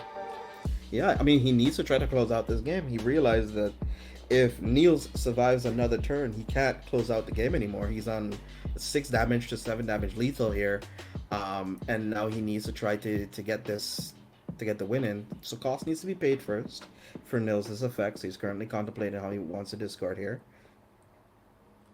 Yeah, this is really not looking good for Miguel. He's running out of steam really fast.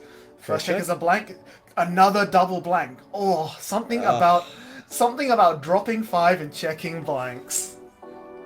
This is so tough, because like from the last BRO that we saw, Gravidia was just tearing up the scene, and you just couldn't like go anywhere else without seeing like a Gravidia player like doing super well with it. But it's not been her day. She's been kind of struggling, to say the least. Yeah, for sure. Without any triggers, this is just a 20k Ryuk, super easy to guard. The other one is what, 35? Again, pretty easy to guard. Nils can take one of them, but he allowed, doing so will give Miguel the ability to put meteors back into the order zone, which I don't know if he wants. But at the same time, Greedon does use quite a bit of counterblast. So this is 10. It's enough to guard. The other thing to be aware of as well is that all those burst soul charging, the fact that he's been drive checking 5 cards every turn for Nils, he's running really low on deck. That's 12 cards left in deck compared to Miguel's fairly healthy deck size. So if we're going to look at a grind game, we could see Greedon lose this grind game. That's right. He looks like he's contemplating like how many more copies of like cannons and other combo pieces that he needs here, because he did like lose I think 1 or 2 copies of Maka like early in the mid game, and that would allow him to get like an extra rear guard out of the soul, so he can like use a little bit less resources. Because like the thing is with Greedon, like sure he gets a whole bunch of drive checks, but it tends to eat like a lot of cards out your hand, like up to 5 cards per turn, which can be kind of bad. Yeah, so he's taking the 20k here. And he's taking... Oh, he guarded the last one, yep.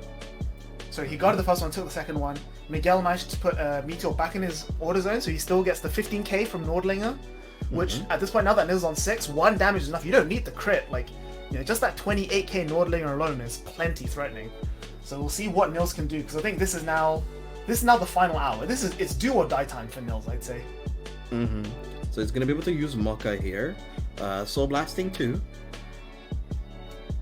Finding is that a cannon or is that no, that's Bubetsu.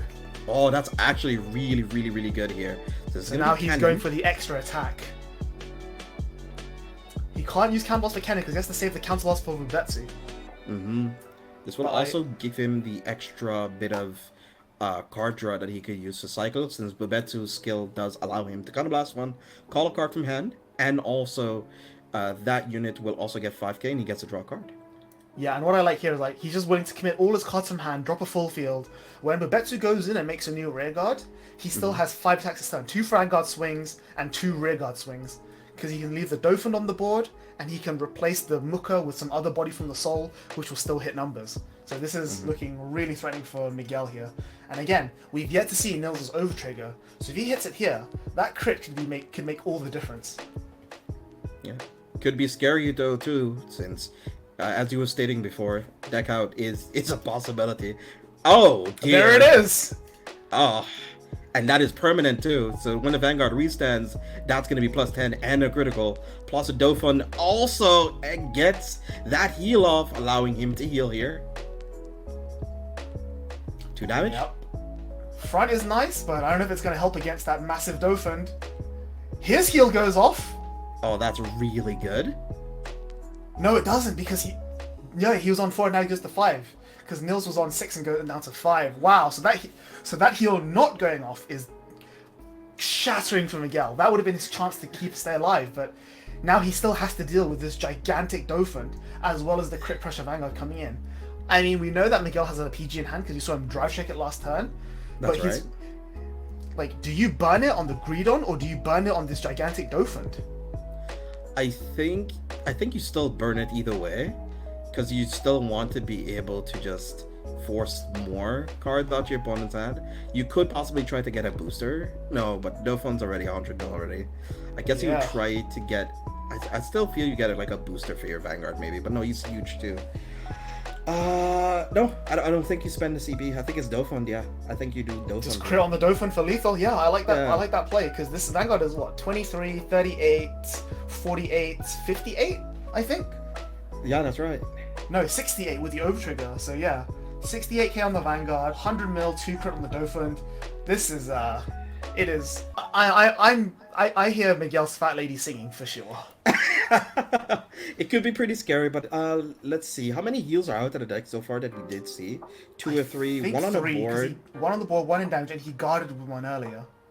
So PG comes out for the Vanguard swing.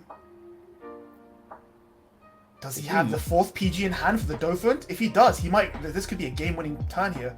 Because Nils had to commit everything. Another crit comes down. Another crit. Oh dear. All right, 5 damage. Yep, eats it all. Doesn't heal. There it is. Good game. Miguel did not have the last PG. He was on. Drops 5 twice. Doesn't find any triggers. Gravidia is just not having a good day today. But yeah, Nils just showing you that don't underestimate Greedon. Like, sure, you suck up 4 rear guards, but you have the ability to just put so much pressure on your opponent from 4 drive checks every turn. You make a board for free with the likes of Kennen and Muka. Like, it's really easy to not go neg while you're restanding with Greedon while still having an insane amount of pressure. So yeah, I was right. You print enough good cards that say the word Greedon on them, that deck will eventually win.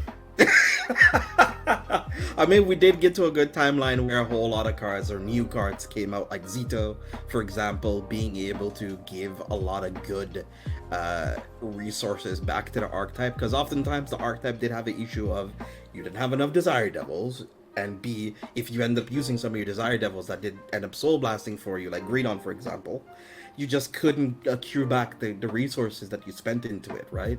So Zito coming into play here, giving him the extra 10 and him not losing it, because he used to play a whole bunch of like Pandemonium Tactics, just a whole bunch of ineffective cards that didn't fulfill the strategy of Greedon committing to the board, putting its pressure out, and getting to recruit its card advantage. Yeah, absolutely. I mean, what an incredible game. Like, on one hand, it was very unfortunate from Miguel's side that we didn't get to see Gravidia at its full strength over continuously persona riding, pulling meteors out of the deck, and compressing and just out triggering your opponent. But at the same time, that speaks volumes to the current standard meta game. Like, the game has increased in tempo. Like, Gravidia doesn't have all the time it needs to set up anymore, and I think that alone is a huge factor. Yeah, that's right. You have a whole lot of issues now where archetypes live and breathe sometimes by persona riding. or that you just need to make sure you can get your second grade 3 off. Gravita, they can't miss a beat if they lose meteors or resources or can't persona right anymore. Most archetypes nowadays that are really good or better archetypes, quote unquote, tend to have ways of being able to just play on its own on its first grade 3 turn and just be able to be self-sufficient.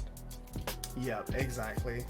And just taking a quick look at Twitter there, we can see that very for Philip, he lost round 5, went down to X1, and then the curse started getting to him. He lost round 6, but he's turned it around for round 7 and managed to pull out an incredible lucky win.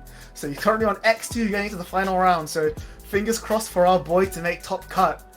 But that is going to be it for round 7. We're going to take a quick break. And so I'm going to hop out. Eric and JJ are going to bring us in for round 8. And then we'll come back. You'll see me one last time at the end of the day. But until then, take care. Don't go anywhere.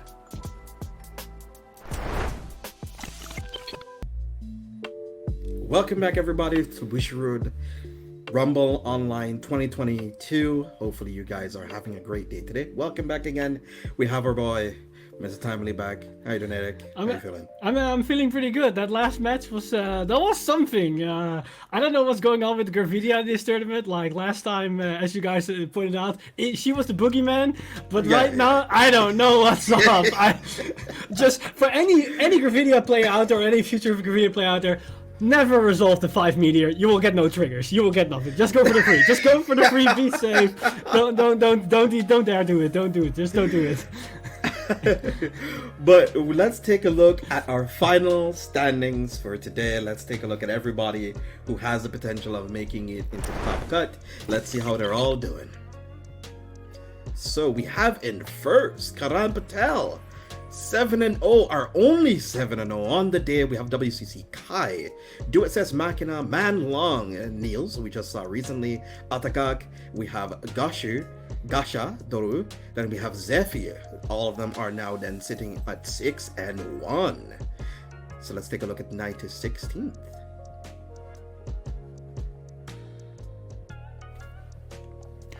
Moving on to the 916, we've got Wolfren, the final one of the X1, and then for the X2s, these are very important because anybody that's going X2 still has the potential to go in top 8. We have Mushrix leading the pack, then Utman23, Kijikuma, Roman Cardfight. Philip is making it back into the top 16, so he still has a chance to clutter his way back in top 8.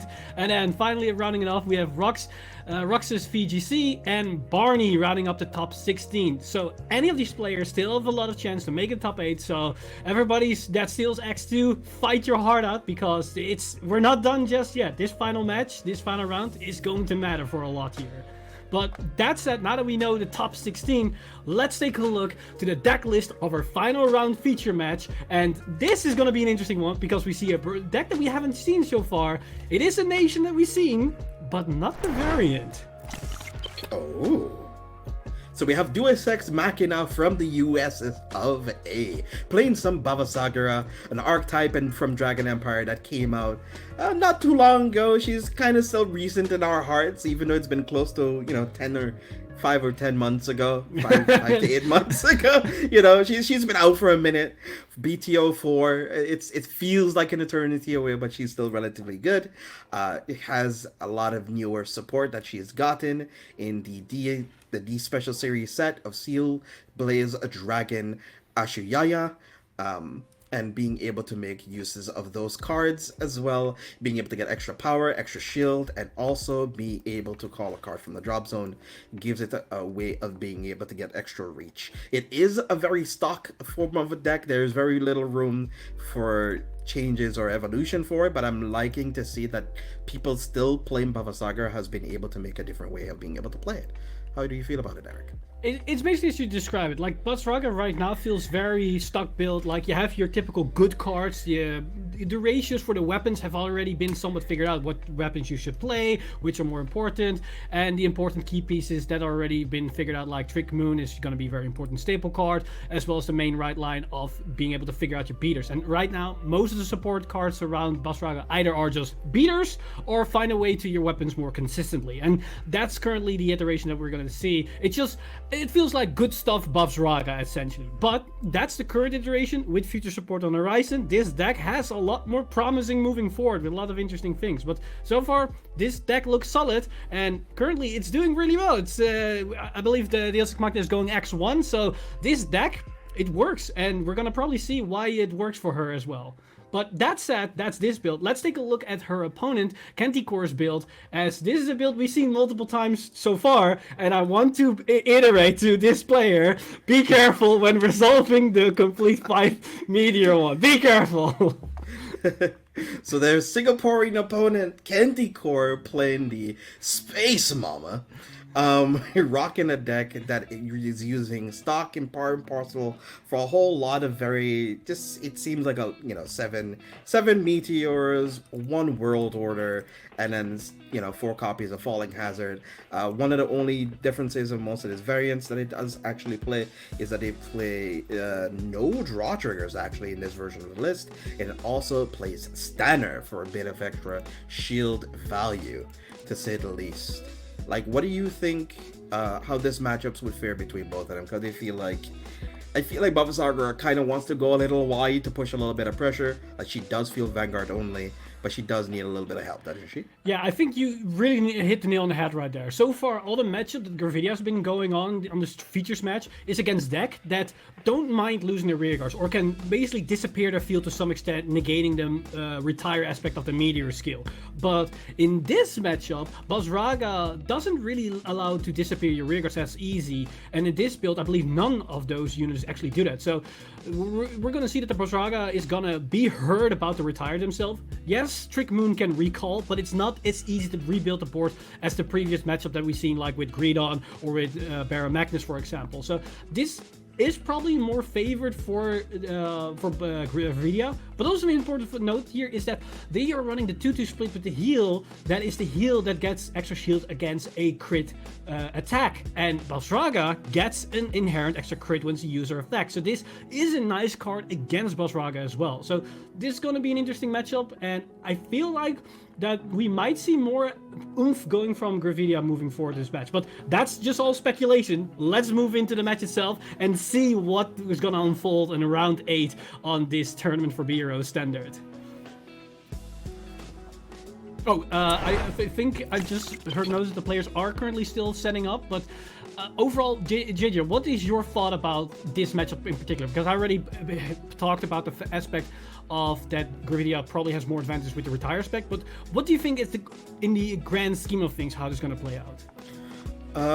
I feel it depends on how much meteors that Gravidia can took it in between of the turns, and I feel it'll come down to Gravidia hitting more of the Persona Rise. I don't feel like Babasagara has much of that to worry about, since all they really need is just their arms equipments. They're constantly hitting for 23 a turn. They can choose to turn on critical whenever they want to, whereas Gravidia kind of needs to have X factors to be able to do it. So I feel that the matchup could come down to how many perfect guards each of them can have at a given point in time, how many rear guards like one can hit into another at any given point in time, what columns. What columns and pressure. So we'll bring it to us for a second to talk a little bit more about it. To say the least, talk a little bit more about it. But that's how I feel about how that matchup goes usually. Is that it feels like both of them are trying to achieve their victory condition. Gravidia has a bit of an easier time in this matchup against Babasagara, of course, since Babs does need like extra ability effects, especially from their grade 3, the Darla. Mm-hmm. But it just really comes down to if they can ever secure it. Spear reactivations get to draw more cards, maybe get more shield, maybe draw into Madoka, stuff like that. Yeah, because do you think that the shield is going to come into play for Basraga, as it is a free 10k shield, but will be sequential against Gravidia with the rearguard numbers that she can generate, especially if we're gonna see the double trigger actually gonna happen this game. Yeah, I feel the shield comes a bit more active when it's a Vanguard to Vanguard swing. Like, I think that's when you'll probably use it more often than any. Like, if it's a trigger swing on the rear guard, you have cards like Madoka, your triggers. You can still like guard relatively easy into the matchup, And I really like the fact that she's also playing some Veil Dragons, which are the draw triggers, which gives you a bit more hand selection. It is maybe a 10k shield less, and of course it's not a front trigger, but it's really good into matchups that have a whole lot of control and retire. So this is a good nod towards archetypes like Gravidia and Seraph Snow, for example. I can definitely go behind that. Now, we also see that the players have been starting the match, and we do see that Brasraga player Deus Ex Machina is going first, which I think is ideal for her going first, as I feel like both these decks have a similar game plan in what they want to try to do, and they want to just go as fast as possible, and setting up the extra defensive as soon as possible for Brasraga is going to be helpful moving forward here. Yep, that's right. Looks like we're going to get it right here in the Cardinal Grade 1, gonna be able to search the World Order. We did see in a previous game before that the opponent did actually give the damage, so they were able to use the Moonlight Order to be able to get a token. Let's see if that's going to be a reoccurring case here. I think it's what we're gonna see. Like, I think like Gravidia has evolved to a point where the standard build is to go for the Moonlight play, get the token as soon as possible to basically pressure out as fast as possible. It also helps to fix an issue of Gravidia with the lack of rear guards. Like, Gravidia has known that if you are able to clear the board consistently, they might not be able to put up enough units on the board to be very aggressive, as they need to make deck space for all those orders and those meteors they're playing. So let's see whether or not Deus Ex Machina is actually going to be able to, not going to be able to, but whether or not they actually give him the damage. I would personally, I think they should damage Knight here. This because I think Brasraga can afford to take it slow in the early game, as they can to some extent grind games a bit thanks to the free 10k shield every single turn, which turns every card into a trigger shield, because every 5k can potentially become a 15k for a battle, which is nice. Yep. So right now, Canticore did end up driving into a crit trigger, which did not land, thankfully, since Deus Ex Machina. Wow, okay, so they're actually swanging here. Madoka being drive checked here. Critical going into damage. I'm curious of if they are aware of the counterplay, or they are in a situation where they feel like they don't worry about it. Or maybe they try to force the counterblast to being used, because we know that Gravidia isn't using any resource engines. They cannot refund counterblast, but at the same time, they cannot really don't use it as much. I'm curious of what the thought about this play actually is behind it.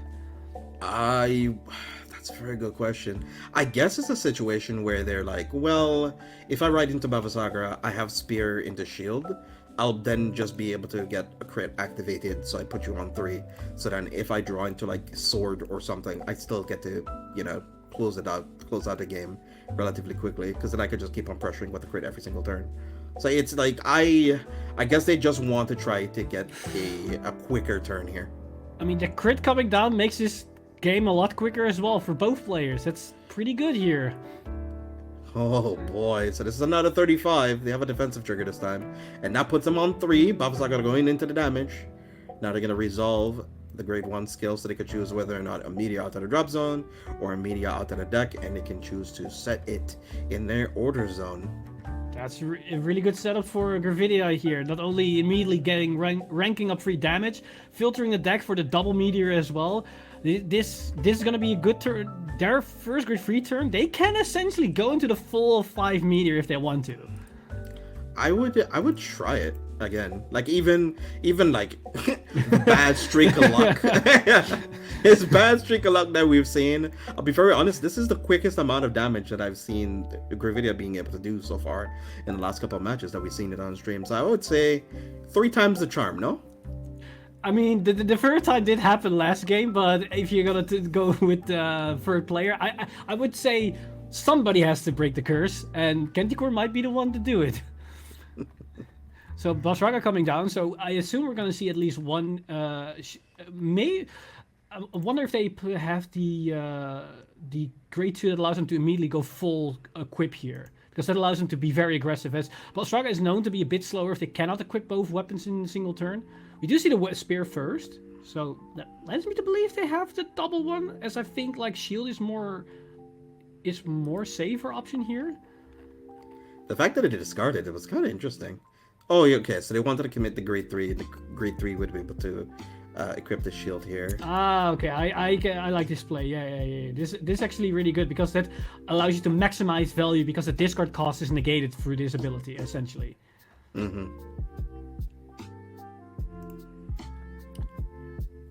So using our dollar here is going to be able to counterblast one. If you're equipped to the arms, you could use the arms in your drop zone, equip it to your Vanguard.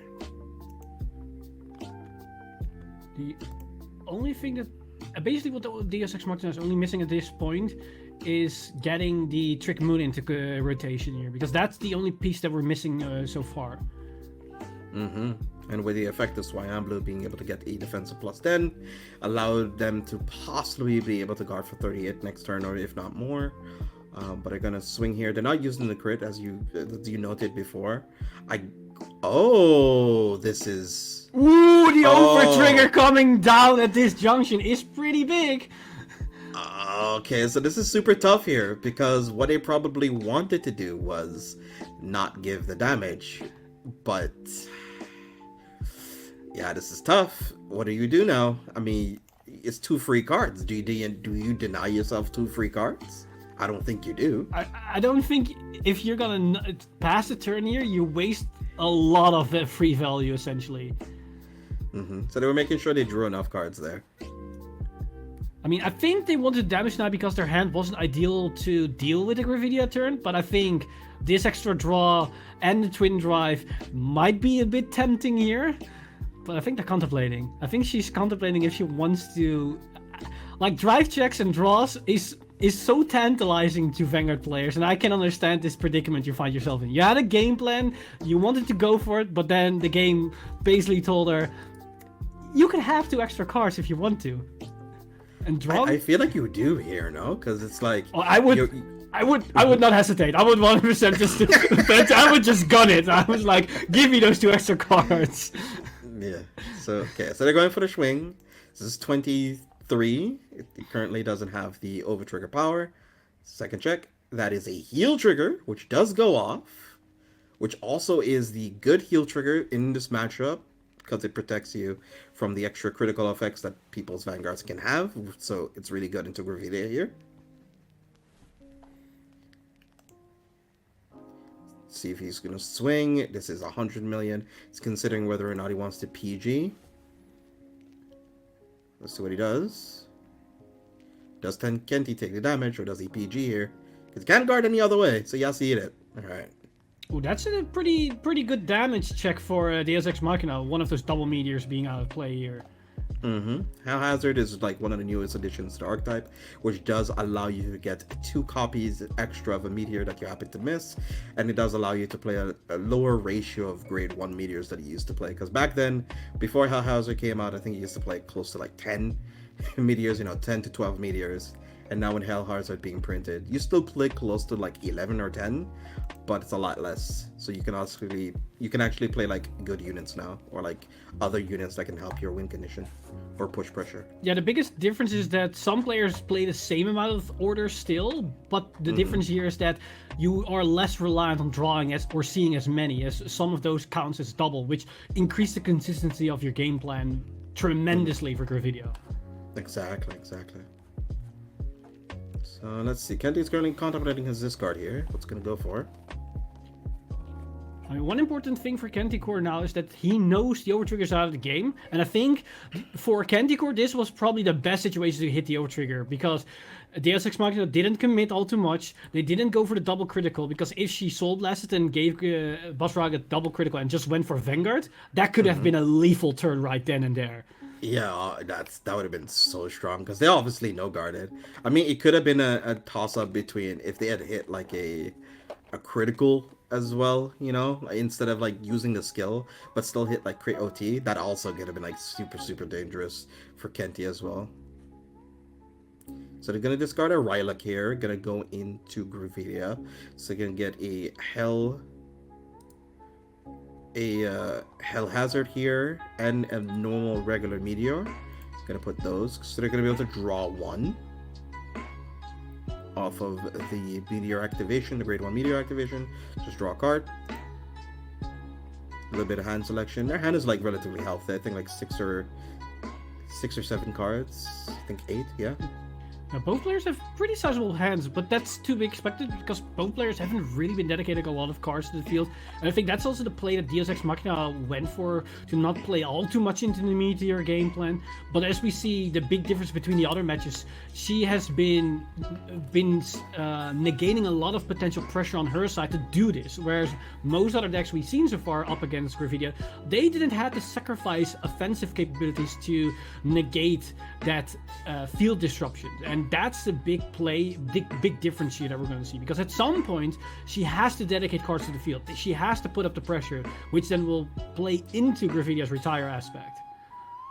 Oh, wow. So they're going to play the Baka Burrito here, but they're not going to...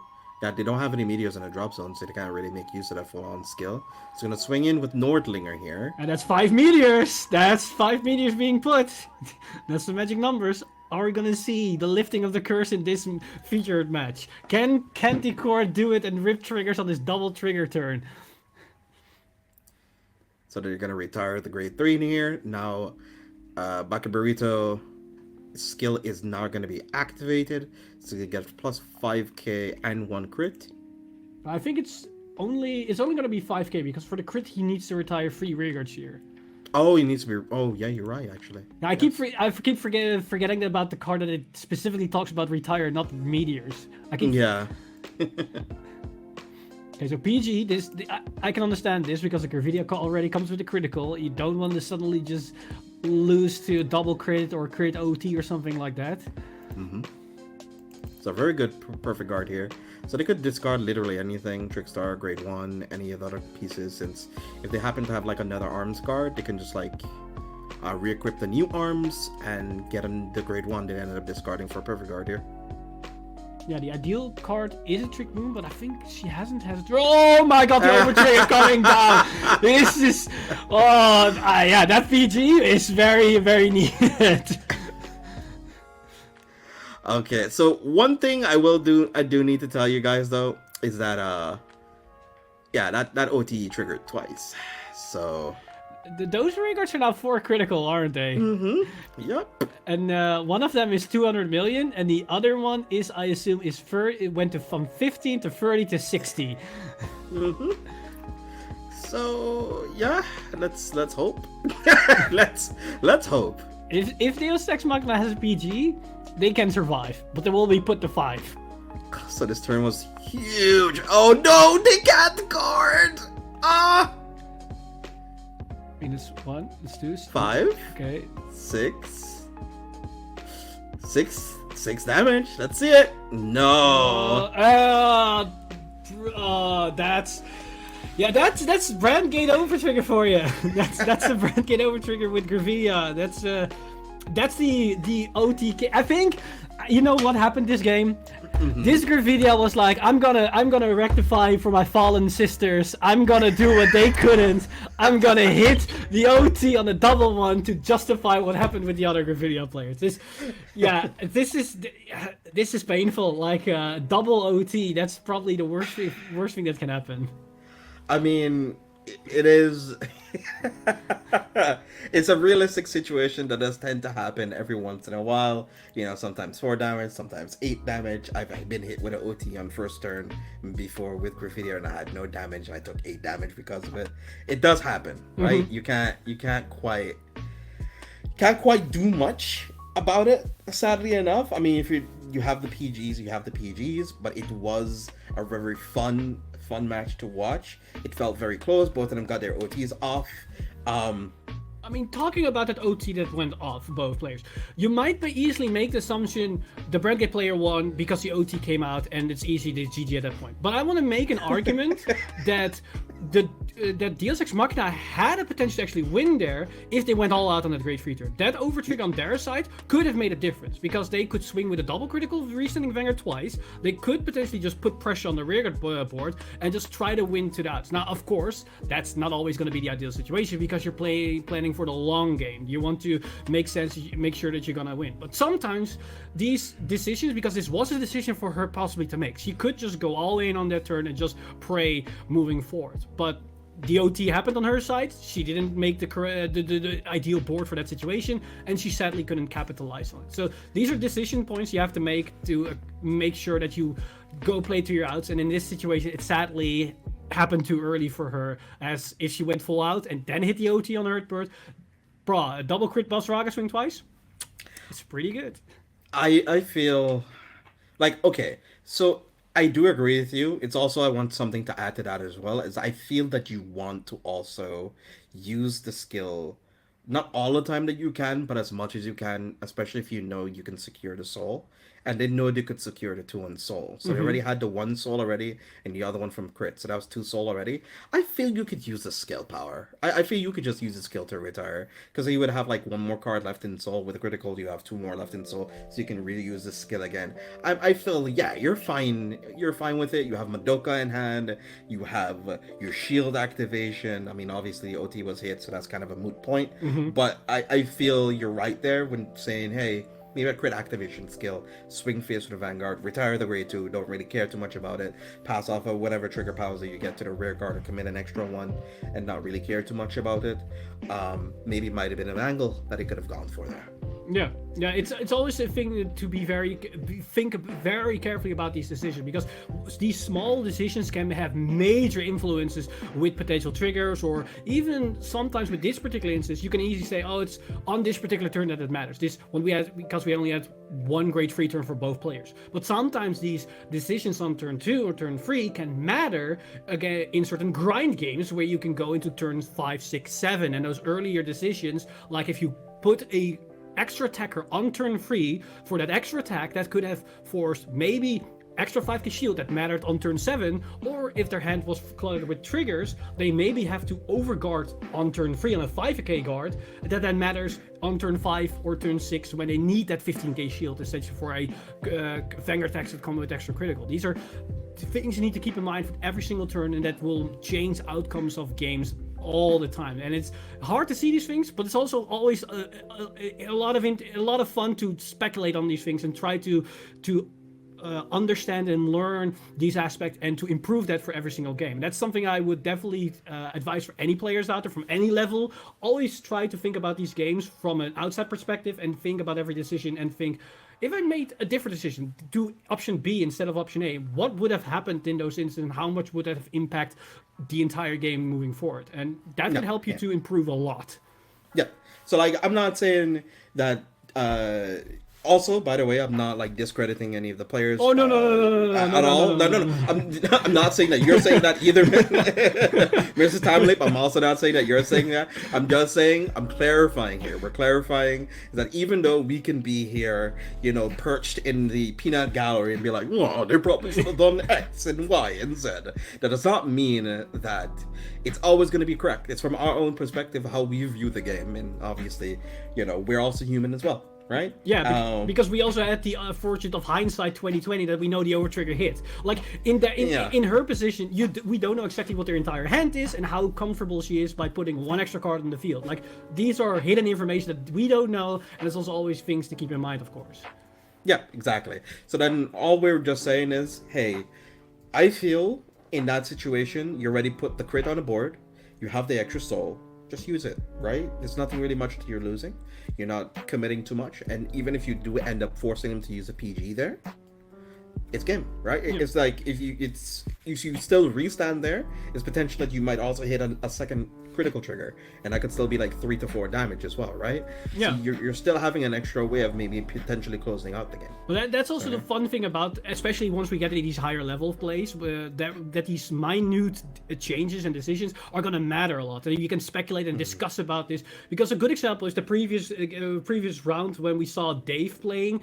That game was like every decision mattered what they were doing. Like, they were thinking about every step moving forward with 1 turn, 2 turns, or 3 turns ahead, and knowing what they needed to do in order to play around their player. And sometimes there are definitely decisions that those players made, Dave and his opponent, where you could say, maybe they should have done something different or play a little bit different knowing about certain moves, because there's always something to improve on until you get in a final situation where things are gonna be like completely solved. But in Vanguard, that's almost impossible because of the trigger mechanic. You always need to factor a certain aspect in that can change from game to game, and that's what makes Vanguard so interesting, because there's always going to be that interesting dynamic aspect of it. What's always fun to speculate for what if that you already thrown in earlier today. The what if, not the anime.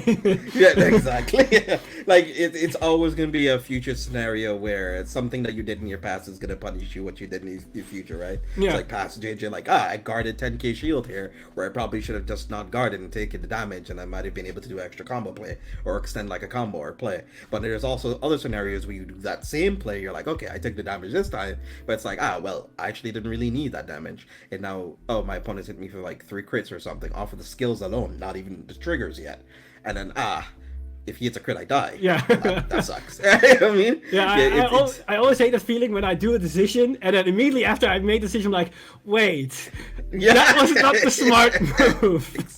Exactly.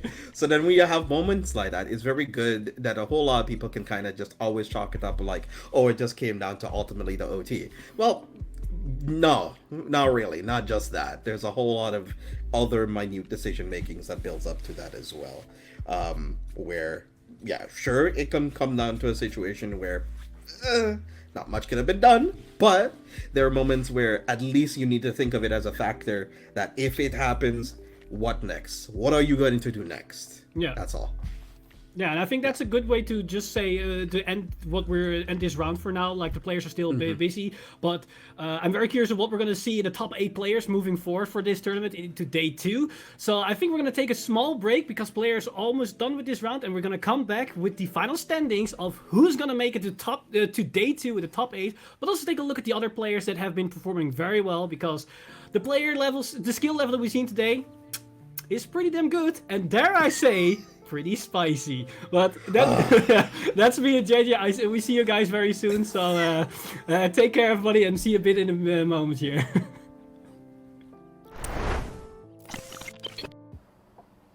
Here we are, ladies, gentlemen, and everyone else. We have made it to the end of day 1 of the Bushiroad Rumble Online 2022 EU Standard Tournament. We've gone through 8 incredible rounds of gameplay so far, and we have the top 8 finally ready for you. But while they get ready with the bracket, let's just review the day, guys. There's been a lot of ups and downs and a lot of interesting things we've seen, but I think, I've been saying up until the last few weeks that I was most excited for Standard, and I'm definitely not disappointed. What do we think? I agree. I wholeheartedly agree. It has been some of the most fantastic games of Vanguard that I've ever seen. For me, it kind of trumps a whole lot of the other formats for me right now. I think Overdress is slowly but surely becoming one of my favorite ones. Like even with small and minor gripes that a whole lot of people are currently having with some of the others, I find that Overdress is one that I always kind of come back to, and I just always enjoy it every single time I flip my starter. It's just so fun. Yeah, I feel the same sentiment as JJ. Like, once Overdress started, I was already pretty hooked because of the Overdress mechanic, but as more sets were introduced and more cards and more mechanics and more ride lines, I just started to enjoy this format more and more and more. And that's just saying before we got the reveal last week with the introduction of Chronojet to Standard, because you know I'm hyped for Standard even more, so I cannot wait for what the future has in store for this format. And yeah, today is just as hyped with all what we've seen so far with the matches, and this is just the preliminary rounds. Top 8 tomorrow is going to see top tier level play of these intricate decisions we've been talking about, and I cannot wait to see what tomorrow has in store for us. Yeah, exactly. Like, something that I've always loved about Standard is how wide open it is. Like, we've had these tier 1 decks like Bruce and Gravidia come in and out of the format, sometimes changing massively, sometimes not changing at all. And then we have newcomers like Lyrical, Dave Vec piloting to Greya, all these things that are like just, again, Gravidia didn't exist until set 3. And it's now become a big thing. Like, Prison goes up and down, Bruce goes up and down, Barrow Magnus started from the bottom, now we're here. Like, and not to mention, we've got Shaman King coming out very soon. BT6 drops in the middle of BCS season. It's like no matter how you feel about V or Premium, or at least with Standard, is that it's always a changing game, and I think that's really awesome to see. And the fact like we have such a wide range of decks has been incredible. But I think the standings are ready, so let's start from 16th place going up and see who unfortunately just didn't quite make it into top cut. JJ, take us into it. All right, let's take a look. So we have in 16th, Toby 2CG, say it isn't so. Then coming in final place of 16, then we have Zorian Zerino, Samir, KG Swissith, our premium winner, sadly enough not making it into day 2. Kenty Core, sadly enough we did see them on stream pull off that stunning victory over Duex Machina, but sadly enough not being able to make the cut. We have Gasha Dashiroko, then we have Barney and Niels. Thank you guys for playing. Unfortunately, didn't end up making it with your 6-2 records, but I do think that you guys did awesome for the ones we did see on stream, and obviously the ones we didn't see on stream, you guys did fantastic too. Yep, and then moving on, we have the top 8. So, starting from 8th place, these are the players who we will be seeing tomorrow. At the very barely squeaking it in is Roman Cardfight, followed by a Man Long, our 2-time V Premium Champion. Then Dave Vec Muzrak, he dropped a few rounds towards the end, but he still made it into top 8 with a very strong record. Then Desex Machina, who we just saw earlier on stream, taking up just that narrow victory there, followed by Zephy, Otaka G, and Kai on an X1 record. And finally, the King, leaving up to his name of King Luad with an XO record undefeated, is Karan Patel. So hugely varied top 8 here, players from all over the world, which I think is definitely one of the appeals of BRO. You can play in all sorts of places, you can play against all sorts of people, but here is the top 8, and again, it's a combination of really well-known players and players who've just risen up through the ranks. Like, I think Desex Machina and Zephy are players that we've never heard of before, standing shoulder to shoulder with the likes of Kai, Karan, Muzrax, Man Long. And again, it just goes to show you that standard, anything can happen, right? There's everything to play for, and it's really exciting to do. So we're just going to cut back to us for a little bit, talking about the format, talking about the decks. And once we get that final bracket image for you, we'll be able to tell you what decks each player is playing. But yeah, it just goes to show you that even with things like, say, Gravidia, right? Gravidia's been one of the boogeyman of the format. We had three rounds where it's like hit 5 blanks, and then the last match of the day is like, nope, I can't have this. Hit 5 OT. See you in Brazil. And stuff like that. It just brings back the it reminds me of way back in early Vanguard, where resources were hard to come by, effects weren't massively flashy. It was just, okay, counter blast 2, draw a card. Soul blast 1, gain 5k. Gaining a drive was a big thing. And kind of when you go back to basics, it kind of brings you back to sort of almost the sense of primal excitement of oh, what can I do next? What can happen next? Which, after months and sets and years of powerful premium and V cards, you kind of miss, because everything sort of reached that level, wasn't it? When you bring it back down, it's kind of back to basic. You get what I mean, right? Yeah, I get what you mean. It harkens back to the 2011, the 2012, the 2013 days, just before Limit Break. That little sweet spot, somewhere on set 5. A lot of people have their own little hits and misses about that format too as well. But it harkens to a format where we kind of have the skills and thresholds and powers sort of akin to the Limit Break and Break Ride era, but still have a lot of explosive finishes where it needs to be, right? And very in-depth plays. Resources are finite, as you've mentioned, and so guarding becomes a whole lot more interesting, a lot more important, since the shield values have been reduced by a lot. But you also have not too much complexity, and also still complexity enough that allows you to still control the pace as you see fit, which is really nice. Exactly. There's still player skill, right?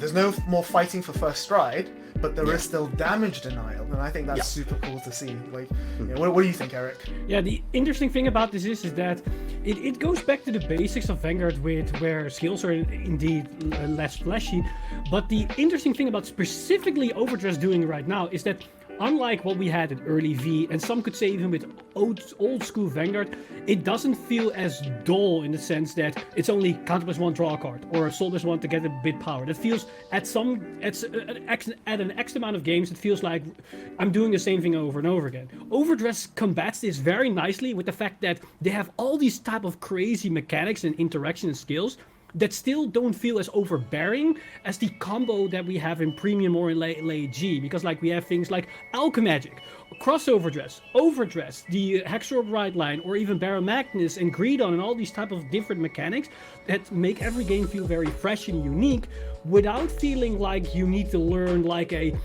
complete spreadsheet of combos and lines you need to know, and you need to do X when thing. Like, just trying to explain Time Leap to a new player is just a no-go. Like, to explain them to what the actual combo is, and then that's just the basic combo. Explain them to you what you do with one defensive. Yeah, or G-Guards at 2 defense or 3 defense. Like, there are so many things going into mind to make it very hard to get into that. But Overdress does this very nicely with the fact that they just do a lot of very intricate, interesting mechanics without making them feel very hard to master, or at least hard to learn, but very hard to master in the aspect of knowing what to do with your resource, specifically what we've seen in the final rounds with specific placing of cards for guarding, calling or not calling, or chaining your skills effectively, like we see with Dave against his Prism matchup of using its relatively simple skills of Soul Blast 1, retire, draw a card, or put in Soul to get a card. Very simple skills on glance, but once you combine them together, you get this very interesting engine that makes the games feel almost magical to some extent. And that's what I really like about the card design that we've seen from Standard this year so far. Yep, for sure. Well said. I honestly couldn't have put it better myself. And with that, I think we finally have the bracket. So let us take a look at the matches we'll be looking at tomorrow morning. So once again, here is your top 8. Congratulations to Karan Patel, Roman Cardfight, Zephy, Deus Ex Machina, Kai, Manlong, Otaka G, and Muzrax. So in the first half, top of the bracket, we've got Karan Patel playing Thagrea. So that's another Thagrea in the top 8, because you know Muzrax is playing it. So Karan versus Roman, Thagrea versus Bafsagra. Then is Zephy versus Deus Ex Machina, which is going to be Flagberg versus Bafsagra. Then onto the other half, we have Kai versus Manlong, which is going to be Prison versus Bruce, and finally Otaka G versus Musrax, which is going to be Prison versus Thagrea. So that's actually a matchup we saw earlier on stream. So Otaka G and Musrax, they're going to get together for the run back, you know, the revengeance, see who comes out on top once and for all, double or nothing, you could say. But yeah, the final breakdown of top 8, we've got 2 Thagrea players, 2 Prison players, 2 Bafsagra, a Bruce, and a Flagberg. I'm quite stunned that there's no Gravidia in here. I'm not that surprised, to be honest. I mean, as I said, all day today, we've seen it play, but not perform. That's one of the biggest takeaways that I could feel we've gotten so far. It's been able to play the game, but not really perform to the standard and the goal. You know, it's sort of like when you're disappointed that your kid comes home with a report card and you know that they know nuclear fission and they got like a B for it, for example. It's like, I know you have potential. Why do you do this? You know, it's like my only surprise about this particular top 8 in question, and that's immediately a question for you guys. Mm-hmm. Did we overlook Thagrea or something? Like, why are there suddenly 2 in top 8? Like, no, I feel it's just one of those archetypes that just never never been in the room to talk, I guess, yet. But it has like a lot of angles. Yeah, I mean, you know, it's a deck that's in Keta Sanctuary, which already has, you know, one of the wider card pools of the, you know, the 5 nations. There's a lot of generic cards, because a lot of the deck, you know, the main deck was Bastion, which focused on grade 3, but then there was also Hexa Orb. And, you know, those 2 aren't really compatible in card style, and as a result of that, just like Lyrical, there are a lot of generically useful Keta cards that just ended up having the perfect home in Thagrea. And I should also mention here again, like, you know, maybe we did overlook Thagrea a little bit, but at the same time, it's being piloted by Dave Vecht and Karan Patel, 2, you know, absolutely top 1% world-class players. So, you know, like they could both be playing something like, I don't know, like Clarissa from Lyrical Monasterio or whatever, or like Loroa from Psychea, and I would still not be surprised for them to be in top cut.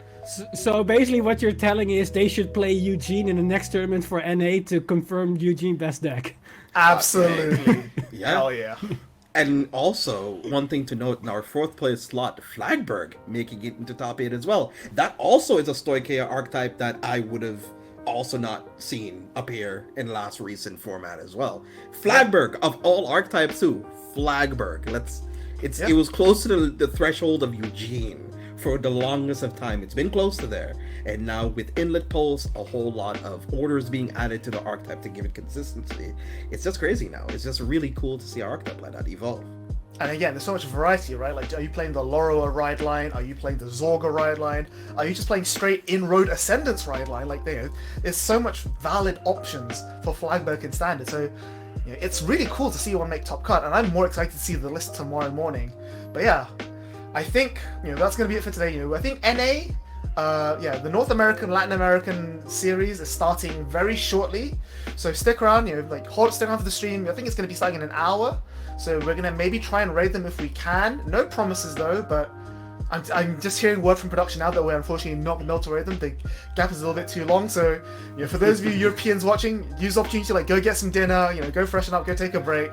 But if you're not going to watch NA, which is going to be starting in a few hours, then hopefully we will see you back here tomorrow morning, 10 a.m. CEST, for the top cut, where we're going to take a look at the top 8 deck list, the variety of decks, the high skill level of the players, and that's good. But for now, for us, we're going to say good evening, good night, or good morning if you're watching us from the other side of the world.